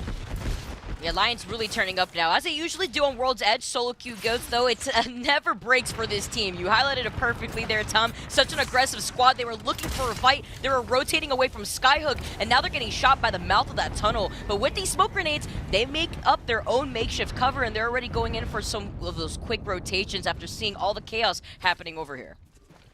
On board with our winners from game number 4, just temporarily as we go back on over to solo queue goats. Like you said, Vicky, it's a very aggressive team. Continuing to anticipate that's how they're going to play. But when I'm looking at their loadouts right now, they looted a majority of the Skyhook, and they weren't able to find any digital threats. Unless they're rocking it on the, secondary weapons, maybe their shotguns. I would think that if they had one, they would probably be rocking a wingman or going for something along the lines of a car, which we've seen them using plenty times in the past. As we get a scan on the zone for zone number 3, it's still going to be over towards the staging side. You can see the players now really starting to filter towards where Alliance was. Yeah, it looks like Solo Queue Goats also used a redeploy there in the distance when we got to take a look at Mutarium's point of view. They're also going to be able to put down some pings, trying to lock down that spot. As we see more teams land in staging, it was Solo Queue Goats that used that redeploy, but look at the chaos that they just landed themselves in. We saw on the map how many teams were in here. Shockingly enough, they were able to get over towards one of the train cars that was vacant, and now it's a scary situation because Alliance is on the case. Zipith doesn't have the bubble, I believe, and that is why the defensive department is going to be going down. But Hackies has been locked and loaded over here towards the edge for quite some time, already picking up a handful of different players as the EMP is going to land, and this is going to be multiple teams on top of Solo Queue Goats. Oh, I wonder if that was Ascend. We know that Ascend was off to the left of where they're situated inside that train car, but Alliance don't want to give up this high ground too because they've been holding on to that spot for so long in these fights. But Ascend was playing this much more passively on the other side of these rocks, but Solo Queue Goats are just forced to give up this high ground. An unfortunate position to be in, but way better than being pinched by these two squads. Things are a little bit hectic for the Solo Queue Goats. I'm curious what their comms are like. Let's do a listen in. Heaven. That fucking dumbass, bro. Holy fucking Do we go up here or what? Is that better than here or what? Oh, on the bridge and chill. On the bridge maybe and chill. maybe bridge. On the bridge is very playable, right? It is. Okay. Holy bullshit. Okay. That guy can suck my penis, bro. Breathe. We can breathe. We gotta be the fucking most ridiculous team ever, dude. No, that guy's the most ridiculous guy ever. That wingman guy was a legend. That's all I'm saying. Good old Solo Queue Goats. You gotta love them. You can't really hate on them after that listen in. They were not very happy with the current situation. EMPs being filtered on over towards the side, but you know what, Vicky? They found some safe haven under the bridge. I love the comms that we get to hear from Solo Queue Goats. Welcome to Solo Queue Goats. This is the Adult Swim channel here. Solo Queue Goats, though, are going to be playing off of this low ground. We got to hear their pretty strong opinions after that EMP. They were forced to drop down from that high ground because they were pitched between two squads. You and I were highlighting the amount of cryptos that were in this lobby alone, and it really does show how timing the dome is going to be so important here, or else you could find yourself getting griefed. Very similar to the EMP that we actually saw in the late game in game number 5. and they're just going to toss out some random smokes. Why not? But meanwhile, a big fight happening in a huge black hole from Silta, as that's going to just eat alive the enemy team. You can see Tyler getting some knocks on over towards the side, but somehow, some way, Muterium's able to win this fight. They're still stuck in the black hole. That's going to be a really nice portal from Tyler. Going to be able to phase on out of there and maybe get away with his life. Holy cow, what a fight. Yeah, and the quick portal out too, just in case. That's the insurance policy that Muterium need here. You can see how much KP they've been able to solidify for themselves too. Just the quick thinking to prevent any potential third parties here, and they are going to be able to restabilize. When I saw Silta toss that on the horizon, I thought for sure Muterium was done for, but they were able to fight their way out of the situation. It looks like maybe they found a solo on over towards the side. That's going to be a great crack with the thermite and the flush. Muterium continuing to pick up kills along the way. Will they be able to get the banner here? Very close to being able to maybe hit the portal, get that, and then go right back. So what a great portal. They saw Magicians off to the side of their eye. That one rat just playing from the inside. Let's take a look at that replay to see how that played in. And se comporta ya with the Kraber shots though, even rocking those white Evo shields earlier. And then this is the fight that we had just missed. We caught the end bit of it. Tyler popping off. We saw the quick portal to avoid any third parties after they got scanned. Quick thinking here from Tyler FPS. Great Wraith play coming in, and now they're going to be rewarded with getting their third player back in here too. Going to need the Gibby for when this zone does start to rotate again. Without that portal here, you're going to be seeing the ultimate accelerates being gobbled up, but will it be a skyward dive? Again, with 14 squads, this is a pretty aggressive game already, and you can anticipate it to heat up even more here, but there could be some vacancies based on the amount of teams that have already fought. At least here, playing off of the north side, you're not going to get contended with the ring being against your back. Muterium want to take these smarter rotations, but with that res, oh, that's so unfortunate. They knew there was going to be action happening in front of them. This is the risk that you bring, getting that res in late game. Shields getting cracked after that missile swarm, so Tyler is now just forced to play this off by themselves. Plane is separated from Unlucky. And you know that solo queue goats is still in the bridge area, so will they hunt them down here? GMT now is on the case. They've left their spot, but Maxstrafe not getting the trade and damage. Unlucky doing some serious work over there as now this could be it for GMT. They maybe bit off more than they could chew, Vicky. They were trying to split them up. I mean, they were just essentially playing this as a duo. Now solo queue goats have front row seats to the action happening before their eyes. Nobody's going to contest them since they had to drop off of the low ground, the high ground anyways. And GMT Esports, just Nasky having to play this off to the side, but he is on the crypto, and you talked about it in game number 4, Tom. Being on this crypto means that you could get those banners without having to put yourself in any risk. And you can see how serious Nasky is about checking his back throughout all of this. I'm assuming if that thing starts to get shot at, he's going to start hitting a crazy strafe. But the value right here is so big. Not only can you get the banners, you can get information, then you can hit the res. Hopefully he has a mobile respawn beacon, but if not, he's going to have to hit this thing in the zone, which means this is going to tick, tick, tick away. And Vicky, I don't know if they can make it out. Yeah, that's going to be like chopping a few onions out there. My eyes would definitely water getting res out there in that beacon, especially looking at this position that solo queue goats are in. They do note that there is a player down there after the intel that the missile swarm was able to give Div Q. Still putting in some of that pressure. Give up this spot. Yeah, they're just going to stay here even if they get that knock. There was action on both sides of the bridge too, which is pretty exciting for solo queue goats in terms of maybe being able to pick up some kill points. But they have Unlucky on the ropes over here. Fortunately for Unlucky, he's got a lot of cells and that gold armor, so that could be very useful as the res does happen inside of the zone for GMT. What a job from Nasky. Somebody just redeployed above Unlucky, and with that new notice there, Unlucky was able to tell with the squad landing nearby. They have the redeploy themselves, but it's not like you have the crypto. GMT manages to get the res though, and look at all the loot being shared here. It was all planned, right, Vicky? It was part of the strategy. I don't know if it was actually part of the strategy, but they may want to go down there and get into the boxes, and that's exactly what they're thinking. Maybe get some kill points along the way, but solo queue goats is still on the bridge looking over here. What's crazy is they still have yet to get any KP. It's Muterium, Unlucky, just coming back and cleaning them up. Are you kidding me? Are you kidding me? He'll do it once, he'll do it again, send you right back to the lobby. And solo queue goats have seen all this action but can't do anything about it. What a momentum changer right there for GMT, but Unlucky just boosting the Muterium team up so high right there as we take a look at what just happened. Holy cow, he was getting help on over towards the side, but I don't even think it was that much help. You can see the shots were phenomenal. Oh my, Unlucky. You just stole my heart.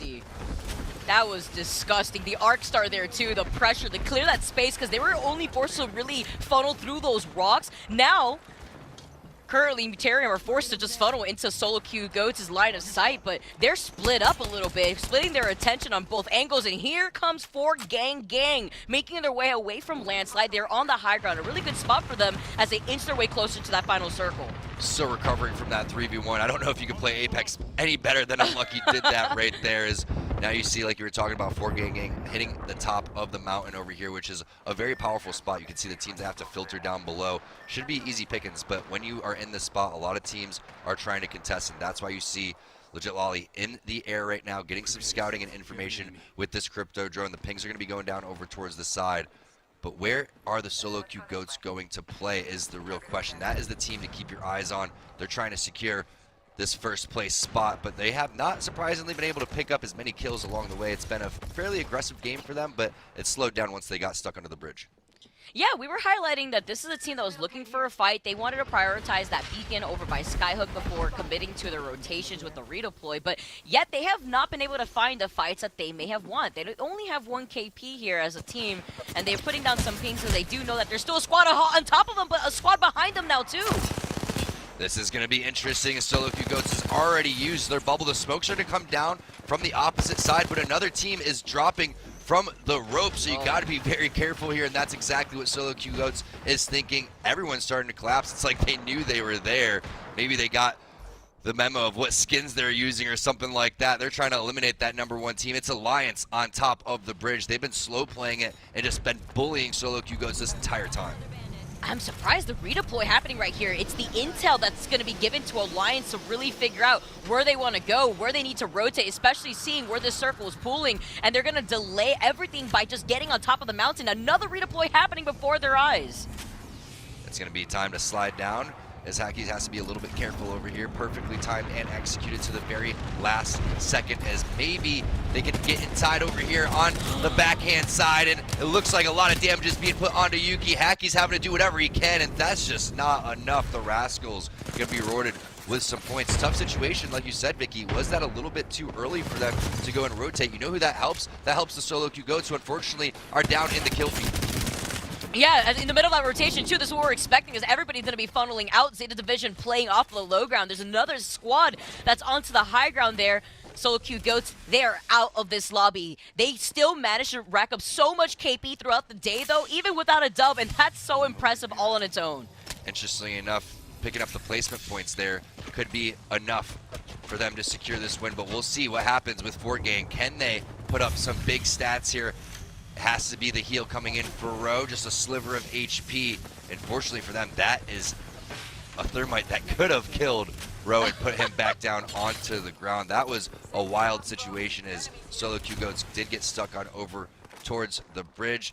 Zeta Division now going for the res onto 9 Impulse, as well as we have a straight up 4 squads of 3 fight going down any second. Zeta Division, 4Gang. Zeta Division are still hugging this little corner here, just taking the cover of the plants.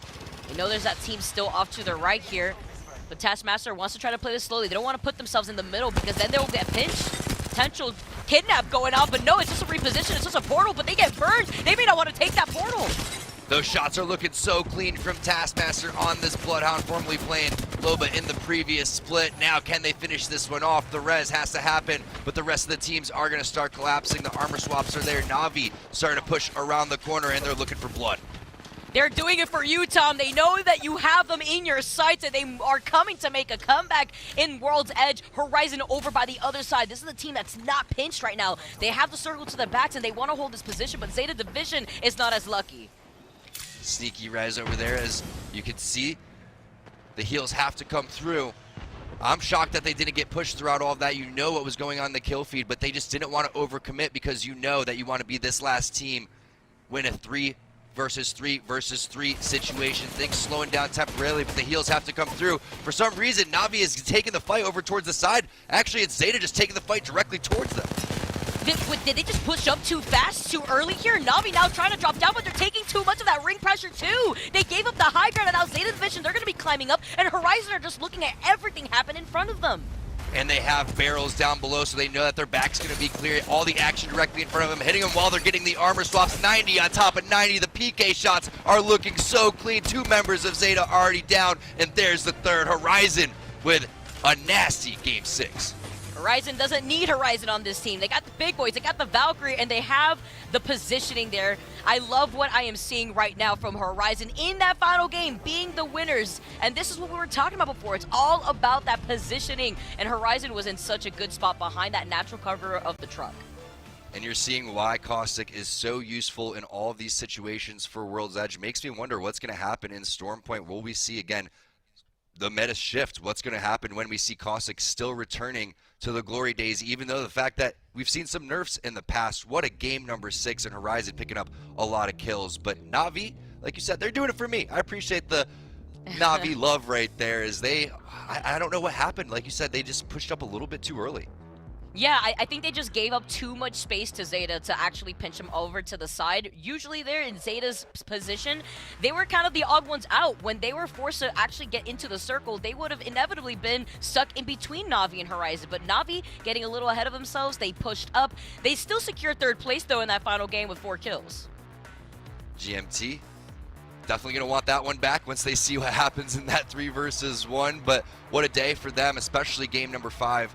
Bouncing up 10 spots in that leaderboard, definitely a highlight of the day. But Guild Esports, they couldn't get it after a great start, unfortunately going out with 0 points right there. They had an opportunity in front of them to possibly take down Solo Q Goats, but Solo Q Goats was put in a situation where they wanted to play aggressive. Unfortunately, they got stuck underneath that bridge and were not able to make any moves. Those placement points were very big, though.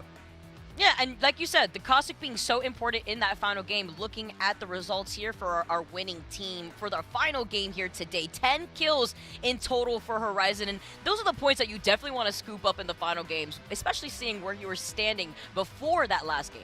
Love that we had 6 different winners throughout the entirety. Also, I think it was like 6 different compositions through this, because we've saw so many different legends being utilized. That's what I love about the EMEA region. I also loved Kashera talking about how he thinks that NA fights a little bit more and they're more methodical on the EMEA side. I would almost differ with that and say that they are always aggressive, because you throw a team like Solo Q Goats in the mix and they're always trying to fight.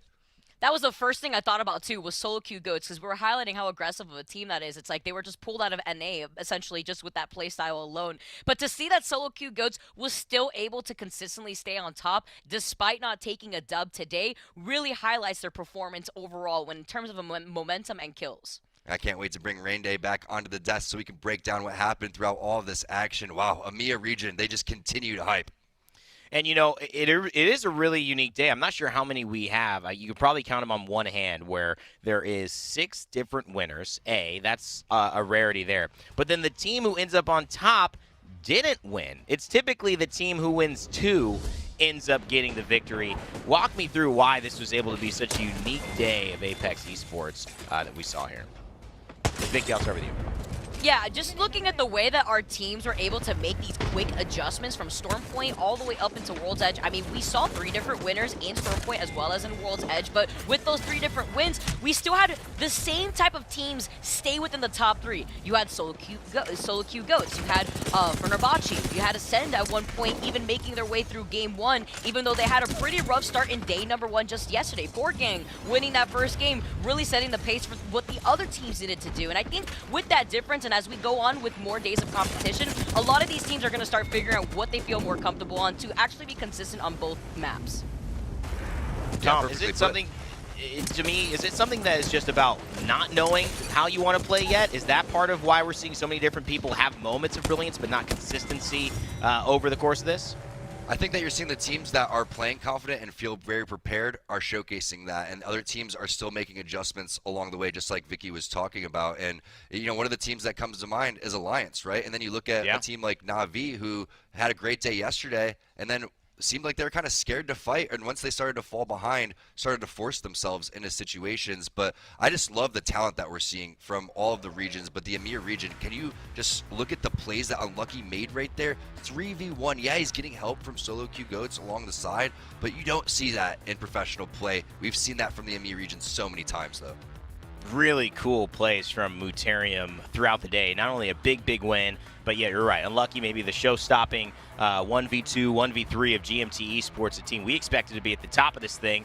Solo Q Goats, we see a lot of our high-level teams actually coming on this western side. You know, Alliance, Na'Vi, not able to get involved in it, but Solo Q Goats, who should be winning the tournament there.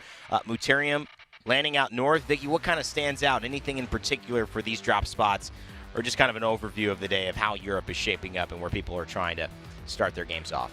I feel like looking at how congested that northwestern part of the map is really highlights how those choke points leaving Lava Fisher and Countdown, and even outside the tunnel leaving Skyhook, should highlight how a lot of these circles that were pulling south of Harvester were contended in those choke points. So I think that's something to note just looking at where the circle was pulling throughout World's Edge. All right, well, we've got the leaderboard ready, guys. Let's see how it all shook out after 6.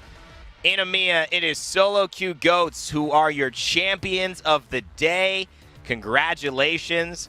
Very excited about that. I know James and I will be excited about that with our talent predictions. Muterium, though, maybe the story of the day. With Unlucky's clutch onto GMT Esports, they swap places from 3rd to 2nd place. And 4Gang, unfortunately, tying but still getting 4th place here. But what a performance. I think Muterium, the other team that stood out to me today as where did these guys come from and why haven't they been playing like this for years?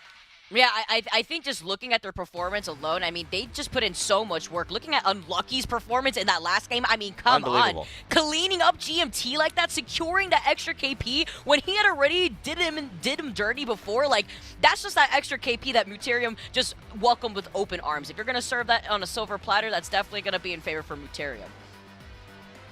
Yeah, and you look at Guild Esports, how they were able to have a pretty good start and then it started to slow down a little bit. I'm looking back, though, like you were talking about in that final moment of World's Edge when GMT does go down. I just think what happens if that point right there is a make-or-break point to get into the playoffs. I know. Well, when you consider, you know, GMT trying to come back, those are the moments you look at on camera and you go, do we really just let that happen? Do we let Unlucky just make us that unlucky falling down?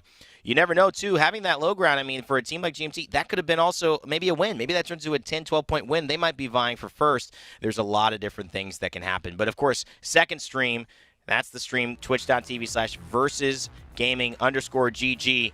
Wow. The team that would take first place, wow, K-Swinny, Slayers, and Nags, they would inch it out, climb 3 in the final game to surpass Scars, even though they have 60 points each. Our second tie in both lobbies here, kind of an unusual thing for us in Apex. We usually see at least 1 point separating them, guys. But Tom, I mean, Scars still had a heck of a day, a team we've been expecting to show up for a while now. And I believe the rule is their highest point game overall, which is going to be the tiebreaker there. And that's going to go on over to 69 IQ. But also look at Kick, kicking it up a notch. They went from 10th to 5th in that final match. Yeah, that was absolutely huge. Look how close it is in these overall leaderboards. Even for that just game alone is insane to see here, because you can imagine how that's going to shake things up in the overall leaderboard for all of our teams here in EMEA. I mean, looking at players too, guys. Any surprise that they were still in top 10, but they fell to 8th after kind of having this dominant win yesterday? Yeah, I definitely think that's surprising, yeah. You would expect them to come through, and you know, also Empire won 2 games, players won 2 games. Seemed like the lobby's a little bit different, and that's what I love about the current state that we have with the Pro League, right? Everybody's going to have an opportunity to play everybody at least twice, and that makes things so interesting. Well, we've got the regular season standings coming up for you to take a look at, because this is how it will end up. This is the point total that really matters. Top 10 will be in your playoffs. Right now, you're looking at teams like Fenerbahce, GMT Esports. Boy, oh boy, doesn't that make a difference, guys? That is the difference between playoffs right there. You're looking at that 11-12, switching with Muterium. That would have been right into number 4. But a huge shout out to Muterium for a performance like that. Reply Totem, not a Spinsir, staying in the top 20. It's not quite the danger zone yet, Tom, but you got to be careful. Yeah, I feel like GMT is going to look at that moment and say, hey, we're lucky that the playoffs isn't starting right now. We want to give ourselves an opportunity to get to Sweden. And then these teams on the left are feeling pretty good about themselves, right? Especially a team like Scars, who didn't really have the best performance yesterday, coming through looking really strong today. And I really like how 4Gang played. I think, Vicky, you had a great pick right there. It was exciting to see how they were going around the map. Yeah, I really want to see more from 4Gang, especially looking at them sitting in the top 10. You can imagine how that's also going to really work into the mindset of these players to have that end goal in mind. They want to go to Sweden too. They want to be able to perform and land. It's so exciting to see a lot of these players have that opportunity. And looking at the second page here, though, some of our unlucky teams, 7, 8, 9, Attack Esports, Rebel, Solaris, some of these teams that I was actually expecting to kind of make a comeback for day number 2. Yeah, there are some really surprising teams in here. And a team that you're looking at in relegation zone, I mean, Rebel, should not be a team that we see in there. That is definitely not what they want. It is going to be a lot of adjustments, though, being made. And they don't have a lot of time to do it because we're playing again tomorrow. EMEA has been just lightning fast. They have had to kind of hold a lot of this energy and then expand it all at the same time with execution and with consistency. Really impressed with how Solo Q Goats have performed. Obviously, our winners today and almost winners yesterday. So maybe and definitely deserve to be at the top. Clearly the most consistent team in EMEA after 2 days to go. But that doesn't mean that they're the only team that we need to look at. There have been a lot of all-star performers. In fact, some players that we really need to highlight after a second day of EMEA as exciting as this. So let's take a moment here and talk to you about the players that stood out today.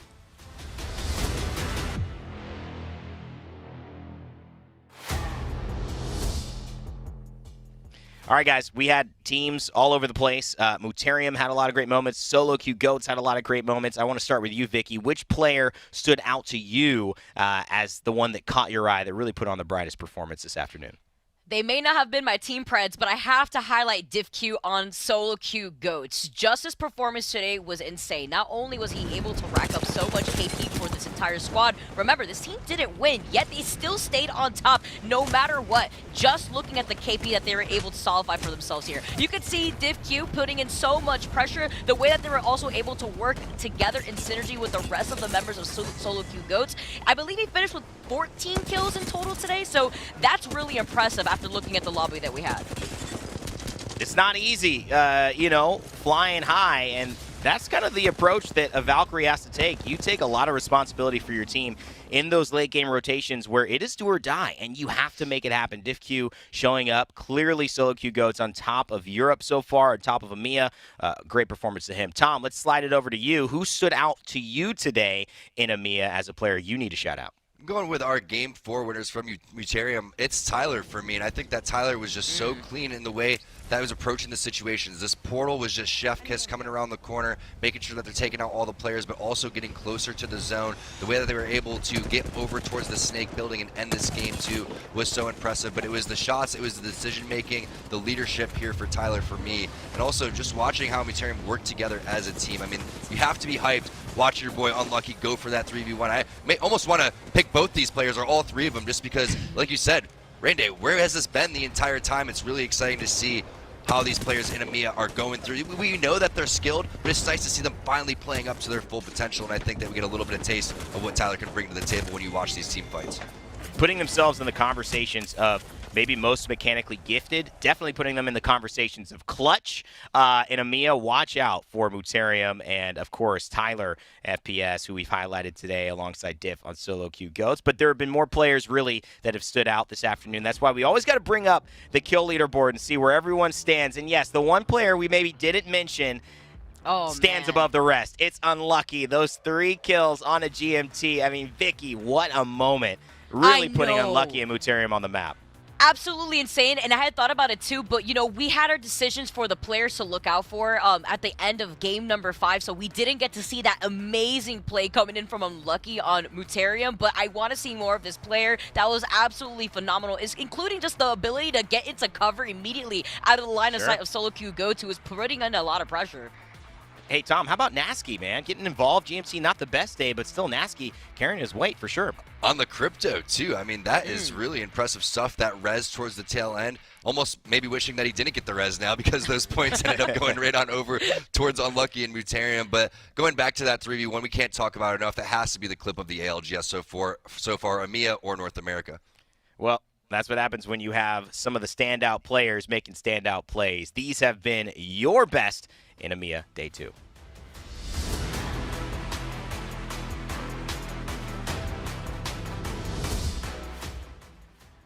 All right. I mean, listen, we've said it again and again. We've got a lot of great talent here in EMEA. But, somebody who I have taken a look at in depth and who has always brought an entertaining and exciting viewpoint to Apex Legends, whether it's the diversity in legend picks, which now seems a little bit less diverse considering how the meta is going, or just the energy on stream, translating that into now the #1 team in competitive Apex Legends in all of EMEA. We have sitting by with James, none other than the Warlord himself. It is Shiv FPS. James, let's talk to him about how today went. Thank you, Rain Day.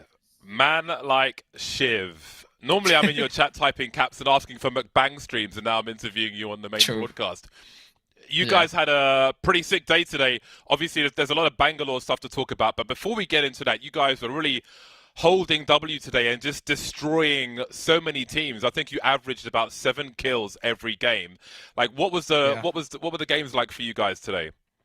I mean, a lot of I think quite a few of the games, I think like 3 of them maybe. I mean, we're just rolling. We're just continually rolling and just, I don't know, just playing aggro and just fighting everyone really, I mean, on the way. There were a few tough games though. Like, there were a few ones that were kind of tough to get some kills out of, but yeah, I think we made the best of the good games that we had. All right. If we take a step back and go to the end of the previous split, obviously you are top 1 Bangalore and you've ridden with her for a very long time.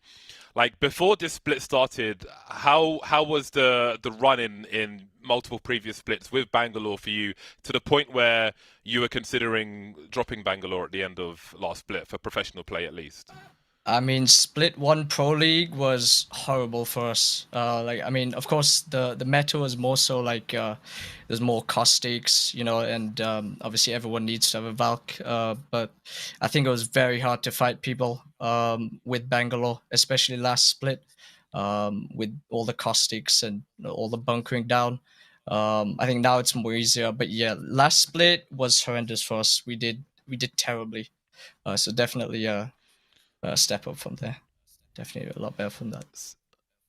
So now with the introduction of Stormpoint, we see a lot of teams picking up Bangalore. Even Hardeki's team players are running with Bangalore as well. And we saw yesterday, because they were on the main broadcast yesterday, we saw them basically controlling space with the smokes and the ultimate and so on. What do you think's changed for Bangalore in the current meta?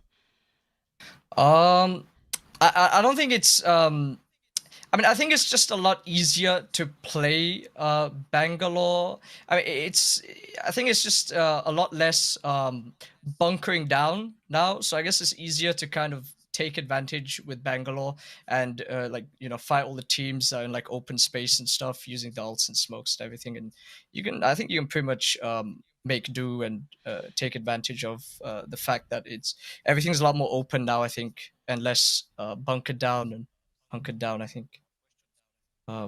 So I think it's just easier to play Bangalore. Okay, so yesterday you had some crazy highlights that we saw on the broadcast, absolutely wrecking people with the Bangalore ult. And today, as a team, we saw that you guys were consistent game after game after game. In total, we saw on the main broadcast how things went for you today, but like, so far so good for you guys. You're top of the board today. You're top of the overall leaderboard in EMEA. Are you feeling much more confident? A lot more confident, yeah, definitely. Compared to Split 1 as well, definitely a lot more confident and a lot more cohesive as a team, definitely. In Split 2, yeah. Marvelous. All right. Well, that is it's great to watch you guys. I know you have a lot of fans in the chat as well, and you've got a great team. And I just want to say thank you as well, because as somebody who's watched your stream for a long time, your play heavily influenced mine, and I literally play Bangalore because you play Bangalore. Right. So there's a personal thank you from me, but we'll let you go now. Thank you very much. All right, perfect. Thank you, guys. Don't let him fool you. He was containing himself. Oh, Shiv has so much energy that if he even let the reins off the horse a little bit, we were going to have to bleep this entire broadcast. We were going to have to go to commercial break. We might not even be able to keep this thing as a VOD on YouTube because it would flag all over the place. So, thank you for the calm, collected answers. And I know, James, great job getting into the weeds with Shiv. Oh, Tom, he talked a lot about Bangalore. I mean, a lot of open spaces, easier to play teams that aren't bunkering down. Kind of what we expected, but it was great to hear it from Shiv himself. You can see how he's not giving away all of his secrets, too, right? He's asking the questions, and he's like, so what is it that's kind of working for Bangalore? And Shiv's like, nope, Stone Cold Killer, man. You're not getting any tips from me. Vicky, I mean, it's fun to see Shiv calm and collected, but it's also, seems like he's just ready and about his business right now, ready for tomorrow. He's got the tie on basically right now. He's professional Shiv out here, and even though we know him as the Bangalore King, he is out here making moves, and for a reason. They've consistently stayed on top, and I'm expecting to see more of those same results going forward within the EMEA region. I'm excited to see how it translates to North America, but before we get to there, we got to come back to where we started, which is our talent predictions. I'm really not one to put a lot of, weight into these guys, but it just keeps happening, where I guess James and I are sticking together, and it's working out. 64, we were right. Solo Q Goats, they get the win for us. Tom, it was unfortunate Nas Sincere couldn't hook you up here. But Ford Gang, Vicky, I got to give you a shout-out because that was like a little bit of a left field pick, and that paid off. Yeah, they did really good day one. I had a lot of faith in them day number 2 here, but I also wanted to just shake things up, go against the crowd, have some diversity here. I know Tom was like, no, I'm not going to listen to Vicky anymore. She's got the onset curse. I said, I promise I don't. Now Tom has to reap what he sowed out here, and now he has to deal with the Navi pick. I have nothing to say, Randy. I'm speechless. I'm upset. The Madden curse is real. The onset curse is real. I can't get away from it. Well, you're going to have more opportunities, Tom. In fact, you're going to have some more opportunities today. We have another broadcast coming up in this afternoon, and we have another EMEA broadcast if you want to see how Shiv and the rest of Solo Q Goats of Muterium continue their rise. If GMT Esports can put it together now that Max is back. Wow, how many storylines can I spit out in 10 seconds? Tomorrow in the morning, same time, same place. You know where to find us. Play Apex Esports on YouTube, twitch.tv/PlayApex on Twitch, and, of course, Play Apex Esports on Twitter for all of the action and letting you know the dates and times. Today, though, coming up in the afternoon, it's North America getting their first shot at it this week. They've had to watch Europe and seen the meta develop. Guys, I want a quick couple of words from you, Tom. Are we thinking NA is sticking to what we saw last week, or they've learned a few things from how EMEA is moving a little bit more heavy leaning on the Bangalore? What do you expect? I think the players that are trying to adjust will get rewarded with that, and especially if you weren't playing well and you haven't gotten the points that you would like, this is your opportunity to make your changes. All right, Vicky, what do you think heading into NA? Any predictions, any thoughts for the fans who might be joining us again? I think we're going to see much more crypto. I think as we start seeing a lot of these transitions and a lot of these regions start figuring things out, I think we only had like one crypto in the NA region for our very first day. So I'm expecting to see some composition changes as more of these teams start figuring out where they feel comfortable on both Stormpoint and World's Edge. Well, we thank you so much for hanging out with us for our EMEA broadcast, day 2 here of our Split 2. We have more coming up in the afternoon, but a big shout-outs to Lenovo and Monster, our key sponsors for the ALGS in this split, as well as all the production broadcast crew and, of course, the talents. Randy, Vicky, and Tom signing off. James in the back waving somewhere. We'll see you guys in just a bit. Remember, never give up, never stop gaming. See you soon.